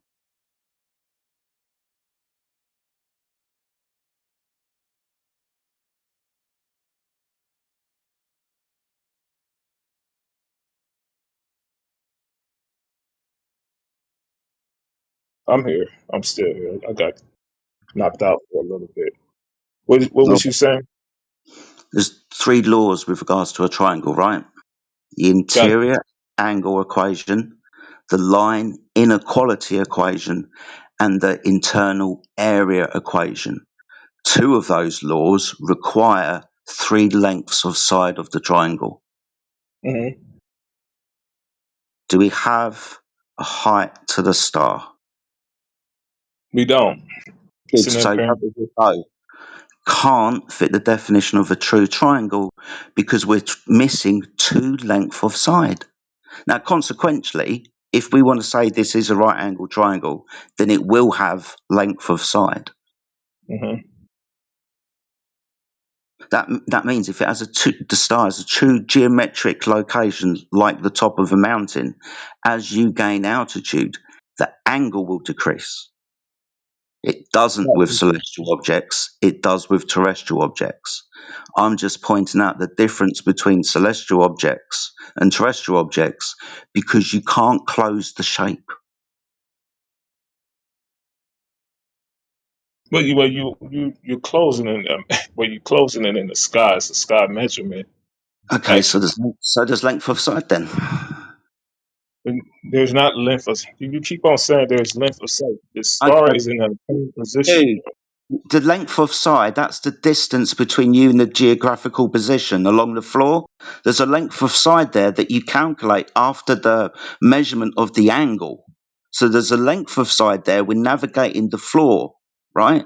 So there's one Yeah, length of side, but we don't have 2 others. If there's no other length of 2 sides, then it's not a fucking triangle. but the length is apparent because the celestial body is in an apparent position. So yeah, You know, apparent. we only utilizing this for the floor. It's in I the know. apparent position. So listen, it's not like we measuring it from a mountain. It's not. We're not doing it. We're not measuring terrestrials. We understand that, and we understand that the stars is not treated as if it's terrestrial. So if Stop. we're going to use, All right, so if we we're going to understand. utilize, okay, We. Right, we. No, not we. Not everybody in the flat earth community understands this. They used our language wrong, which is why I brought up that it's been an interesting discussion for me with flat earthers over the last year, like this one, right? So, and I'm not pointing you out. I think you've got a grasp, so I don't want to be at loggerheads with you. You understand the true, the truth within regards to the right angle triangle in celestial observations and navigation, right? We It's not a know true thing, though. an Yeah, actual height of yeah, the I star. think that. You know this. Other people in flat Earth appear not to, and seem to get really upset when I point out that it's not a true right angle triangle. So I don't want to be at loggerheads with you, dude. I think you get it. Yeah, it's not a true right angle triangle in a sense. It's treated as such, but it's not. You're not getting actual measurements to the celestial bodies. No. Yeah, exactly. So it's just, let's not reify this triangle into existence. That's all I'm pointing out. Yeah, conceptually it's a right angle triangle, and you can draw a right angle triangle on a piece of paper if you want to describe the observation, right? You can do that. You can take angle measurements. You can conceptualize the other imaginary line of these three lines on this triangle. But there's a consequence to this. If it's a true triangle, then all those sides have length. It doesn't. That's all I'm pointing out. Right. Yeah, I would think that would be quite obvious because stars is in a apparent position. I mean, that's the reason why they start with a rectangle in the first place. So Yeah, yeah, I'm and just also saying, I'm just we really trying to figure out like who not understanding this. That's what I'm trying to like. yeah. And I don't know. I'm not going to point out like people I that I've know had some of the names, conversations but I with. don't know. Like, I never had a discussion with anybody that didn't really understand that part of it. Yeah, I know. Some people Because have that's found it. usually like the movers bring up. so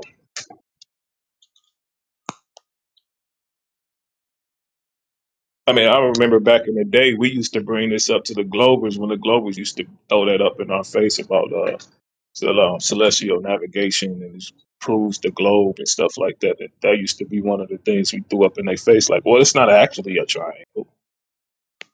Yeah, And so,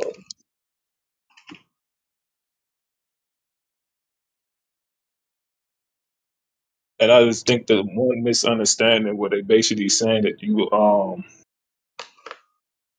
talking about the South Pole. You think I think they think you're trying to say like the Earth is upside down or something like that. yeah, but that's stupid because So, all of this is a consequence of measuring angles to things in the sky, celestial navigation, right? Celestial poles, the things that we measure rotating around them, like I don't know, constellations, the ones in the north and the ones in the south. The consequence of celestial navigation is measuring the motion of the stars over time. We measure two poles. right. That's it. Yeah, I think they just blown that way out of proportion. A lot of it is so. Yeah, exactly. I don't know what it is, to be honest with you. I've tried to explain it like enough to certain individuals, but why it's like banging my head against a wall. There seems to be some kind of, I don't know, something, something amiss there for sure. Not sure what it is though. Why some people don't want to admit to two celestial poles, I don't know. But people like Will Duffy would tell you like you guys don't have a South Pole. South Pole would be all around the Earth. Yeah. South Pole is 180 degrees from. I mean, yes and no. You can say that it is, but actually, if it's got an actual position on the floor, like a pole, there's only one straight line connecting two poles.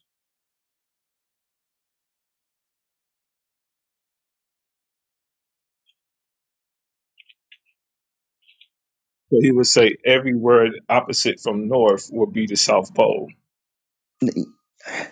It's not going to end you up at the South Pole, is it? I would say somebody like Will Duffy would say, "Well, where is the South Pole at on the flat Earth? Because you guys don't have a South Pole. Everywhere opposite from the north would be considered the South Pole." Well, yeah, I think that's because of how you can reference north, south, east, and west. Right? If you got a compass out, 180 degrees from north is south, just like 90 degrees perpendicular to north is east. Right? It's you can do that, but that south, it isn't a true geographical location. Only one straight line between those two poles would connect the two poles. So yeah, you get a compass out. The compass will tell you 180 degrees from north. That's awesome. You also go to the South Pole conceptually and kind of get the same. 180 degrees from south is north. But actually, like I'm saying, there's only one straight line between two poles.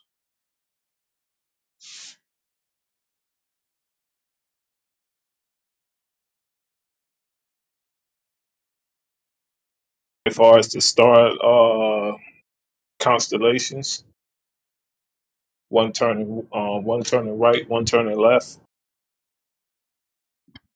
Yeah.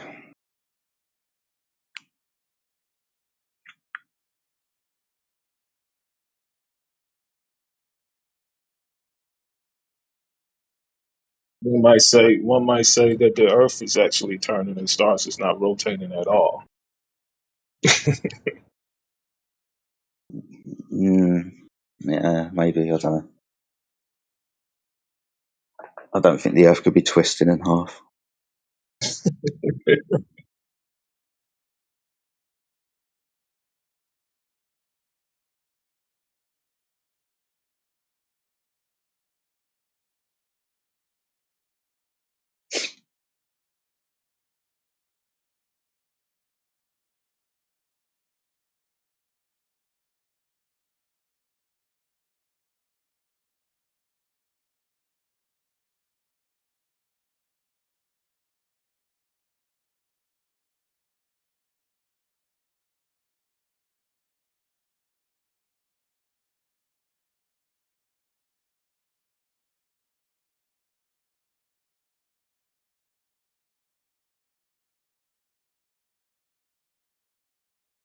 Yeah, I just think it's good to sharpen your swords. I think because we're in the position of exposition, right? People come to us and ask questions. One of those questions is, why, when I go south, does the sky change direction? For years, I don't think we've answered this question really well, as in, you turned round. I understand that that can answer a question for you, but I don't think it fully answers what's happening in the sky. Because for years, it seemed to me that flat earthers were saying that all stars rotate around the North Pole. All stars, right? Like some kind of merry-go-round, right? Like the tent or the lights in the sky revolving around, and with circles, those circles keep getting bigger and bigger and bigger. So eventually there's a big sweeping circle around what the circumference of the world, we'll call that Antarctica. And the only reason why you appear to have clockwise and anti-clockwise is because you turned around. That wasn't answering the question for me. That was denying two celestial poles that's obviously been observed by every person that we talk to in Australia, if they're at a low enough latitude or within that country.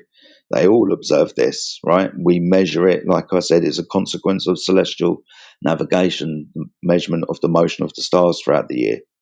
So I think now we can answer that question a little bit, or I can anyway, answer that question a little bit better. Not saying that others can't, but I've got my head around it. So yeah, you said about sharpening your swords and whatnot.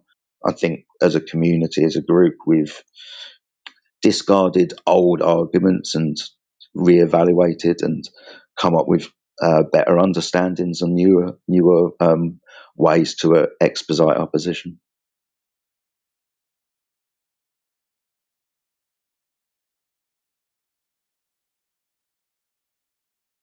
My only question to that is where did you locate it or discover the South Pole?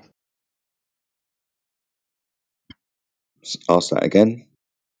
I said my only thing to that is where you discovered the South Pole, because then they will be looking for a physical location of it. Yeah, that would be But the like the reason why they answer that question in the first place about the sky is because they yeah, think that the Earth is actually rotating, and when they go to the south, they're standing upside down looking in the sky. yeah, exactly that. Yeah, that's So what they they weren't think. really asking that question because there's some South Pole. I mean, the admission of the South Pole to a glober is basically, oh yes, I am standing upside down on a globe, looking in the sky next to the South Pole, where the sun seems to be there for 24 hours. So basically, the argument is whether or not Coriolis effect exists and the globe exists. It's not really about the sky. I think that's what a lot of flat earthers be basically forgetting. I mean, every time they ask me that question, I say, that is kind of interesting.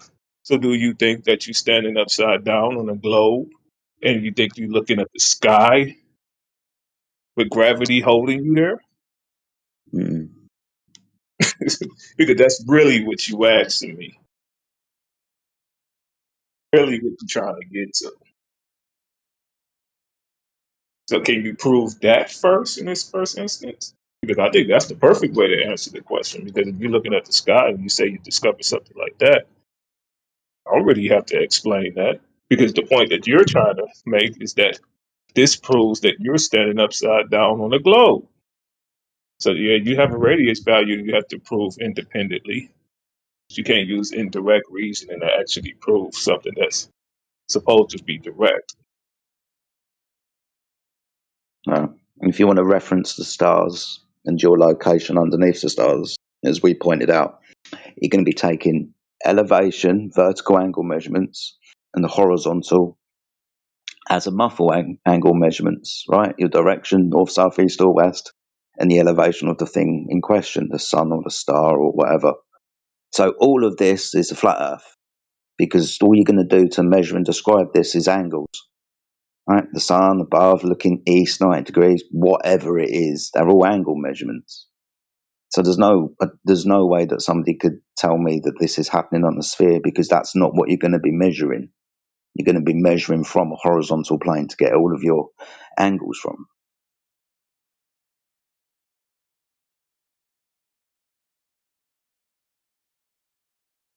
You see, you was able to answer that quite well. Yeah.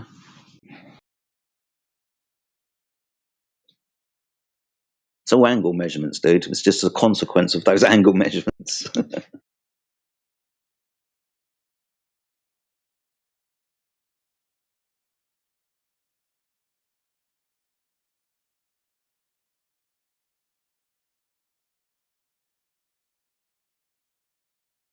Because Will Duffy usually, he trolls on Flatzoid's thing all the time with that. That's why I just find it kind of funny that he literally trolls with that.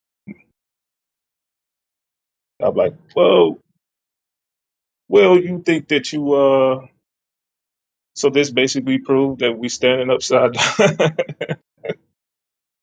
How did you? Because I said, it is an interesting way that we actually take measurements using that.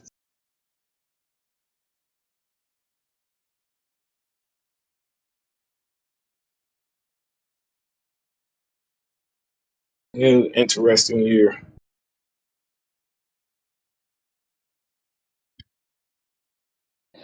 Yeah, man. Last year was interesting. It's now 2026 for me. It's 20 minutes past 8 in the morning. So I'm not sure if it's New Year yet or it just has been, but Happy New Year to you, Regman. Yeah, Happy New Year to you too. Who knows what 2026 is going to bring? Hopefully it bring uniting about this division.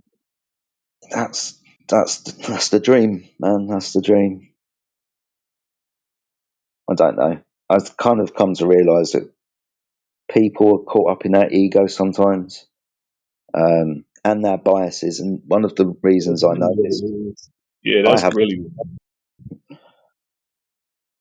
that's definitely what it is. Because a lot of this can literally just be overlooked. Nobody is going to look down on you if you're incorrect about something. yeah, I started this by asking people like what they thought and so on. As far as I'm aware, it's kind of obvious stuff, really. If people don't agree with the obvious stuff, then I think that's more on them than it is me. Right.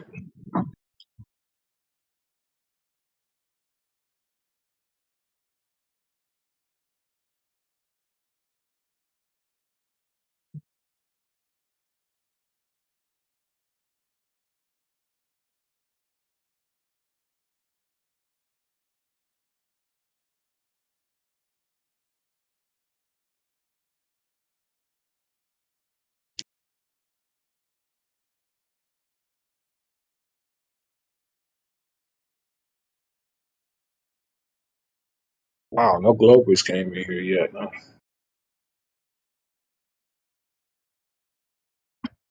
I think Matthew Learns was the last Glover to come in, and that was about, I don't know, 3-4 hours ago.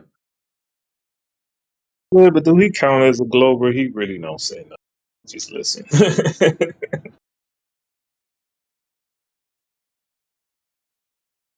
think he had enough of y'all. He had enough of me anyway, I know that. He left. But, I don't know. He's an anti-flat earther anyway. I wouldn't really call him somebody genuinely asking questions. His main reason for being here is when it goes quiet is to throw in the globe narrative.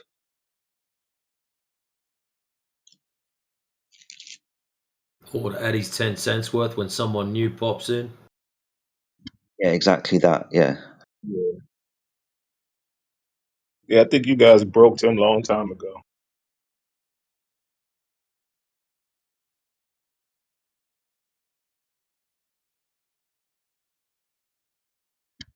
Well, maybe in 2026 we can get this place up.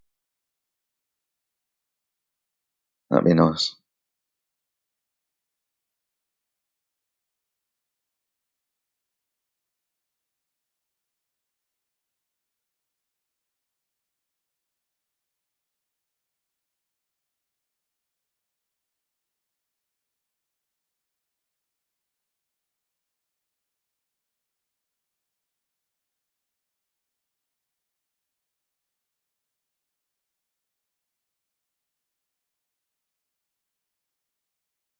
And we're getting a lot of new people coming in this one. Since y'all, I mean, a lot of them can't speak English, but as far as people that can,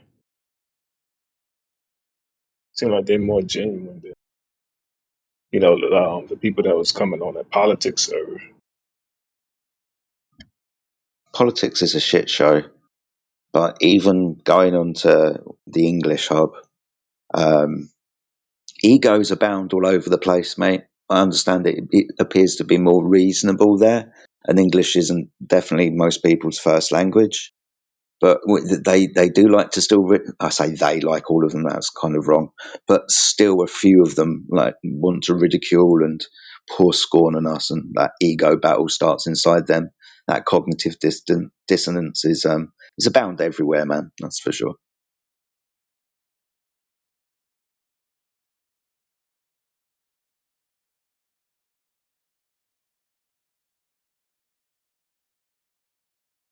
Hey, Jedi, can I ask you a question? Yeah, man. Of course. What's up? About that, the whole celestial navigation thing, taking angle measurements to stars and shit. I'm wondering, like, what was like?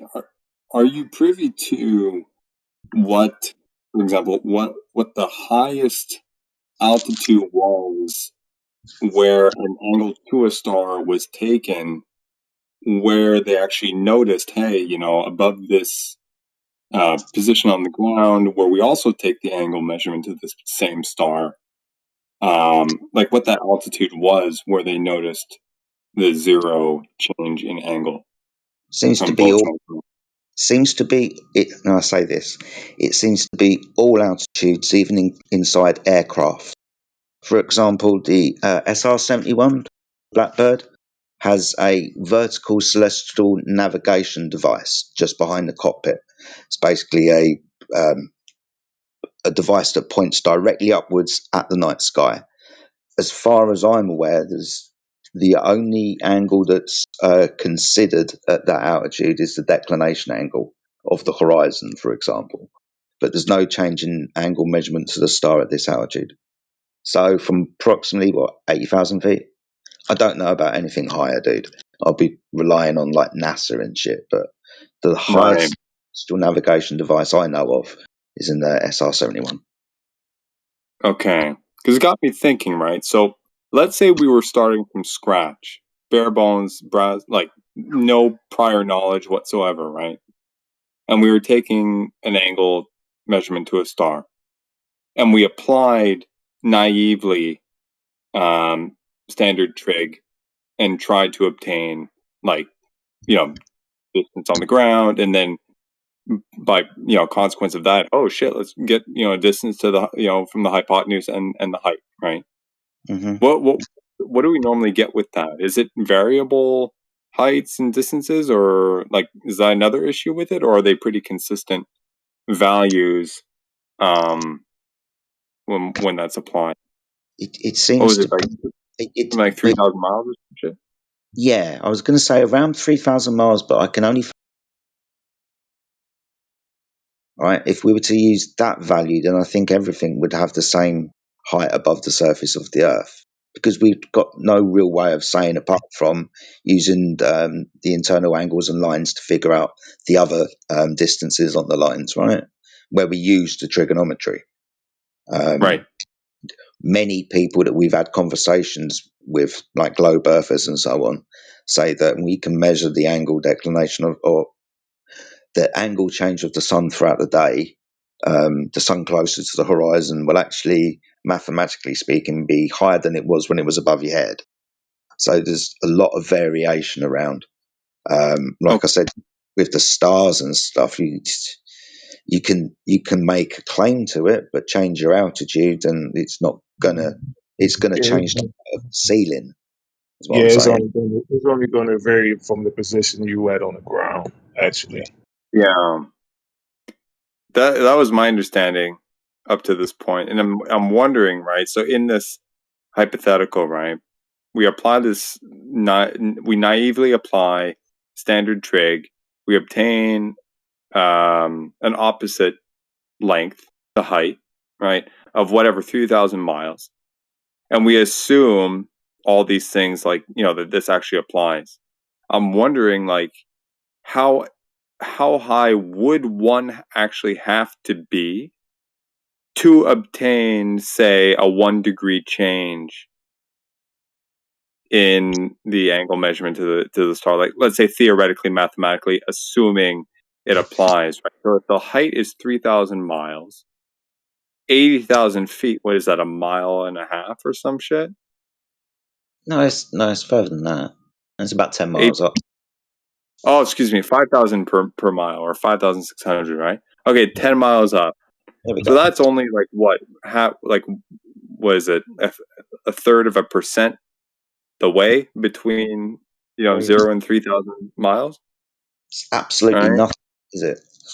In the grand. Yeah, absolutely nothing, right? So I'm wondering, like, if there is an angle change, would it just be so insignificant or so small that the devices being used to measure this angle are not calibrated or precise enough to detect it?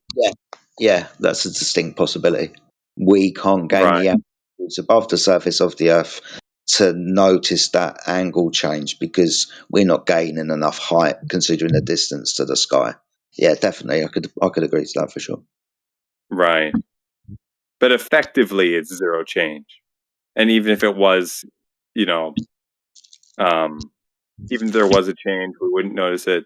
So it's either like it's unknown, or our best guess, naive guess, would be that 3,000 mile height at pure assuming everything to hold.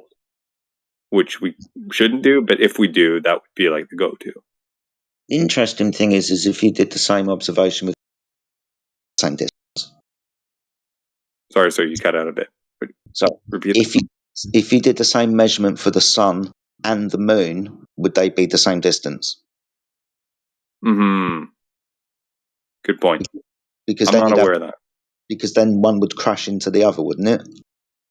Unless those distances change. Yeah. It's like, but yeah, if they're all the same distance, then they're going to crash into each other. Yeah. It has to Assuming be. Right. Assuming they're solid objects to begin with, right? So, Yeah, but all this to say, it still throws the entire, mainstream cosmology and out the window. Oh yeah. Suffice to say, right? We're all measuring I'm angles. just wondering. Earth, yeah. That's all we're doing here. Just measuring angles to Earth, yeah. Yeah. I'm just wondering, like, because if it's satisfactory for everyone to just be like, hey, we can't know, the height if there is one, or we can't know if there is one, when what we've done so far, it could just be a matter of lack of precision to be able to, get any step further, right? Yeah, I'd agree to that. I would wonder what that is. I probably might want to work that out at some point. So, like, for example, say if you want to change, like, you get an angle measurement, 45 degrees, whatever. How high would you have to be, right? Assuming, so say again, you start at the ground, 45 degrees, do some trig. We get a naive estimated height of 3,000 miles, let's say, and the angle is 45 degrees. How high would we have to be to, let's say, chop that angle in by a third, right? From 45 degrees to 30 degrees. You know what I mean? Figure that out. From that calculation, it might be like, we would have to be, 1,000 miles up or some shit like that. You know what I mean? Like, it's obviously like ridiculous. It's not going to happen. But, or even to get one angle, 1 degree of change. Yeah, you figure that out, you'll be getting close to knowing the distance to the celestial body you taking that measurement from. But that's the thing, right? Like, that would need to be done. That would have to be done if you're going to try and prove that it's or demonstrate that it's worth considering the possibility that there is a height, right? This type of process would need to be taken or undergone. Yeah, but according to them, that the celestial bodies is so far, they're at an infinite distance where they light years away, and you're not actually, when you see the star, you're not actually looking at the star, you're looking at the dead light of the star, because the star is actually light years away, and you're not actually looking at the real star. So yeah. Well, same thing even with the sun, right? Where the 8 when minutes you go up there and get an angle change, you kind of gonna be like debunking the whole little story about these celestial bodies being so far away. So in the universe, right. Yeah, but practically speaking, how do you do that? I mean, forget it, right? But yeah, like, let's say if you're at 80,000 feet and you take an angle and you don't notice the difference, for all your thing was precise to 1 degree, and there was a quarter of a degree change. You know what I mean? Like, you couldn't know from that instrumentation, especially if you're going that fast, right? If you're flying in plane and shit, like I don't know.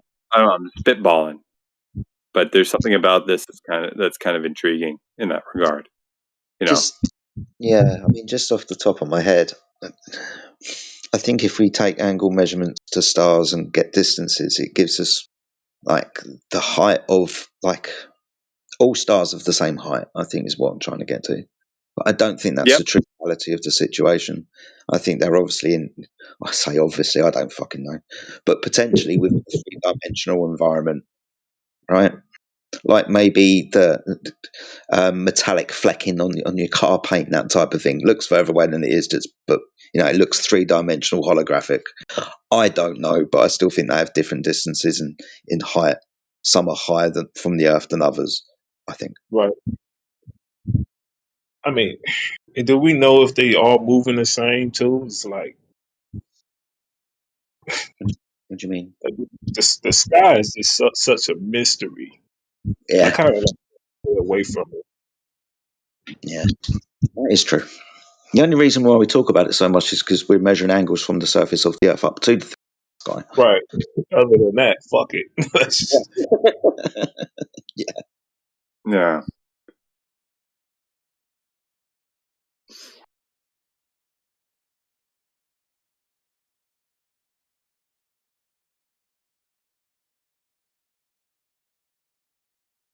The globe, they got to talk about it because, they got claims that they've been there and they're going to go back and.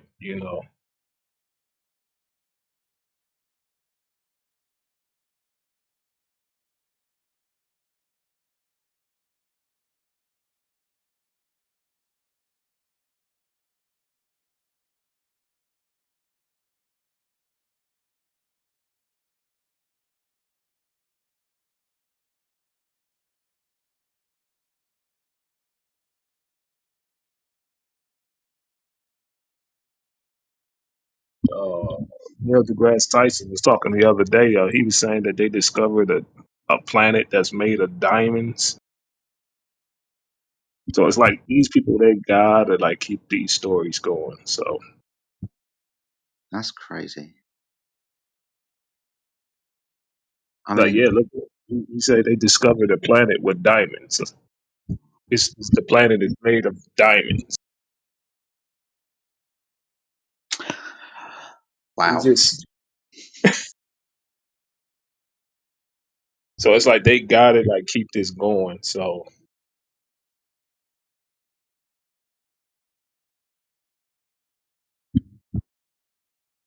I just love how they say we did it. We as if like he was there. Like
Welcome to 24/7 Flat Earth Discord.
Peace, y'all. Has that curve been found yet?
Yo, yo. Hello?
Nigger?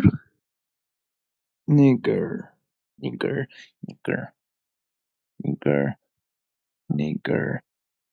Nigger. Hello, Jordan Barrett. I hate niggers. Nigger. Nigger.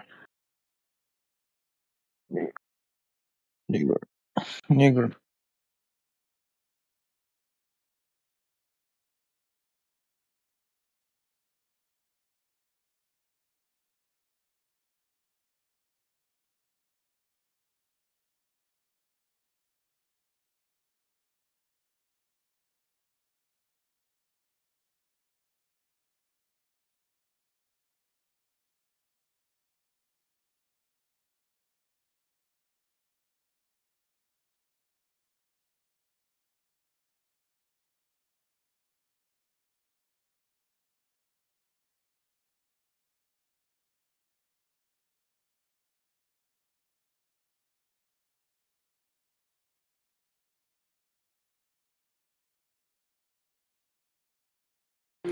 Truth isn't given, it's something you find, and we're right beside you as you free your mind.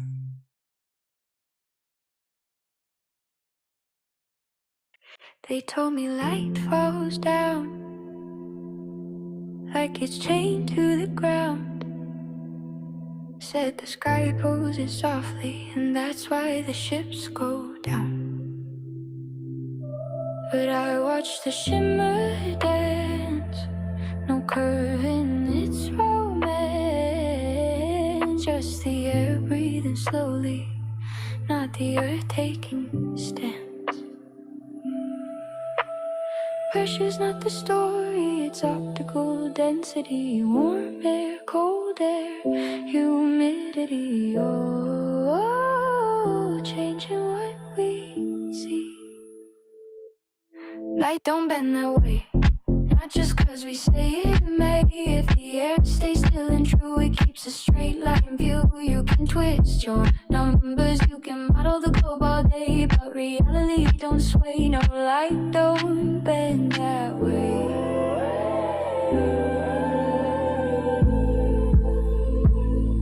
They drew it all orthographic, forgot perspective's play, turned a living sight into plastic, made the real fade away. Said standard refraction like gospel, but the test said no, my friend. If the gradients don't flip or topple, that line won't curve to mend. Humidity's lighter, heat makes the air thin, cold above, warm below, the curve bends up, not in.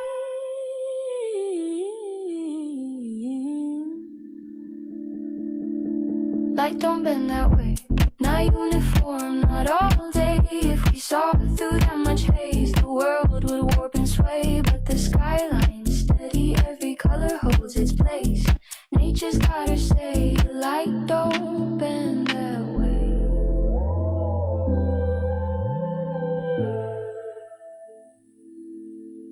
You can't force the beam to follow faith, can't curve a truth, a chosen wraith. The lens remembers every lie we've spun, and straight lines tell what's really done.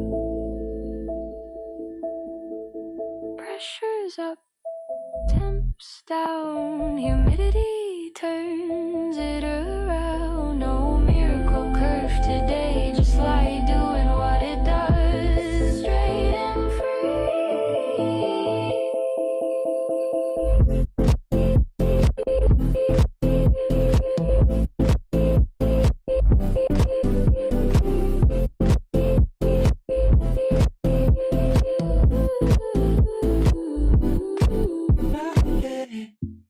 no matter what they say, when you measure, you see the line still walking free. You can model the heavens, but the air won't play pretend. Reality won't sway. Light don't bend that way.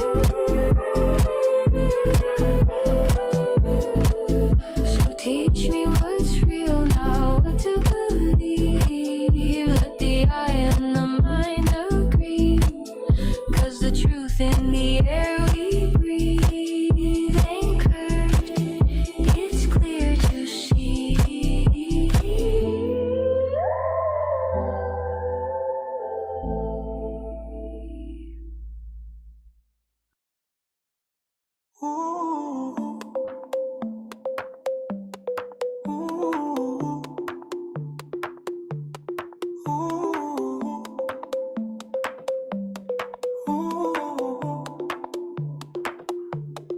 I don't claim to shape the real.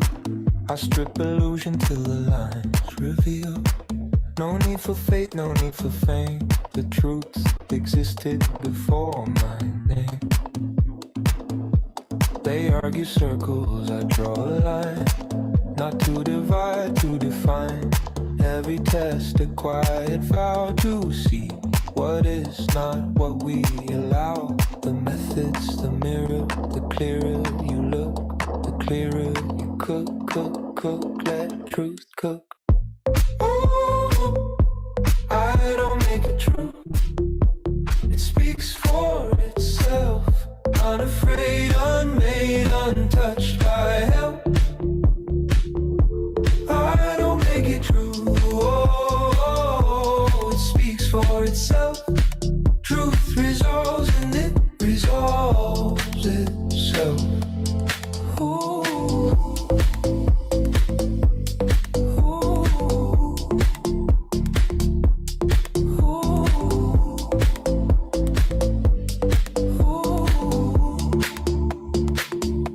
They bend their world to fit belief, patch the holes with borrowed grief. But data don't care who you are, it burns the false, sets the bar. Each era's a door we open wide, a path through pride to the other side. No prophets here, just those who learn to question first and never burn. The method's the mirror, the clearer you look, the clearer you cook, truth cook. I don't make it true. It speaks for itself. Unafraid, unmade, untouched by help. I don't make it true. Oh, it speaks for itself. Truth resolves and it resolves itself. Reality doesn't flinch when named. It doesn't care who's blamed. It waits, patient, unashamed, while we unlearn what we became. The method's the mirror, the clearer you look, the clearer you cook, truth cook. I don't make it true. It speaks for itself. I'm bent, oh no need for help. I don't make it true. Oh, it speaks for itself. Truth resolves and it resolves itself. Just let it cook.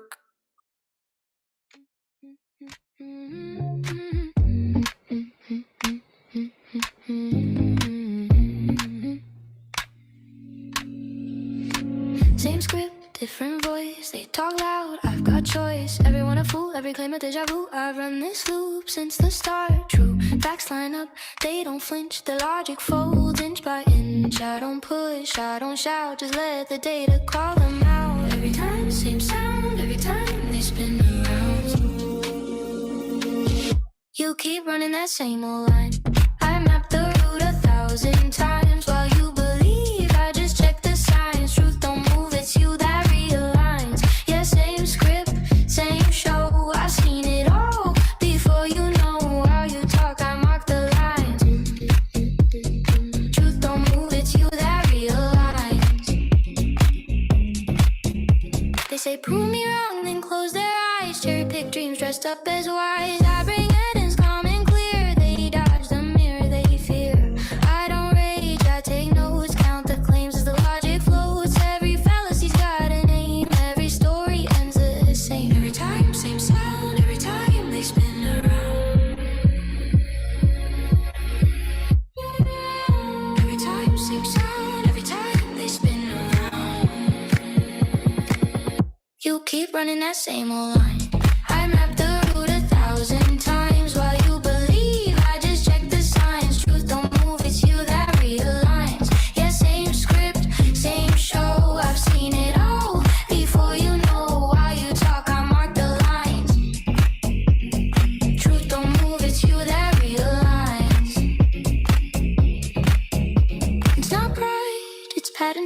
I see the loops in every defense. No thrill, no spark, no book to write. Just the quiet glow of getting it right. Seen it rise, seen it fall.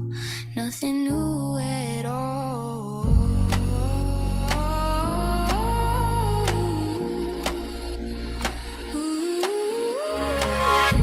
Time seems down every time they spin around. You keep running that same old line. I mapped the route 1,000 times. While you believe I just check the signs. Truth don't move, it's you that realigns. Yeah, same script, same show. I've seen it all before, you know.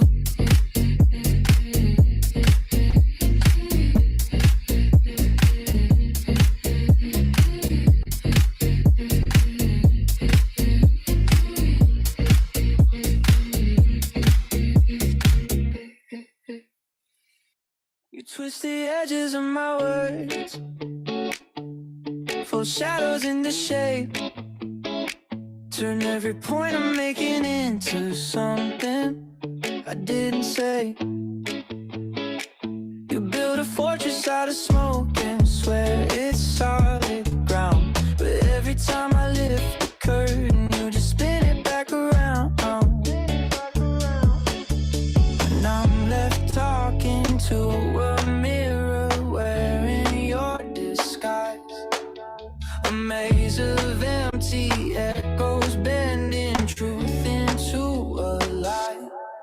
I'm tired of arguing in your house of cards where reason falls apart. The moment it starts, you break the thread, pretend it's frayed. Blame the scene, blame the yarn. I'm done untangling your logic with bare and bleeding arms.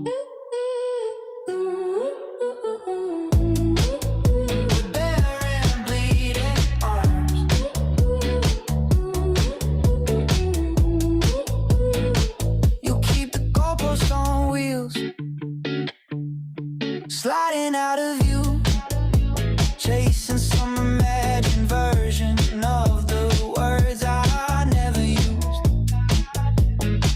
You draw conclusions like constellations, random points in the night sky.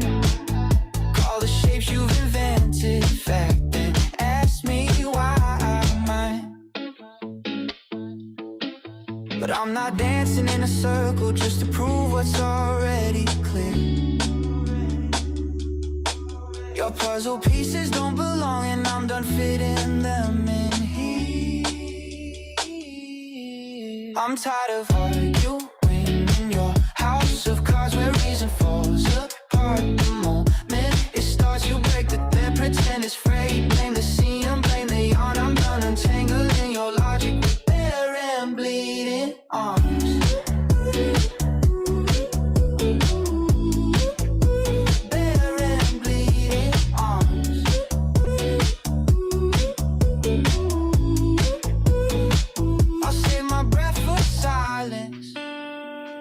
Where truth can settle in, where thoughts don't twist like currents, pulling sanity thin. I'm stepping out of your weather, your storms that never rain. I won't keep feeding fires that burn without a flame.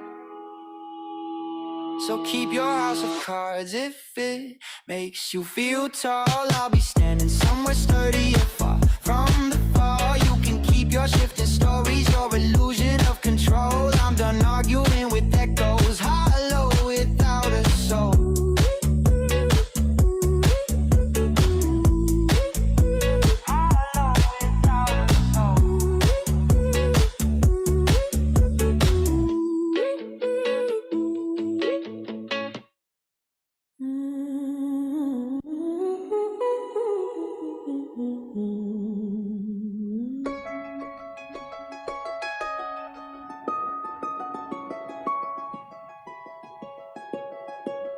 Step in the lab, I'm a falsification hunter. Models break fast when the numbers pull asunder. Optical G on the climb, altitude test. Signal shifts sideways, but the theory under stress. Hold up. If Earth spins constant, drift should stay tight, but the waveform bends when I change the flight height. Why though? Empirical strike, I don't care who said what. If prediction don't match, then the premise gets cut. Snip, snip. Snip, snip. I don't claim what it is, I expose what it ain't. No data over doctrine, that's the realist saying. Facts hit harder than the models you paint. Boom. If the curve don't curve, then the scales feel faint. Too flat, no hypothesis flex, that's the stance I maintain. You can't crown a theory when the math shows strain. I'm the signal to noise king, clean domain. Empiricism only let the rest go drain. Pendulum swing, yeah, I clock that phase, but anomalies pop in eclipse time haze. Call it alleys, alias, whatever the craze, but the system misbehaves in repeatable ways. Accelerometers chill when the orbit should bite. No tangential pulse where the model needs might. You can't conjure motion from a theory and fry. You test it on the ground in the dark and the light. Let's go. Jealousy flatline based on too pure. Survey chains closed with a radius unsure. What radius? If the ground stays level way beyond the brochure, then the comment stack cracks, no foundation. I don't claim what it is, I expose what it ain't. Data over doctrine, that's the realist saying. Facts hit harder than the models you paint. If the curve don't curve, then the scales feel faint. That's right. No hypothesis flex, that's the stance I maintain. You can't crown a theory when the math shows strain. Yup. I'm the signal to noise, king, clean domain. Empiricism only let the rest go tame. Fall back.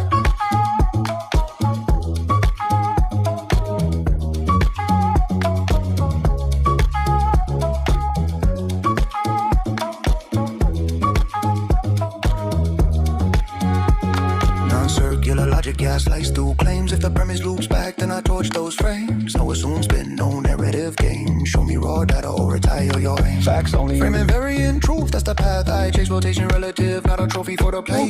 If the cause ain't fixed, don't force it to the case. We revise, refine, never fall from grace. Keep sharp.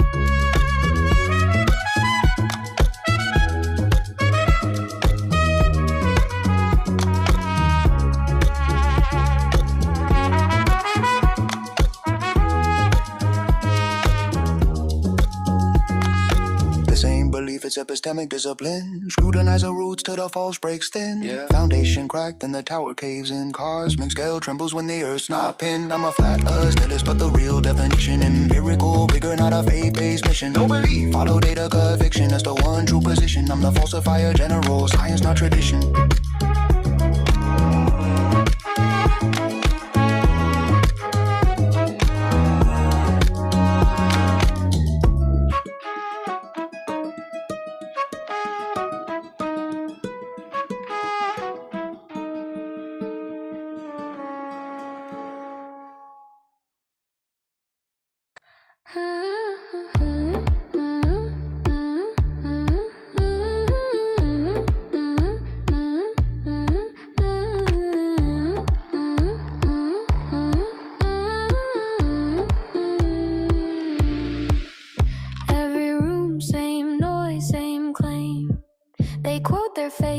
It's their shot at fame. Fallacies dressed up in numbers and pride. They talk loud, but they never verify. I breathe facts, they breathe vibes. I measure, they memorize lies. Logic's not cruelty, it's clean incision. I'd rather cut lies than die in superstition. You say believe, I say replicate. We're not the same, my facts emancipate. This is my null hypothesis, prove me wrong. Show your work or move along. If your facts can't stand the heat, they melt like wax beneath a repeat.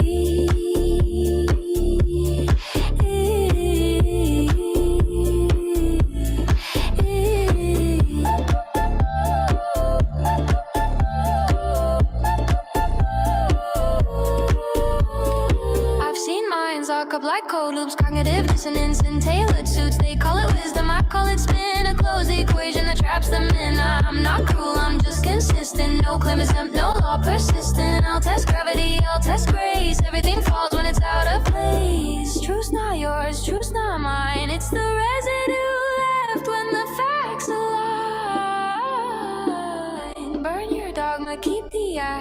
That's the intellectual cash.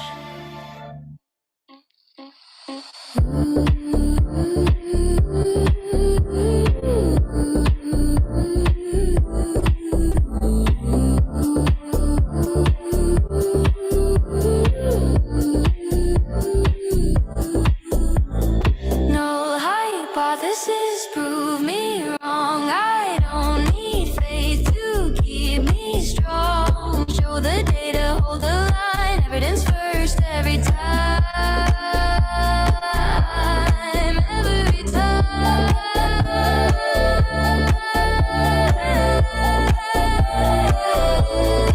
Every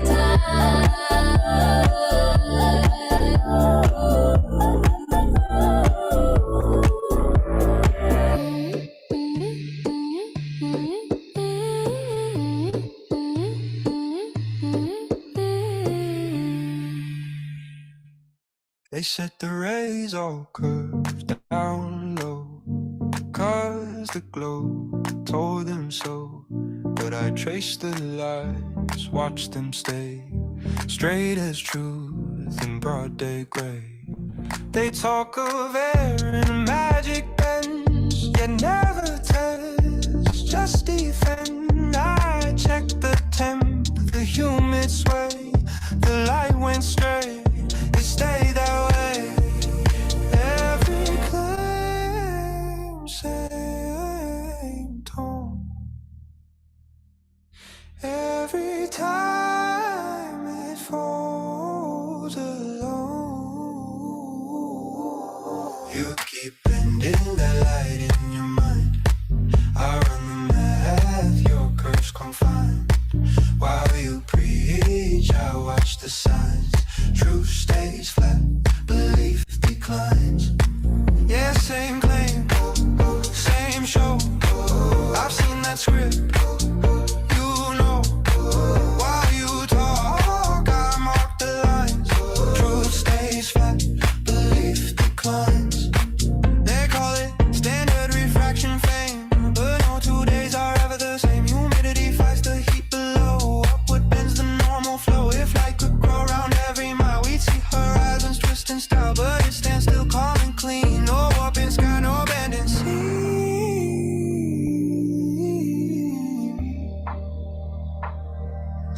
Every climb it falls alone.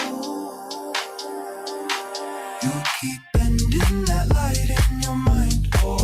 I run the math, your curves confined. While you preach, I watch the signs. Truth stays flat, belief declines. Yeah, same claim, same show. I've seen that script. You know, while you talk, I mark the lines. Truth stays flat, belief declines. They draw with rulers, not with eyes. Forget the air, forget the skies. Perspective lost to orthograph. A perfect curve built from a draft, but the lens remembers what's real. The shimmer, the calm, the silence steel. No need to fight, no need to rage. The data writes the final page. You keep bending that light in your mind. I run the math, your curves confined. While you preach, I watch the signs. Truth stays flat, belief declines. Yeah, same claim, same show. I've seen that script. You know, while you talk, I mark the lines. Truth stays flat, belief declines.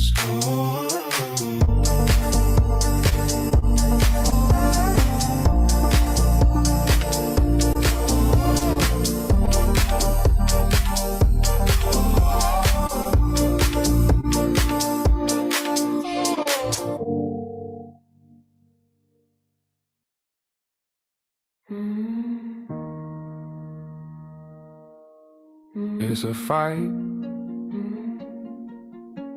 it's a struggle, It's a never-ending battle of attrition, a haunting apparition, hounding your every decision. As divergent choices compounding, consequences astounding.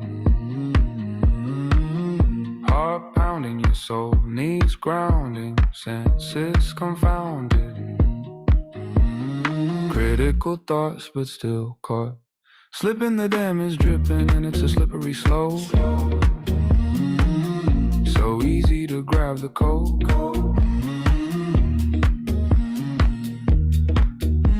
It's a war with your own mind, fall with unknown landmines. Planted in your mindscape and locked behind mental red tape. There's no escape. You can't run from yourself, not something you can shelve. The back burner will burn down everything around, but what's been lost can be found. Critical thoughts, but still caught. Slipping, the dam is dripping, and it's a slippery slope. So easy to grab the coat.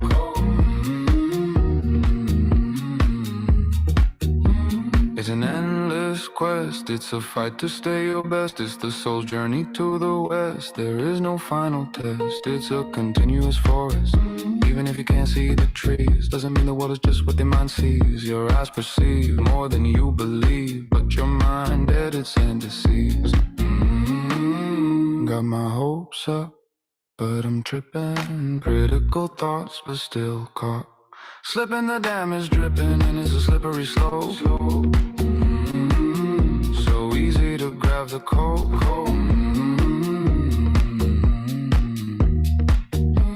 Morality might, but you in mortal danger, and who you help might be a stranger. And I know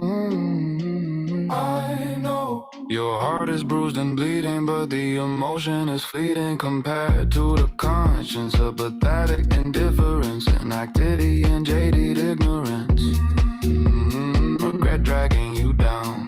Is it too late now? Don't know how, but there's no steak without a cow. Do what must be done, or live with the doubt.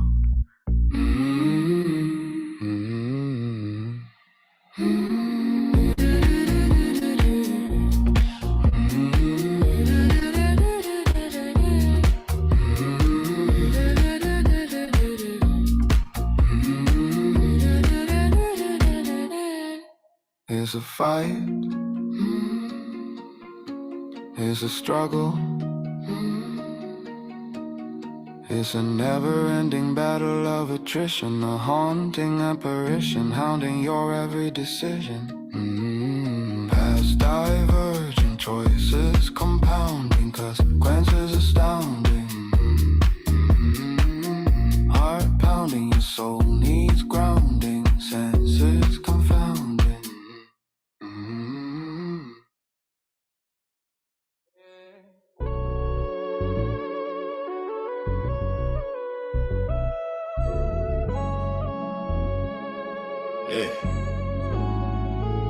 They hide conclusions in the premises, buried in the phrase, and dress the claim as scientific, but the logic still hazing. Before the drums hit, listen, we're stripping down the reasoning, blazing. Critical minds never fear the inspection. Empirical eyes cut straight through deception. This is the calm before the fire, the quiet before the method takes the pyre. 808 land. Now the logic gets loud, fallacies scatter when the truth hits the crowd. Yo, question begging loose with the premise in doubt. Smuggling models in the setup like a thief in a shroud. Circular claims masquerading as fact, but the moment you check them, the spine goes crack. We don't take a globe baked into the tack. That argument instead, the second it's unpacked. Strip the claim of the model they hide. Burn the premise, watch the fallacies slide. If the logic don't stand on its own 2 feet, that's a signal the reasoning's incomplete. Don't mistake a model for the world outside. Use the method, let reality decide. All models fail, even ones that seem tight. Useful don't mean accurate, and pretty ain't right. False dilemmas everywhere like a mental blockade. Only works on a globe, yeah, that line's handmade. Never tested the rivals, never stepped in the shade. That's a logic malfunction in academic parade. Argument from ignorance, no alternative shown, but you never searched. So the gap stays unknown. Non-cause of pro, cause of false causes thrown. Assigning truth to a model that ain't fully grown. The model is not the world, just a tool we wield. Maps ain't mountains, words ain't the field. All models are wrong, yeah, that truth's revealed. Useful doesn't grant the power to be real. Strip the claim of the model they hide. Burn the premise, watch the fallacies slide. The logic don't stand on its own 2 feet. That's a signal the reason is incomplete. Don't mistake a model for the world outside. Use the method, let reality decide. All models fail, even ones that seem tight. Useful don't mean accurate and pretty ain't right. Yeah. Hasty conclusions sprinting with no evidence weight. Consensus paraded like the arbiter of fate. But logic ain't democracy, it doesn't relate. Truth don't shift cause the crowd took the bait. Premise artists crush every weak foundation. Fallacies fold under examination. Critical realist empiricist station where arguments die under clear observation.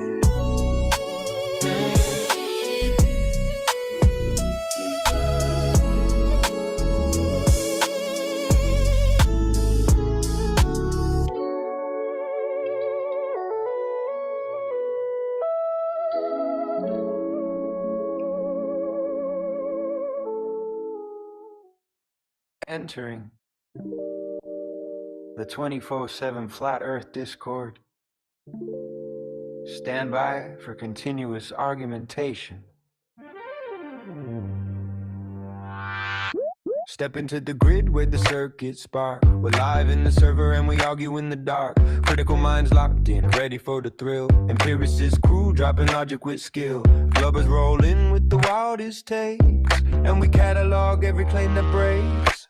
Voltage rising, truth colliding, tune in, the streams ignite. We got logic on loop in the 24/7 zone. Debates so constant they vibrate your phone. YouTube buzzing, rumbling tune. If you wanna learn physics, we'll hand you the room and the globe of talk. Yes, comedy gold. Watch it unfold. Watch it unfold. This the place where the questions land, where the evidence speaks and the arguments stand. Plug in, tune up, bring your mind online. Let the truth refine, let the truth refine. Every angle tested, every premise weighed. We break it all down like a life upgrade. You want real discussion, this is where that lives. Not noise, just analysis that actually gives. The mist gets clearer when the data's tight. Stay a minute, stay an hour, stay all night. Static fading, insight waiting, step in. We got logic on loop in the 24/7 zone. Debates so constant they vibrate your phone. YouTube buzzing, rumbling tune. If you wanna learn physics, we'll hand you the room and the Glober talk. Yes, comedy gold. Watch it unfold. Watch it unfold. Reason in motion, a perpetual coast. Dial in the channel, we're already host. If you're searching for a place where the claims get checked, drop the link, join the ring, earn a little respect. Session active, debate continuous, 24/7. Flat Earth Discord, transmission ongoing.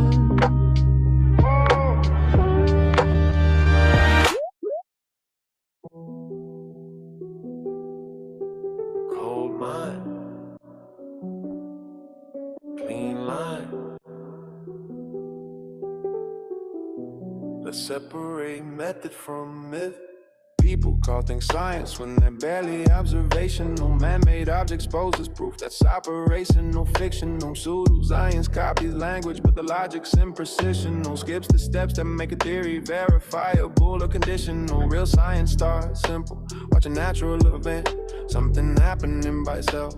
Not a gadget you invent. A phenomenon's an action, so the effect is what sense. The dependent variable, the thing you measure at the end. If you're testing human constructs, then the method's misapplied. Cause science needs nature's behavior, not a diagram supply. Method over myth, that's the line we draw. Truth comes slow when the steps stay raw. Observe what nature does, no tricks, no props. And follow each phase till the falsehood stops. If the test don't break it, the cause might stand. If the test disproves it, rebuild your plan. It's real science, no faith, no guess. Just the world revealing what the world does best. Now once you've seen the action, you presume a cause. And if the structure built with precise mental laws, if heat then water boils, simple conditional clause, not assumed as truth, it's a model that waits for flaws, and a hypothesis ain't fact.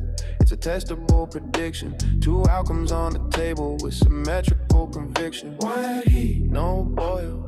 That's your no condition. Too heat boils. That's casual recognition. But you need both options open or the method gets derailed. Cause a test that can't be falsified has already failed. Method over myth, that's the line we draw. Truth comes slow when the steps stay raw. Observe with nature, there's no tricks, no props. And follow each phase till the falsehood stops. If the test don't break, if the cause might stand. If the test disproves it, rebuild your plan. That's real science. No faith, no guess. Just the world revealing what the world is best.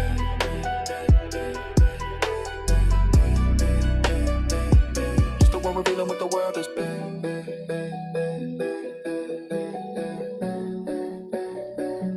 Yo. Prediction is the hinge must swing. Cause a good hypothesis risks losing everything. Pseudo's against fears, failure, locks outcomes tight. Science needs the chance, it could prove itself wrong tonight. If you can't break the model, then your test ain't strong. And the claim ain't knowledge, it's belief dressed long. The method's not glamorous, it's repetition and grind. It's letting nature dictate what you get to find. No authority, no schoolroom, no movie design. Just data exposing what aligns in the mind. Cause an effect emerged from the predictions fulfilled. Not from stories or symbols or the things we're told to build. It's a discipline of failure, sharpened and distilled. Where the world writes the answer and the ego stays still. Cold mind, clear sight, let nature speak.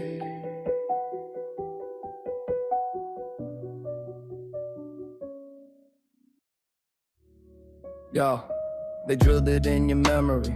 Mandatory metaphor, globe core imagery, center stage in every corridor. Textbook visual ritual, repetition territorial. Brain forms narratives, the moment they feel historical. Belief becomes habitual, vision gets conditional. Seeing turns fictional, patterned and traditional. Anchors in the psyche make illusions feel original. Habit makes the fabricated practically medicinal. You didn't choose the lens, they embedded in your cradle. But once it settles in, every fact becomes a fable. Tilted to the framework that the culture makes stable. Confirmation bias eating everything on the table. Your mind can make a myth look real when the script's installed. Before you grow, belief can turn a false to the field. And the world bends to the story you know. If the edges start to flicker and fade, don't run from the afterglow. We walk with you through the mental cascade till you rewrite what you used to show. Strong faith reshapes landscapes, hallucinating mandates. Seeing what you want because the world you clamp space. Cognitive entrancement, pattern hunting, hand state. Mind fills blanks just to keep the plan straight. When the model's pre-installed, doubt can't calibrate. Logic tries to speak, but the program translates. And every time a glitch hits, the frame might break. The bias auto heals it like a psychic first aid. It's not delusion, just a lens with inertia. Habitual immersion in a scripted curvature. But when you question what conditioned your exposure, that's the initiation where illusions lose their closure. Your mind can make a myth look real when the script's installed. Before you grow, belief can turn the false to the field. And the world bends to the story you know. If the edges start to flicker and fade, don't run from the afterglow. We walk with you through the mental cascade till you rewrite what you used to show. Movies with planets spinning, CGI canon. News intros glowing blue marbles like talismans. Culture keeps chanting the same symbolic pattern. So the worldview calcifies rigid rings of Saturn. And when you've spent your whole life defending the stand, sunk cost dances, enhancing the trends. Changing course feels like betraying your clan. But freedom starts where the courage expands. Yo, we know the fracture hits hard in the chest when the mind re-examines what it once called best. But the pressure that breaks you is forging the rest. And the doubts that shake you are part of the quest. We're here in the silence between each thought, while you peel back layers that culture taught. It's not weakness to question what you once bought. It's the birthplace of insight, the mind unfought.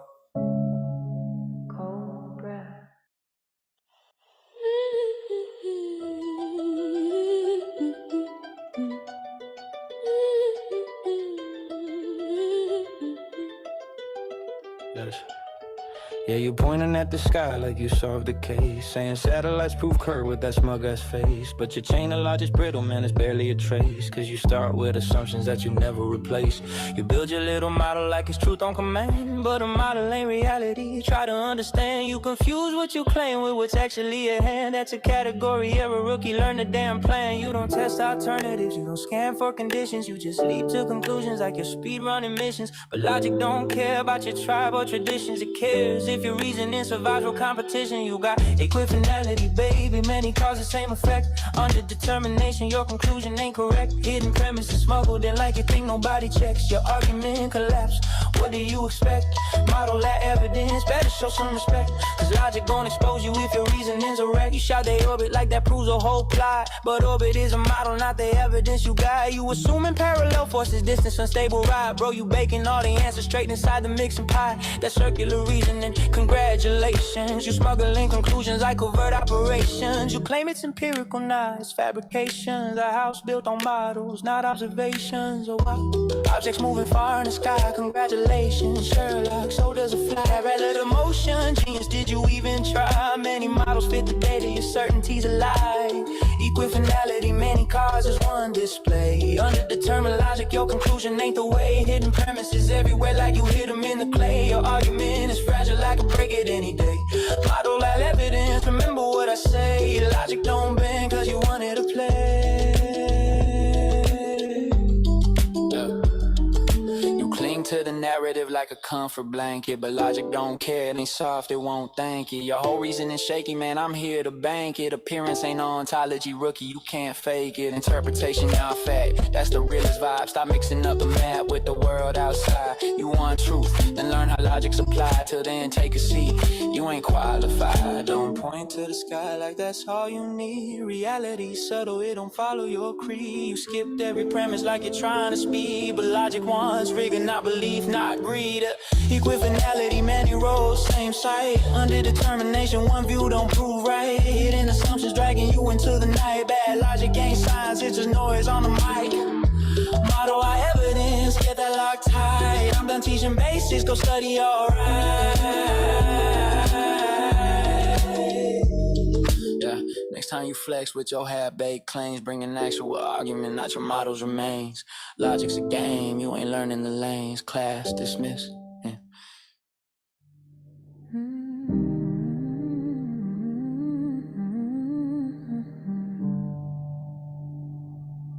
Yeah, I pulled up to the convo, quiet but aware. Watching how you move, how you think, how you care. Not flexing loud, but the truth's in your tone. You and your crew are lifting up minds on your own. No ego, no stun, just disciplined eyes. Critical real is seeing through the world's disguise. You break it down clean, every angle, every fact. While most folks argue, you just teach them how to act. You keep the minds on the block, waking up, staying sharp. Handing truth in the dark like a flame to the heart. Humble with the grind, but the wisdom hit deep. You raise the city mindset while the rest still asleep. Yeah, I see what you do, I respect how you think, how you lift up your people, bring them back from the brink. Never loud, never proud, yeah, impact is steep. You teach them how to reason, not just follow the sheep.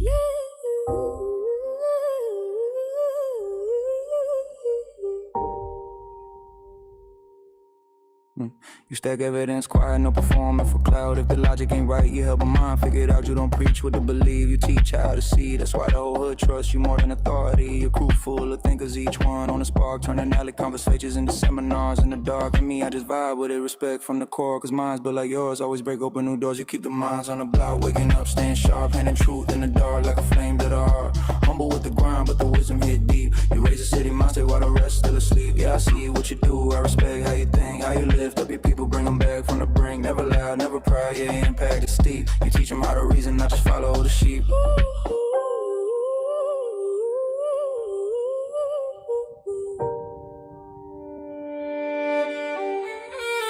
Street academics, no degrees, needed no hallways, but you learn more in alleys than most do always. Iron sharpen iron, yeah, your team built solid logic, running deep like a pole with a prophet's wallet. Your crew don't chase fame, don't beg for applause. You just chase understanding, break illusions and frauds. If the world got more folks with the lens that you bring in every block on the map would start waking to think. Yeah, I see you, I see your people.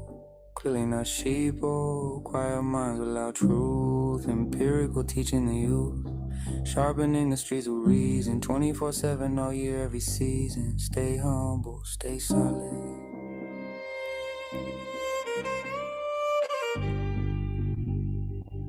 and keep teaching the world.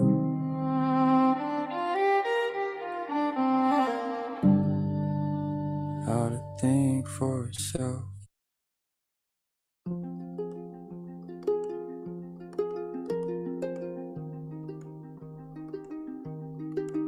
Yeah. Step into the ring of reason, where claims get tested and logic gets seasoned. You say orbit proves it.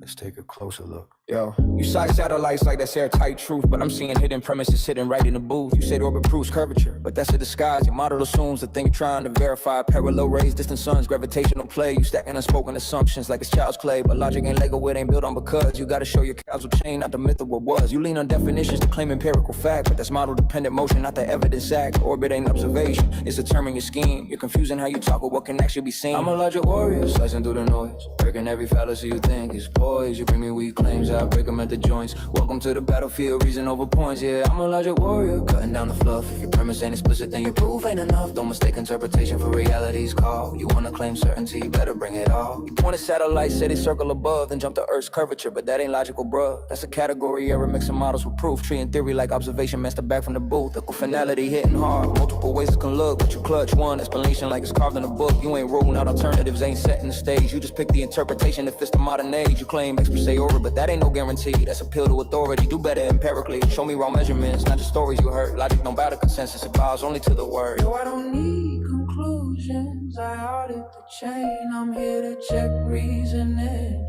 not preach what's insane. But if you bring me weak structure and call it airtight, I'll break it apart like a fraud under light. Logic ain't biased, it cuts through the fog. I'm surgically cold like a philosophical scalpel dog. You can keep your conclusions, I'm after the why. And if your wise assumptions, yeah, I'm calling that lie. I'm a logic warrior, listen through the noise, breaking every fallacy you think is poised. You bring me weak claims, I break them at the joints. Welcome to the battlefield, reason over points. Yeah, I'm a logic warrior, cutting down the fluff. If your premise ain't explicit, then your proof ain't enough. Don't mistake interpretation for reality's call. You wanna claim certainty, you better bring it all. So next time you drop claims like they're carved in stone, remember logic checks structure, not what you condone. If you wanna prove something, don't skip the trail. Make your premises explicit or prepare to fail. I'm out, but the reasoning stays. Logic warriors don't sleep, we sharpen blades for days. I'm a logic warrior, I'm a logic warrior, I'm a logic warrior.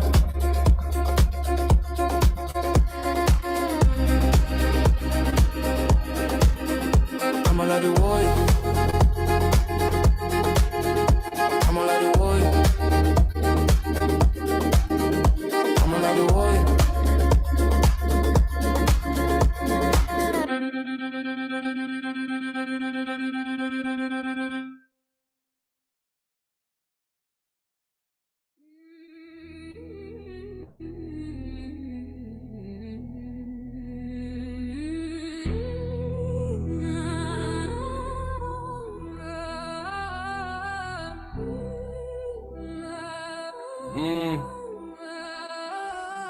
It's a tragedy and not a catastrophe. Blind belief in audacious authority. Charlatans deceive the naive majority, exploiting the perceived minority. Subscriptions to unwitting slavery. Knowledge is power, information is key. That's why they brainwash us thoroughly. The blind leading the blind, unaware of what they might find. They're willingly walking into hell, but willful ignorance won't serve you well.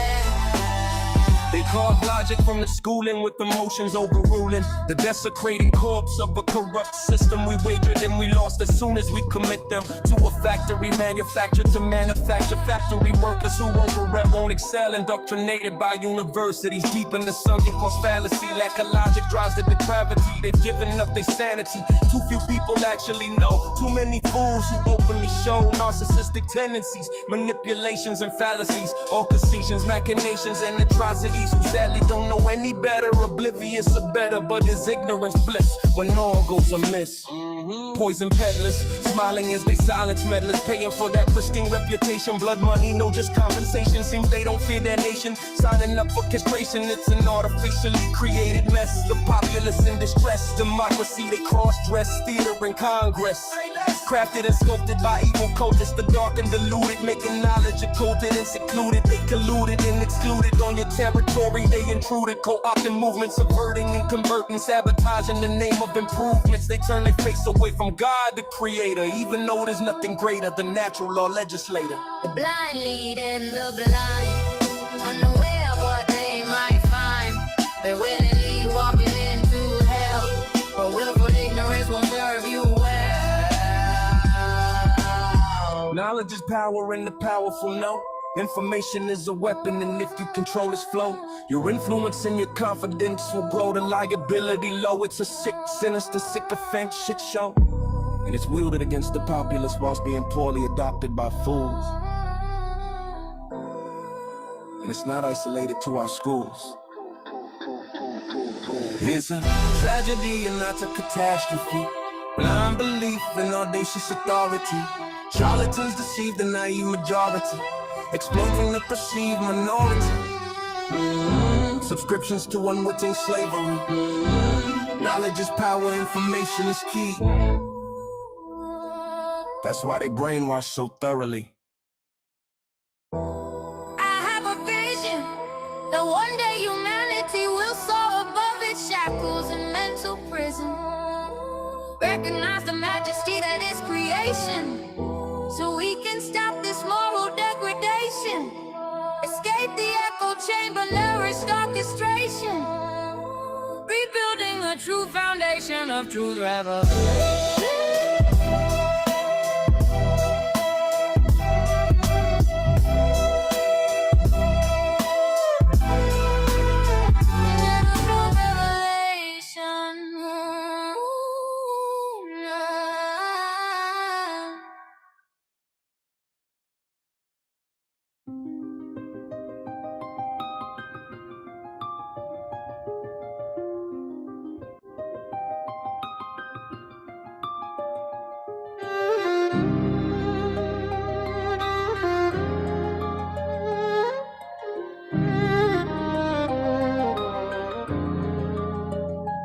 Spin up the rotor, let the flywheel fly.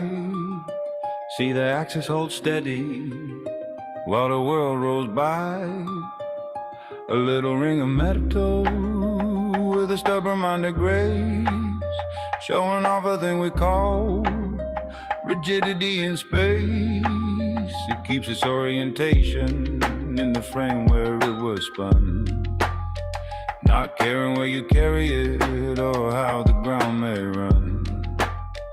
Now suppose a little thought test, just case to inspect how a gyro should behave with the gyroscopic effect. We examine what the earth is, this is logic on display, a conditional deduction in a verse and poet's way. If the earth were a sphere, then the housing should twist as you wander across the surface with a gyro in your fist. But the housing holds steady, no rotation to resist. Therefore, in this logic lesson song we insist, if P implies Q and Q does not persist, then not P follows through. That's Modus Tollens in the mist.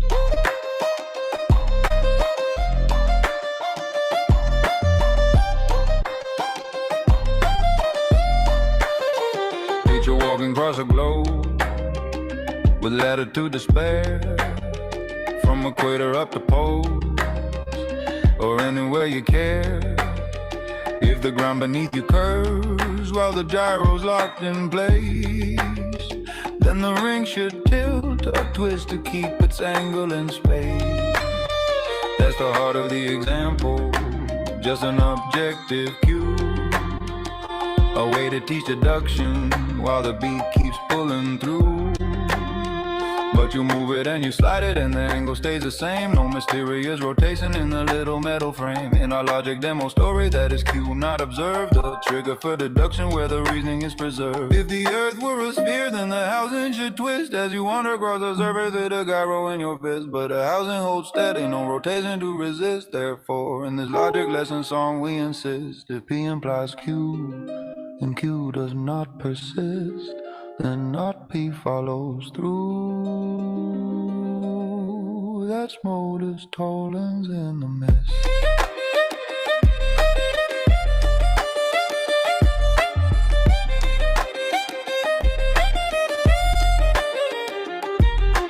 This is claiming Earth is flat, not round or pear or tall. It's a formal demonstration, and the form is what we call if then reasoning with scientific finesse, teaching how conclusions follow premises. In physics you test models, and logic you test form. Together they make learning more than merely uniform.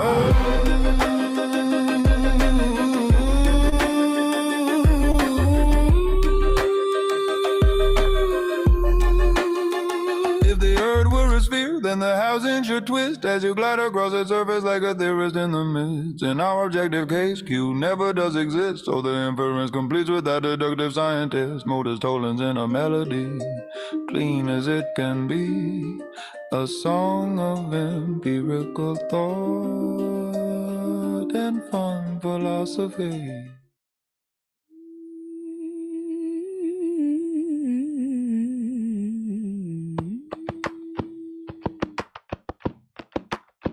Newton started with a law, absolute time, fixed stage, instant interaction, force written on the page. Einstein flipped it, no force, just curvature we trace. Math tells space-time how to bend, objects follow in their space.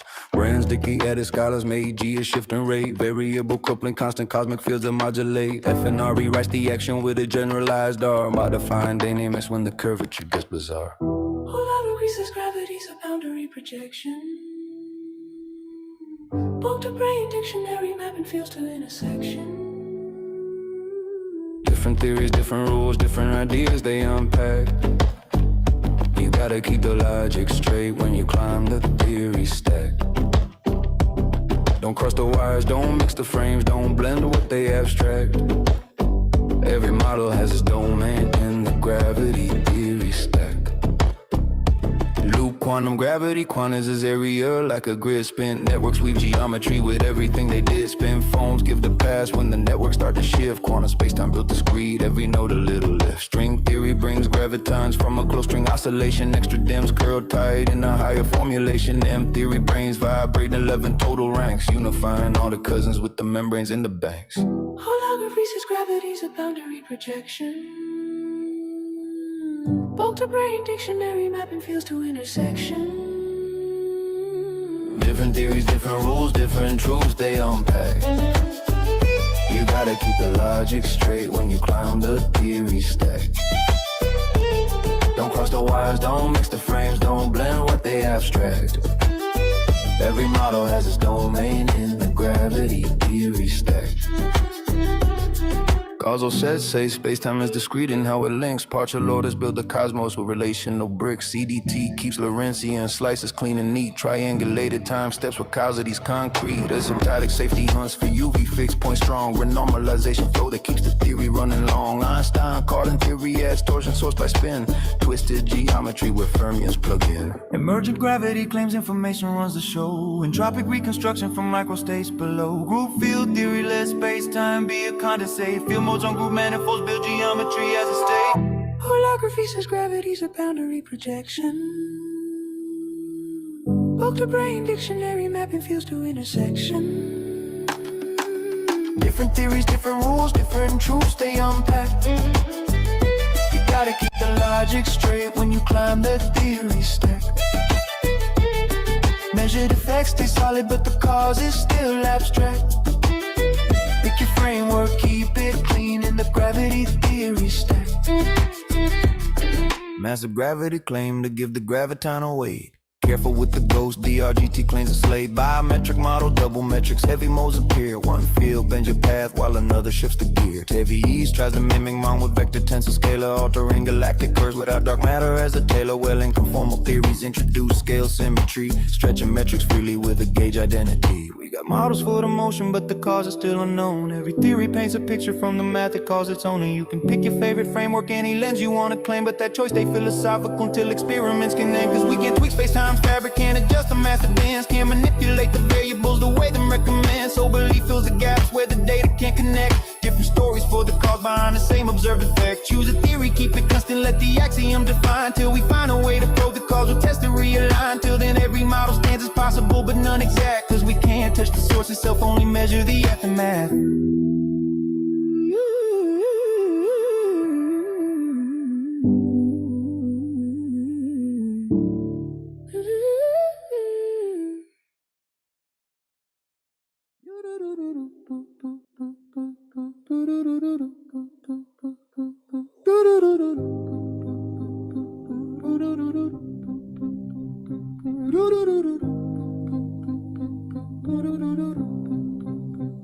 Step into the lab with the voltage steady, fiber coils, wound calibration ready. The model says drift where mechanical says none. Change altitude slow, now the waveform's undone. What's that? If the metric is clean but the theory mispredicts, then the culprit ain't the sensor, it's the lens to which you fix. Every instrument speaks in the language of fact, but the narrative you force is the bias you attract. Check torque vectors, baseline exact, earth spin constant, then why does height impact? That's off. I don't lean on a frame that collapses when probed. If the math starts bleeding, then the structure implodes. A theory survives only when every load is supported by data and reproducible code. If one small measure makes the scaffold corrode, then the model's just broken, the globe exposed. No cosmic ladder stands when the base is eroded. Every rung inherits flaws from the radius encoded. Triangulate long line instruments strict, chain link surveys that refuse to contradict. Baselines hold flat where the curvatures pick to be meters on meters, but the numbers conflict. No bowl. If the ground stays true far beyond the allowed, then the scale magnifies blowing smoke in the cloud. Every cosmic unit's built on Earth's own shroud. Get the radius wrong, the universe is disavowed. Unstable. Not claiming the shape, I'm inspecting the drift. How assumptions cascade when foundations shift. You can keep your spin, but you first must live the circular chains that the models insist. No prior smuggled, no telegraph must. No earth spin certainty plastered and thrust. If the instrument contradicts, then the premise combusts. I don't worship equations, I interrogate trust. Checking the must. Local frame data, all relative dust. Mach and Einstein both show that's robust, but attributing the cause takes a lead to unjust. Don't ground the rotation when attribution's nonplus. No. I don't lean on a frame that collapses when probed. If the math starts bleeding, then the structure implodes. A theory survives only when every load is supported by data and reproducible code. If one small measure makes the scaffold corrode, then the model's just broke and the globe exposed. No cosmic ladder stands when the base is eroded. Every rung inherits flaws from the radius encoded. I don't preach shape, I audit the claim. I test every link in the theoretical chain. If one weak point makes the whole shift strain, then the picture ain't settled, it's just framed in the brain. Empiricism first, everything else is refrain. Models only valid when the data sustain. No belief attached, no emotional gain. Just precision in the cut like a razor through grain. Come talk to me in mine, online or listen to us on YouTube. No fuss. Shout out Helio Skeptic. Thanks, bro.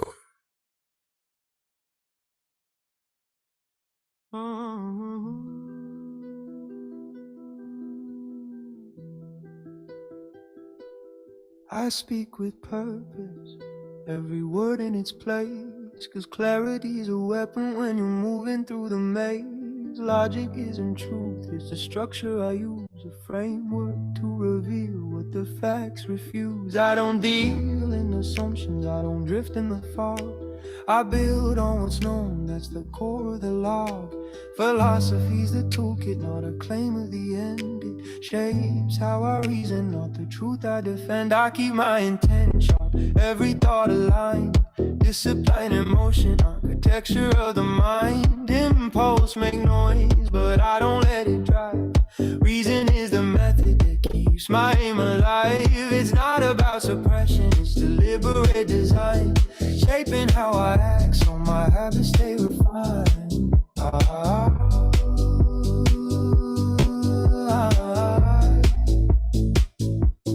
Ballad isn't sound. Yeah, I know the divide. Good form with bad facts. Won't keep logic on my side. Truth takes structure and the structure takes skill. So I refine my reactions, not just go with the will. Frustration's just a signal, not a mandate to snap. I analyze the cause, keep controlling my grasp. I choose my next move, I don't hand it to chance. That self-mastery at work, not emotional stance. I keep my intent sharp, every thought aligned. Discipline and motion on the texture of the mind. Impulse make noise, but I don't let it drive. Reason is the method that keeps my aim alive. It's not about suppression, it's deliberate design. Shaping how I act so my habits stay refined.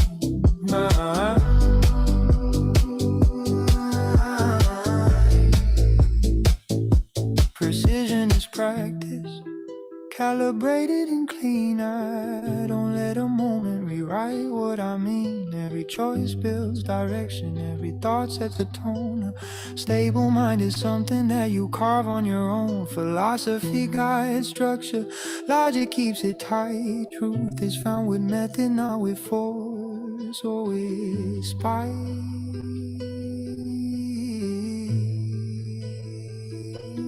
I keep my intent sharp, every thought aligned. Discipline and motion, architecture of the mind. Impulse makes noise, but I don't let it drive. Reason is a method that keeps my aim alive. It's not about suppression, it's deliberate design. Shaping how I act so my habits stay refined.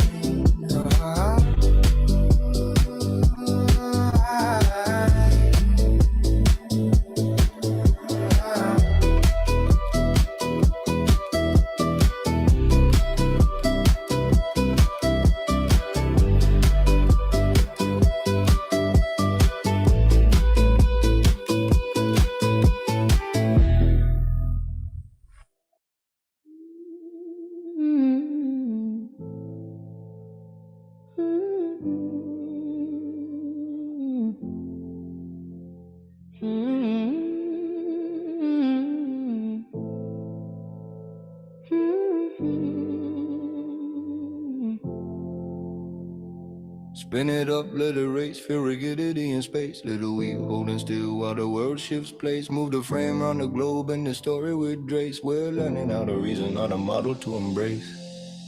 I set a rotor and a gimbal, let it with a word. Fast spin, thin rim, watch the axis stay short. It resists any twist, cause momentum's in place. Point fixed, wheel sticks, that's rigidity in space. No compass is here, this is a basic machine. No external torques, had to keep the physics clean. Balance bearings, true mass, that's the rule of the game. If the spin starts drifting, then the gyro's to blame. Not an imaginary world, a pure hypothetical sphere. We teach logic without a model, keep the purpose clear. We walk north, south, east, west with the gyro in hand. Explore what will happen in this apparently flat land. Spin it up, let it race, feel rigidity in space. Little wheel holding still while the world shifts place. Move the frame around the globe and the story with Drace. We're learning how to reason, not a model to embrace. In this fear scene lesson, if the ground were curved, as we roam across the surface, then the housing gets swerved. The rotor stays pointed at the start first face, but we would arc round the globe so the frame gets displaced. In that model on that journey, we'd expect a slow twist. The rotation of the housing, that'd be hard to miss. That's the if then set up a conditional track. Pure logic, no assertion, that's how you determine the fact. Now here's the structure of the reasoning pattern. If this were true, then this would happen. But if that then doesn't show, you can flip the scene. That's motors told. colons, logic crisp and clean. If the world in our lesson were a spinning sphere, then the gyro frame twist would appear right here. But the twist doesn't show when our storylines test, therefore not the case, and that model we rest. Spin it up, let it race, feel rigidity in space. Little wheel holding still while the world shifts place. Move the frame around the globe in the story with trace. We're learning how to reason, not a model to embrace. Spin it up, let it race, feel rigidity in space. Little wheel holding still while the world shifts place. Move the frame around the globe in the story with trace. We're learning how to reason, not a model to obey. So that's the gyro, the logic, the hypothetical sphere. A classroom demonstration wrapped in rhyme right here. Study tools, firm conclusion, that's the heart of the art. Cause science and logic both play their part.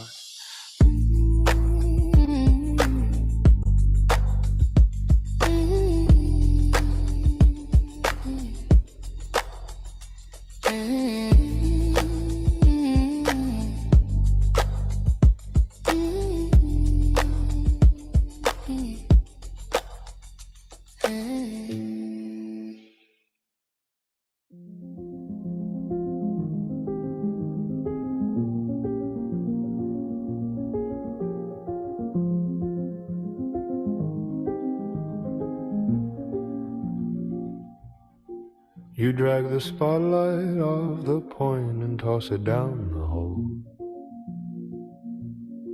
Start talking stick, shadow, stars, anything at all. A trail of shiny nonsense that you swear is relevant, but your detours only show you've got no evidence. I chase you once, I chase you twice, then I just stop the chase. Your breadcrumb trail's a map of how you run from what you face. You can't distract a mind that's built on measurable reality. Your tricks dissolve on contact with a little rationality. I'm a critical realist fortress, you're a whisper in the wind. Your weak manipulation never stood a chance to begin.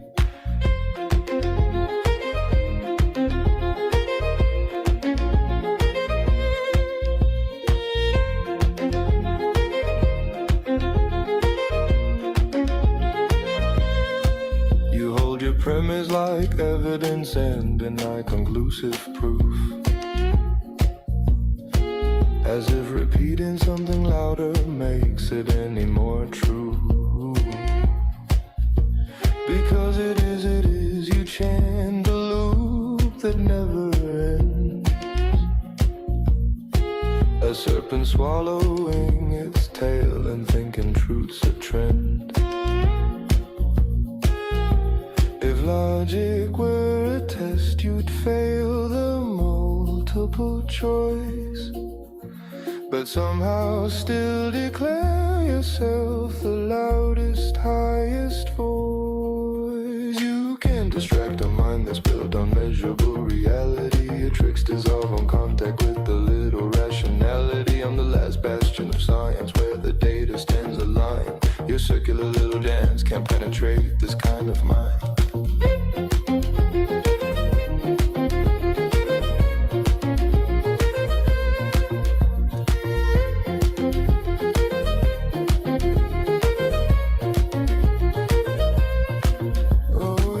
You had me cornered with that rhetorical parade. Cute, I've seen more solid reasoning, a late night lemonade debate.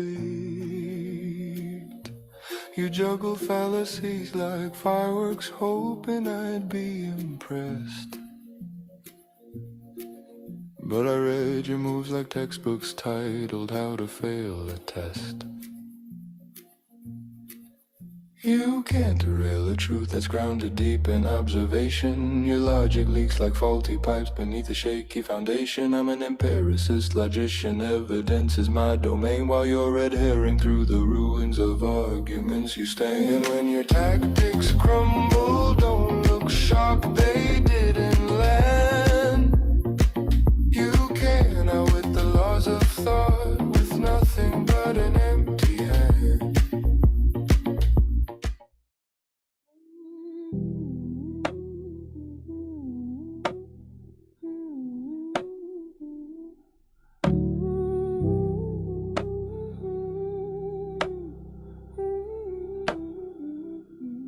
I don't talk loose, every word calibrated. Clarity is strength and confusion's overrated. Logic ain't truth, it's the system that tests. Valid isn't sound, only facts make it bless. I'm a craftsman of thought, not a slave to the spark. I build my conclusions while others strike in the dark. Philosophy's a toolbox, not gospel, not myth.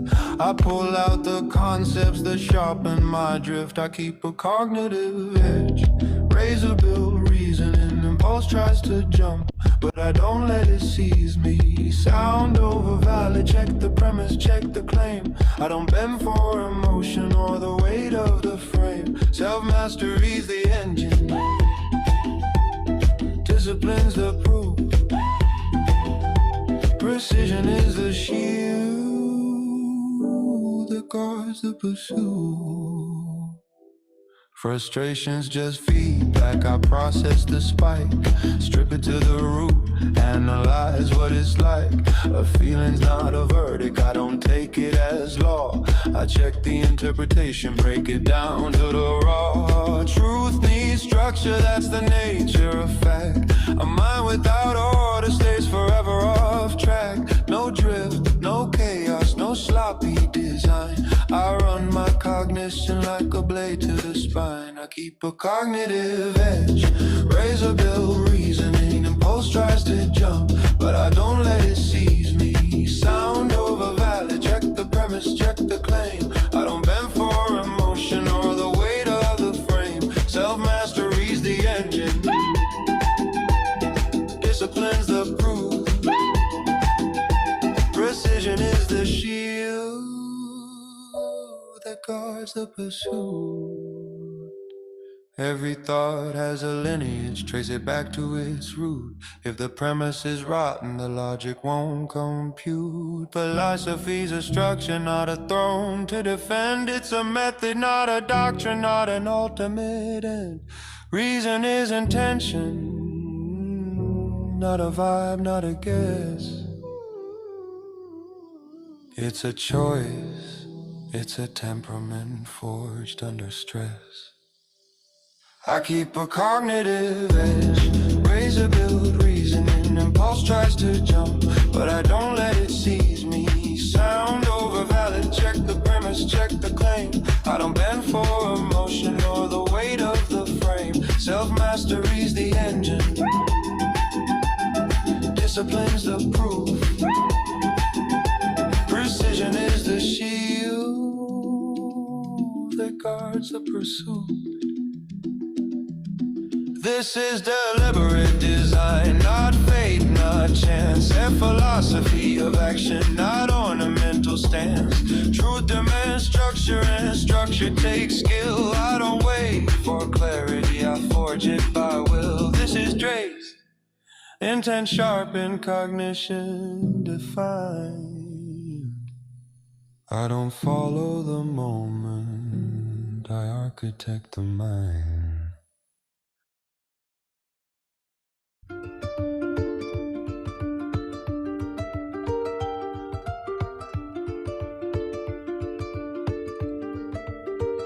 I'm standing on the ladder of the cosmos, hear it creak, first wrong whispering, your assumptions are weak. Built a model, on a guess on a dream, then passed the hose with dark matter just to make it all seem like the numbers align, like the curves all behave. But the data keeps yelling, you misread the wave. Galaxy spinning out wider than the math will allow. If the base ain't right, then the tower falls down. We keep painting over cracks with a parameter tweak, but the ceiling keeps sagging and the future looks bleak. Check the premise, check the ground, check the bedrock below. If the shape of the earth ain't right where you think you gon' go, yo, the cosmos is in crisis, foundations unstable. We got runaway theories holding up the table. If the first step's wrong, then the heights might crumble. Even giants lose balance when the roots start to stumble. Crisis, yeah, it's crisis in the sky. Rebuild from the bottom of the stars, my life, yeah. Ooh, we measure out the heavens with a ladder full of bands, each rung built on assumptions that we treat like friends. Photometric redshifts playing tricks on the view. Distant galaxies look ancient, but the numbers ain't true. Simulations getting praised for a match they don't earn, cause the subgrid physics fake it with a well-tuned burn. Black holes too early, but we call it profound. Maybe we just dropped the ruler on an even ground. We keep adding new patches, trying not to confess. But the tension in the hubble rate is showing the stress. Check the premise, check the ground, check the axiom's phase. One false move and you distort all the space. Yo, the cosmos is in crisis, foundations unstable. We got runaway theories holding up the table. If the first step's wrong, then the heights might crumble. Even giants lose balance when the roots start to stumble. Crisis, it's crisis in the sky. Rebuild from the bottom, or the stars might lie. Yeah. Ooh. From the curvature debates to the lights in the night. If the Earth's first premise ain't precisely right, how you trust every ladder we extend to the deep? One weak link in the galaxy's lead. Beyond all prediction, defying the plan. A cosmos in crisis starts with how we begin. No wonder the universe is breaking apart when the cornerstone cracked at the very start. We can't heal the heavens with a patch on the seam. Gotta refold the foundation if we want the dream. Check the first rung, listen close when it breaks, 'cause the whole sky shakes with the smallest mistakes.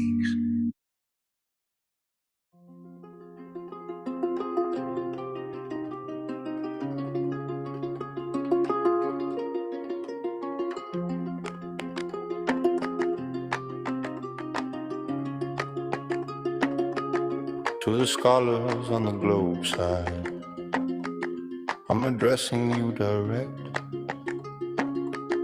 not to challenge your conclusions, but to tighten the respect. In the field of observation, every model must align, not with faith in old assumptions, but the data we can find. This is not about conversion, not a battle to be won, but a method of inquiry grounded in what light has done. Before we set up any lake test, let the evidence decide. Walk with me through optics, let the wavelengths be our guide. Before you trust a model, take a moment, take a view. Let the cameras and the spectra tell you what the air can do. Infrared against the visible, to pass through the same sky. Show the bending and divergence, no equation can deny. Look at all the world-read images the internet has stored. Analyze the color drift before any test is scored. This is not about believing what another voice implies. This is just a simple call to open up your empirical life.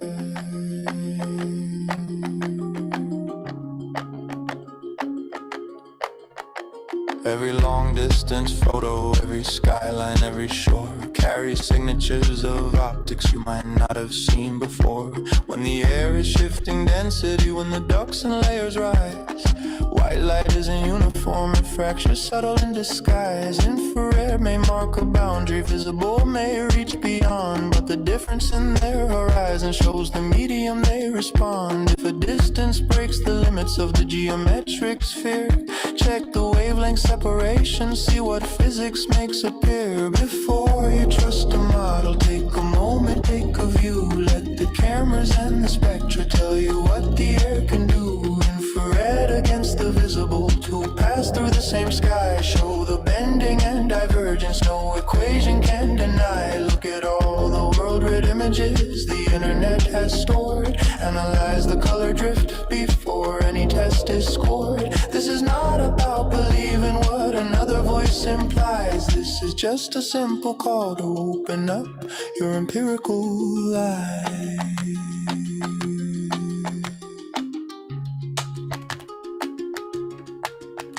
You don't need to change positions, don't need theories in advance. Only treat the data fairly, give the evidence a chance. Study how the lower edges shift their contour with the heat, how the waterline distorts when refractive gradients meet. This isn't globe or flat, it's the discipline of sight. Letting spectra write the narrative in the presence of the light. So before we build the setup, before we measure lake and sky, start with what already's captured, let the photographs reply. I'm not asking you for trust, I'm not asking you to bend. end. Only asking you to question how the wavelengths comprehend. Let the optics speak their language, let the evidence extend. This is just the first foundation.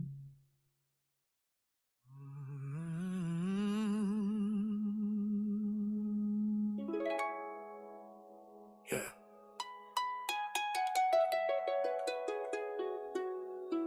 They say the crown is just a symbol. But symbols don't marry cousins for 1,000 years. So let's talk about it.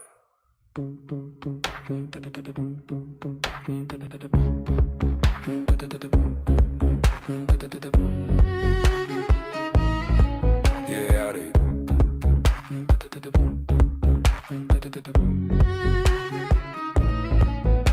blue blood, red carpet, white lies in the palace. Every throne built on secrets, every oath built on malice. Dynasties keep it tight like a vault with the chalice. But who they tryna hide from? Why the centuries of silence?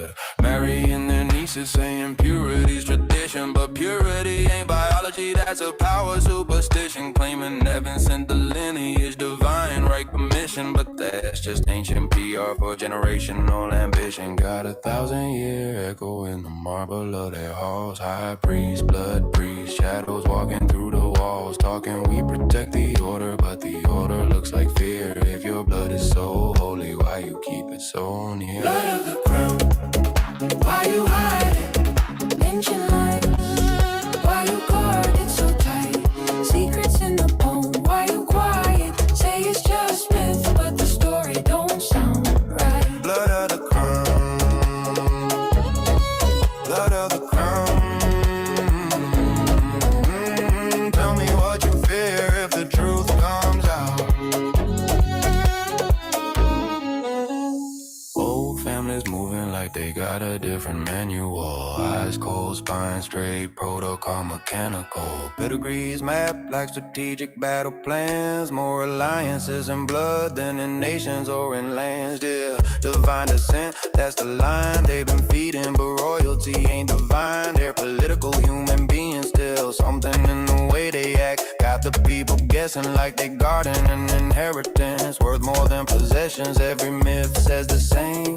Sky gifted kings, sages from the heavens who taught early human things. Math from temple law, from priests with wings. Now it's just ancient stories, or maybe they're half true strings. Generations locked in, obsession with the line. If the blood's only blood, why treat it so divine? Why fear dilution like corruption of design? Why keep the throne encrypted like a code you can't define? Blood of the crown, what you hiding? Centuries of hush, why the iron tight bind? If it's all just myth, why the rituals behind it? If it's only power, why the terror in your mind? Blood of the crown, blood of the crown. Something in the lineage got you acting like you found. Maybe it's not magic, maybe it's not God. Maybe it's just old knowledge, locked behind old laws. But the way they grip their blood, like it's more than human flaws, man. It makes you wonder, it makes you wonder. I ain't saying they're alien, but I ain't saying they're clean.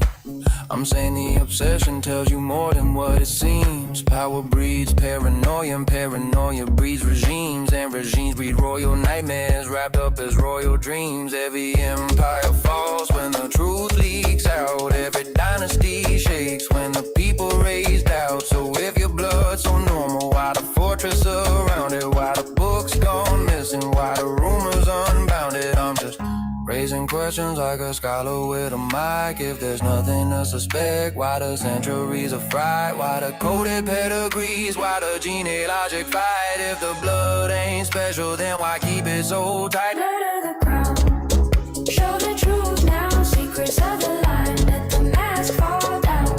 Power of the throne only stands if it's sound. If it's only human blood, then why act undone?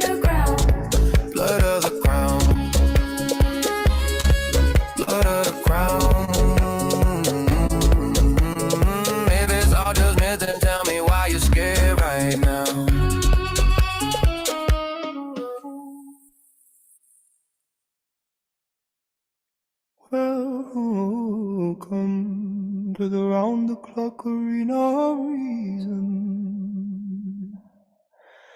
Step inside the 24/7 flat earth Discord. Come on in, take a seat, join the marathon talk, where the evidence flies and the arguments lock, where the thinkers who grind through the day and the night. If you're ready for the clash, you're in the perfect site.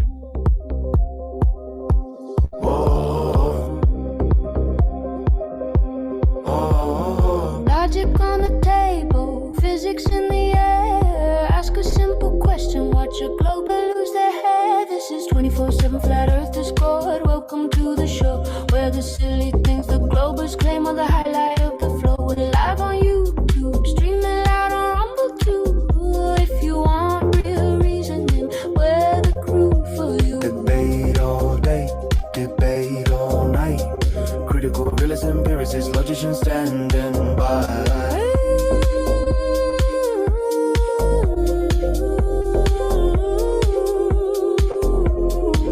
Every angle examined, every claim unpacked. No shortcuts, no fluff, just a clean sharp fact. If you want to learn physics, pull a chair and stay. Logic hits harder when you hear it in play. Play, play.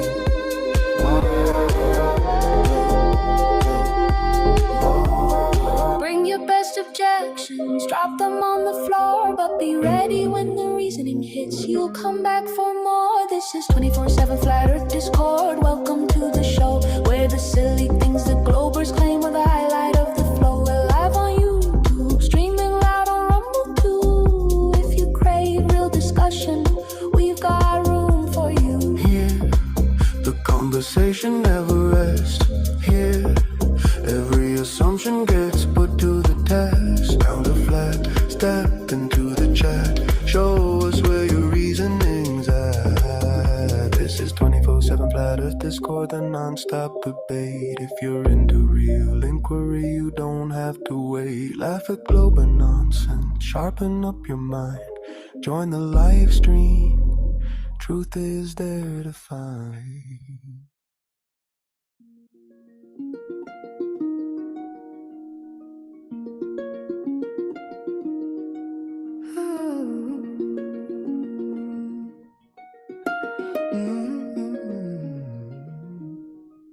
You start with straw men silhouettes, stuffing words inside their chest, and beat them down like champions. Claim you've conquered all the rest, but I never said the things you fight. Your victories ring hollow, you battle ghosts, you built yourself while the truth trails far behind you.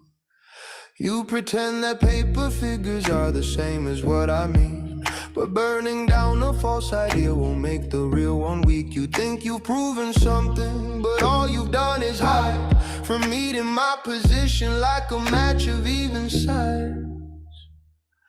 In the tangle of your logic, where the roots don't touch the ground, you keep twisting every pathway till no straight line can be found. But a fallacy won't save you when the truth walks in the room. It just leaves you spinning circles, talking louder than you prove. Then you shift the burden of the proof, say it's mine and mine alone, as if a claim can stand upright without the builder's stone. You toss your words like feathers and expect my hands to catch them. Demand I show they're weightless when you never tried to test them. You stand atop assumptions like a tower made of sand, then ask me why it crumbles when I simply raise my hand. If you want your claim accepted, you must shoulder what you said. A house won't stand by telling me to hold up all the beams instead. But you call your unsupported leap a truth that can't be shaken. Yes, certainty means nothing when the reasoning is faked in the tangle of your logic, where the roots don't touch the ground. You keep twisting every pathway till no straight line can be found. But a fallacy won't save you when the truth walks in the room. It just leaves you spinning circles, talking louder than your proof.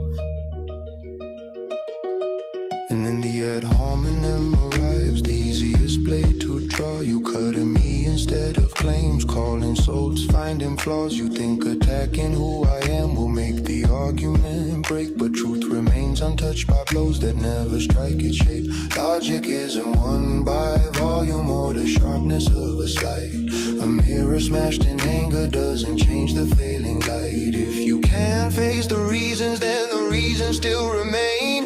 The target of your anger isn't fueling your disdain. Straw men crumble, burden shift back at homonyms lose their bite. Every shortcut you've taken leaves you farther from what's right. Truth stands patient in the doorway, unafraid to linger long. Reason doesn't fear the chaos where your tangled words belong.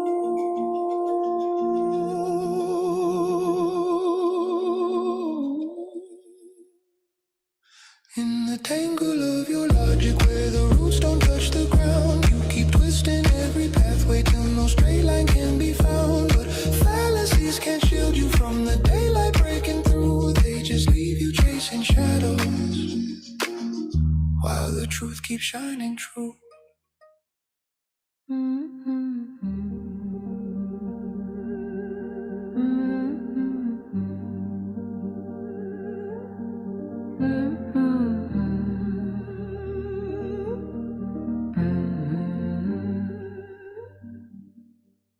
They say the air can bend the line,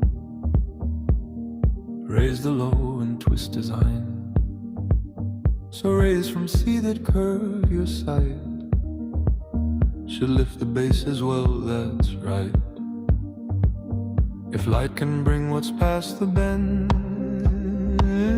then both should rise, not just pretend. But every shot it's just the same. The bottom's gone, they shift the blame. Where's the base, where's the line? They say it's bent, it stays confined. Lift the sea but lose the keel. That's not law, that's how they feel. If bending shows what hides from view, then why is the bottom missing too? They say refraction lifts the far, but not the hull, just top and spar. A half-made scene, a floating crest. The rest erase, they call it best. If air can show the sea beyond, then every race should play along. No law selects what's hid or true, yet always gone the lower view. Where's the base, where's the line? They say it's bent, it stays confined. Lift the sea but lose the keel. That's not law, that's how they feel. If bending shows what hides from view, then why is the bottom missing too?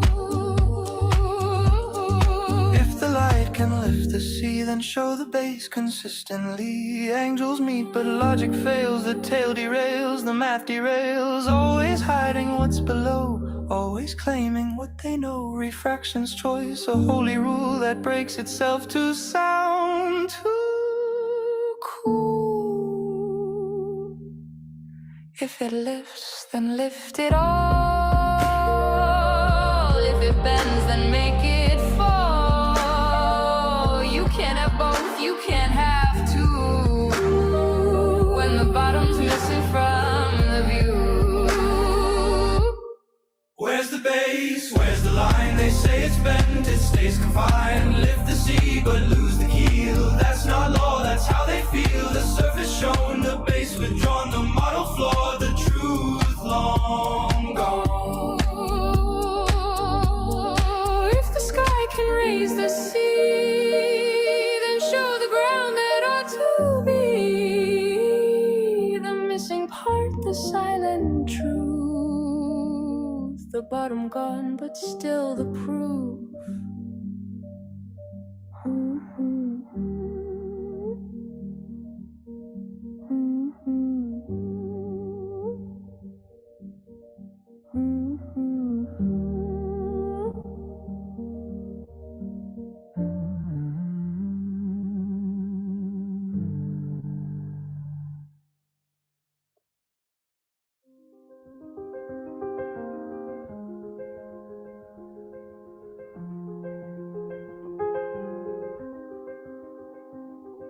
I'm looking at the sky where the starlings glide. 7.6 clicks per second in the low Earth ride. 550 kilometers up, orbital pride. But from the ground, that motion's all in your ride. Aquila in the stratosphere, 20 clicks high. Cruising just 100 an hour, barely cutting the sky. But till the math right, match the angular rise. And the slow moving drones, I was looking satellite wise. Height over speed is the secret design. V over hertz, right, the rate of the line. Angular drift that your eyes redefine. So a chill little craft can look orbital fine. Apparent motion got you thinking it's a bird on fire, but it's only in your sideline where illusions conspire. Starlink or Aquila, man, the tricks in the wire. Change the height, change the speed, fake the cell at your choir. You see a point at the horizon, start cutting the path. You think LEO satellite, but that's tricking your math. Cause the limit of the sight line is a playful craft. Dropping altitudes so low, it multiplies its draft. Take a drone at 2 clicks, push a modest breeze. 40 clicks an hour, man, that's nothing but ease. But your brain sees a rise with a Starlink tease. Cause the angle of approach is the same degrees. Match the climb from the horizon to the mist sky stands. Give it timed elevation and a smooth advance. And the past duration feels the same at a glance. Your senses swear it's LEO, but the drone's in a trance. Apparent motion got you thinking it's a bird on fire, but it's only in your sideline where illusions conspire. Starlink or Aquila, man, the tricks in the wire. Change the height, change the speed, fake the cell as you choir.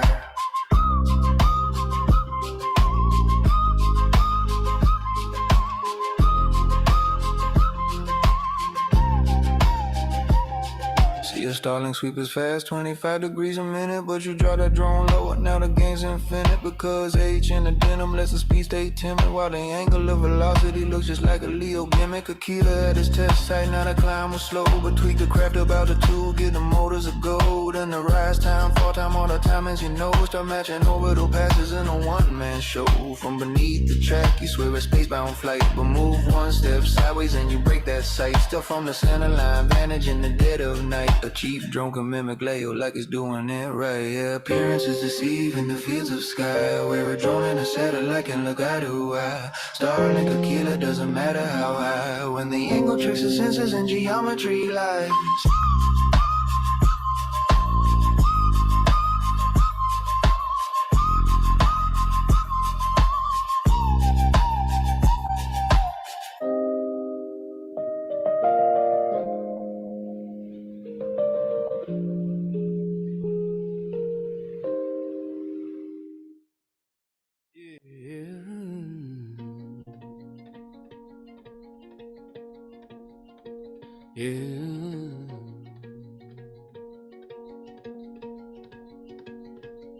They say see the signal, trust the screen, but people look at shadows and swear they see the scene. Truth ain't what you're shown, it's what you verify alone. They sell you dashboard graphs and shine, dress a lie in numbers and call the fiction design. They fake the Doppler, fake the climb, fake a satellite drifting through celestial time. Got a drone with a beacon and a pretty UI, pitch deck, orbit, and an animated sky. Investors clap, never question a line. If it looks like physics, that's good enough to buy. People trust the signal, and the signal just a story. Mistake a plotted curve for scientific glory. Nobody checks the angles, nobody checks the ground. They just nod along when the right graphs come around. Looks right, feels right, people never fight it. Dress a dream in data and the crowd just buys it. Truth hides behind the things they don't review. You don't beat the physics, you beat the people who do.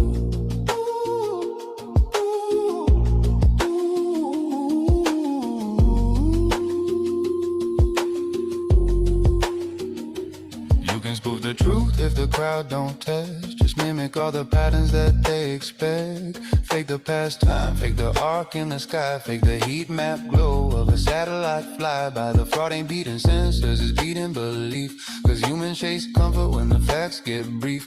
Complacency's a weakness, verification's rare, and the lies moves fast when folks don't care. They'll trust the pitch deck over starlight beams, trust a GIF over geometry, fantasy over schemes. If the chart looks smooth and the colors all glow, they'll fund it in a heartbeat. Truth won't even show. Looks right, feels right, people never fight it. Dress a dream in data and the crowd just buys it. Truth hides behind the things they don't review. You don't beat the physics, you beat the people who do.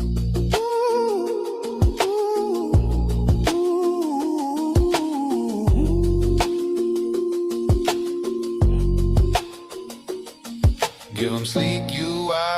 logic die. Show a rising curve and they won't ask why. No Doppler, no parallax, no radiometric view. Just a PowerPoint orbit and a promise to trust the graph, trust the team, they say. While the real world truth quietly slips away. Fraud don't need magic, just the right design. If complacency's the lock, presentation is the spine.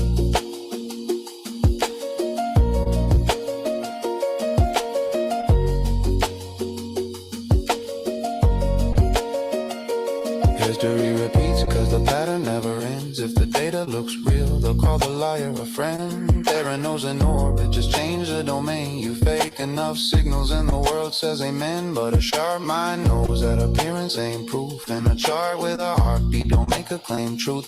Trust is a weakness when the test ain't done. And a scam needs believers, not a smoking gun.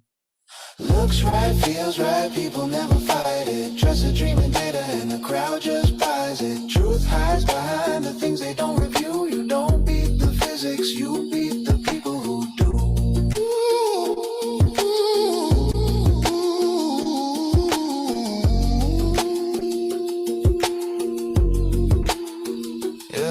Any story can shine if no one checks the light. It ain't about the science, it's the trust that takes the bite. So verify the world or get fooled like they do. Cause lies don't beat nature, only the people who do.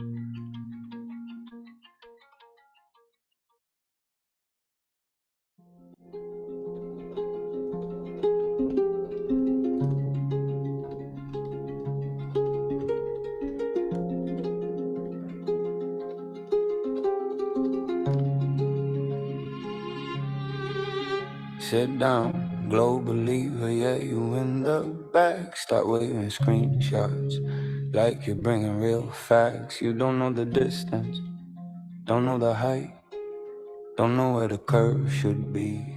If the globe was right, you quote numbers from memory like a half-awake kid. But when I ask for the sources, you forget what you did. You say horizon proves everything. Okay, slow down.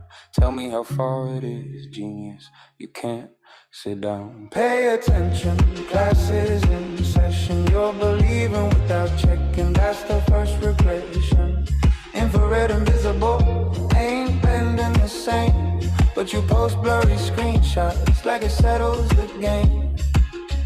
Pay attention, look before believe. A claim without substance is paper thin, weak. Measure your distance, your height, your refraction. Until then you're just guessing with misplaced traction. You got city skylines way farther than they should be, but you never plot the miles, just do. Look, I can see you don't check the atmosphere, the temperature band. You don't even map the target, do you understand? Light bends in layers, yeah, that's basic stuff. But when I say compare wavelengths, you freeze like it's tough. If infrared drops early, invisible goes long. That's the air telling you something, not your belief song. Pay attention, stop guessing the view. If you don't know the numbers, then the numbers on you. Every model means nothing if the data's ignored, and every claim turns to dust when the evidence is stored. Pay attention, quit playing pretend. If the world is so obvious, then measure it, friend. Look first, think second, don't build on a myth. Belief without substance is a tower built on myths. Tell me how far the mountain is, no, don't estimate. Tell me how high the shoreline sits, don't approximate. Tell me where the curve should fall if the globe holds true. And show me how your photo even matches the view. But you won't, cause you can't, you don't check that part. You just trust what you're told, like it came from your heart. Yeah, at the moment someone questions the lens or the light, you fold quicker than a student who forgot how to write. You keep drawing side view diagrams flat on a page, like the world is a blueprint stuck in engineering stage. Or the graphic ain't perspective, that's your first mistake. Cause no eye sees sideways through the scene you make. You map curves from the side, then compare to the front, like the camera's supposed to see. The world more than a stunt. But perspective compresses distance. That's how sight behaves. Lines meet, floors rise, and the far field caves. Pay attention, classes in session. You're believing without checking. That's the first regression. Infrared invisible, ain't bending the same. But you post blurry screenshots like it settles the game. Pay attention, look before believe. A claim without substance is paper thin, weak. Measure your distance, your height, your refraction. Until then you're just guessing with misplaced traction. So here's your homework. Yeah, I know you hate that word. Next time you show a picture, make sure the numbers are heard. Check the wavelengths, the distance, the height of the place. Then bring it to the table with a straight, honest face.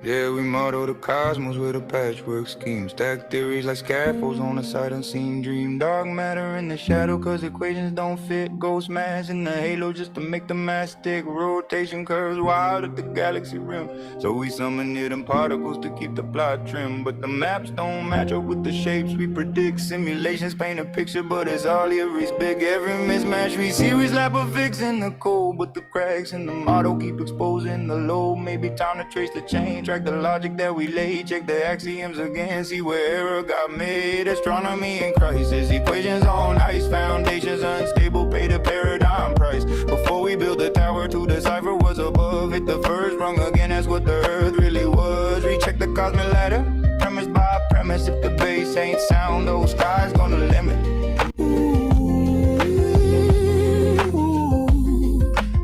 Cosmic dawn looking older than the model allows. Ancient giants in the deep wearing premature crown. JWST pulling fossils from the formative night. Massive galaxies evolve when they shouldn't alight. And the Hubble ray split got the teams in the fight. Local methods say one thing, CMB says not quite. Two clocks ticking different in the cosmology hall. Means the framework is bending like it's due for a fall. Black holes too big, too early on the stage. Growth curves can't explain how they age that age. Or we inferring from the signals, but the core's unfound. Only shadows on detectors and the map we crown. Astronomy in crisis, equations on ice, foundations unstable, pay the paradigm price. Before we build the tower to decipher what's above, hit the first rung again, that's what the earth really was. Recheck the cosmic ladder, premise by premise, if the bass ain't sound, no sky's gonna limit.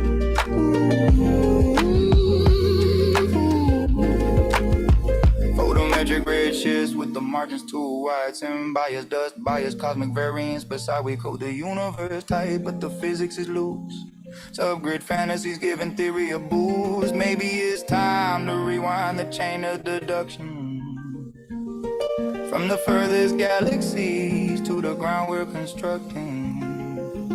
So we audit the assumptions from the bottom up phase. Start with Earth is motion, orientation, the ways. Our coordinate frames define the whole cosmic maze. If the first rung wobbles, every height betrays. Not replacing old science, but we test what we trust. Empiricism, razor cut, slice off the dust. Critical realist with the logic tuned tight. Rebuild the cosmic ladder till the base is right. Astronomy in crisis, equations on ice, foundations unstable, pay the paradigm price. If the universe whispers that our steps ain't aligned, then we check wrong one, seek what truth we can find. Recalibrate the ladder from the earth to the vast, cause the future won't stand if the first rung's passed.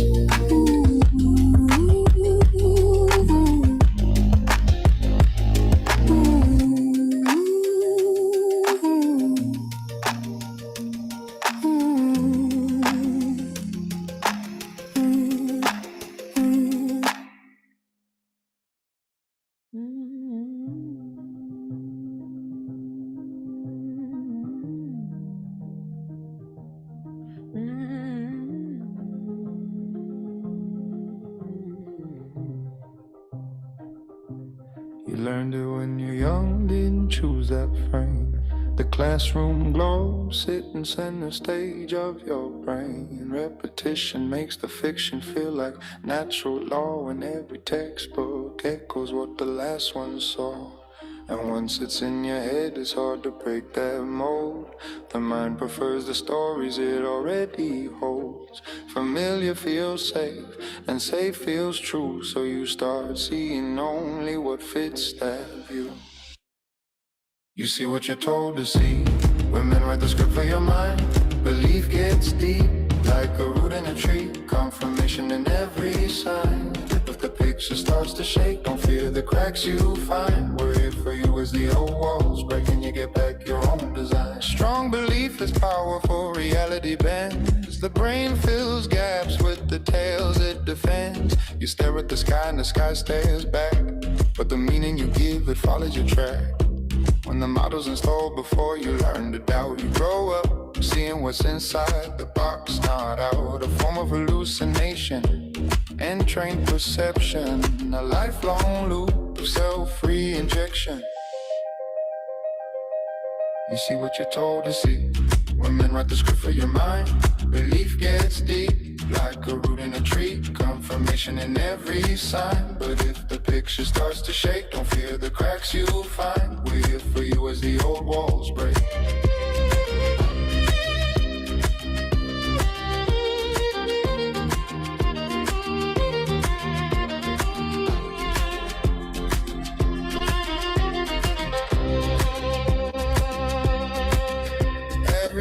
Shows your planet spinning through space. Every news intro puts the globe in your face. It's not proof, it's programming, visual repetition. The culture keeps the model in perfect condition. And when you spend your life defending that view, some cause whispers don't start something new. Stepping back feels like stepping into the cold, but courage starts when the story gets retold. It's not your fault if the default's stuck, if the system taught certainty, not question or love. Breaking illusions, a heavy climb, but the weight gets lighter when you take your time. You're not alone when your worldview shakes. Growth lies right where the structure breaks. You see what you're told to see. Women write the script for your mind. Belief gets deep, like a root in a tree. Confirmation in every sign. If the picture starts to shake, don't fear the cracks you'll find. We're here for you as the old walls break and you get back your own design. If the old land slips and the new one forms, hold steady through the mental storms. Truth unfolds when you look with your own eyes. We're right beside you as the veil unties.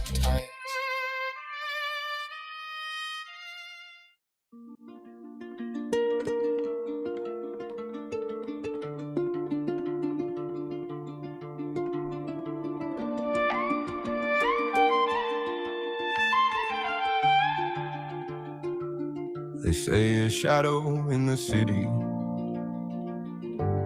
and a well with none at noon, is all you need to measure Earth. A perfect little proof. But every step is built on something hiding in the back. A quiet set of premises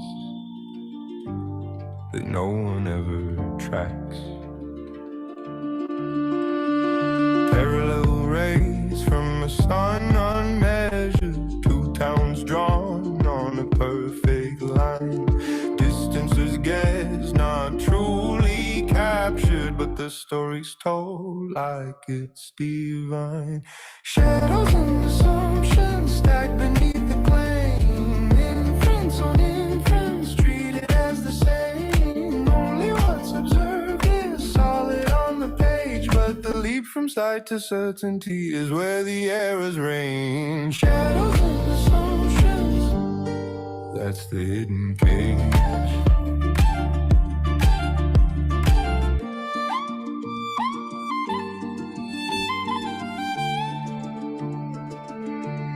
The angle's there, you can measure it. The data isn't wrong. But data isn't destiny. The chain can still go wrong. Multiple models fit the scene, yet only one's declared. The underdetermination's there, but it goes unrepaired. Local sun or distant giant, curved or flat, the math can bend. If the premises stay silent, you choose the answer at the end. Shadows and assumptions stacked beneath the claim. Inference on inference, treated as the same. Only what's observed is solid on the page, but the leap from sight to certainty is where the errors reign. Shadows and assumptions, that's the hidden cage. Appearance is an ontology, a lesson easy to forget. Logic needs transparency, not stories we present.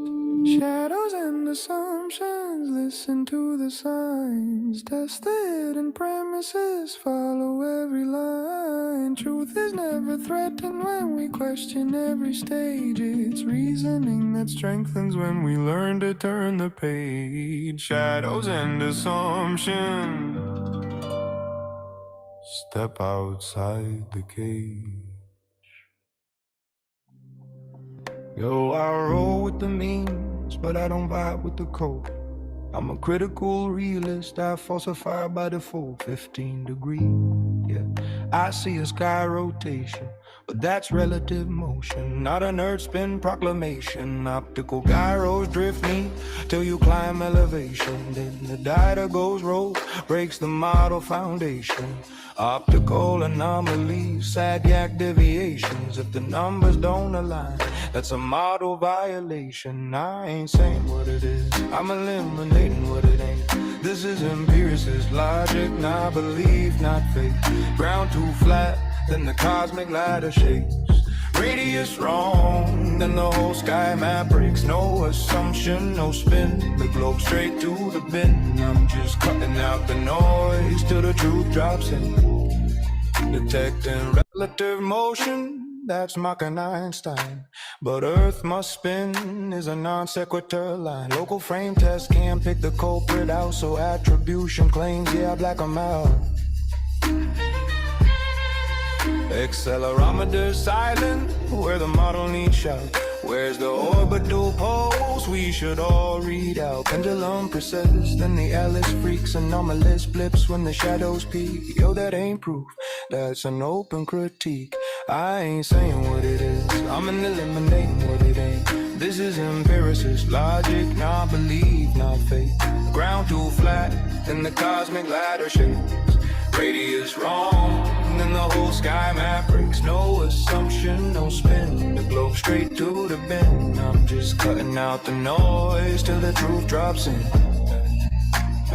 Falsification is the blade, I'm a razor technician. Stripping models to the frame like a clean demolition. If prediction keeps missing, I withdraw recognition. I don't pray to equations, I demand repetition. Repeatable, verifiable, data-driven derision. Every contradiction's ammunition for revision. This ain't a flat earth belief, it's a flat earth condition. Epistemic precision, empirical incision. So I stand in the middle with the real technician. Real left feet position, not belief but cognition. Signal in the noise, I'm the pattern's mortician. Killing every model with a failed prediction. When the data don't match, I revoke permission. That's empiricist logic, the only true mission. Peace out, 24/7 flat earth discord, where the globe goes to die.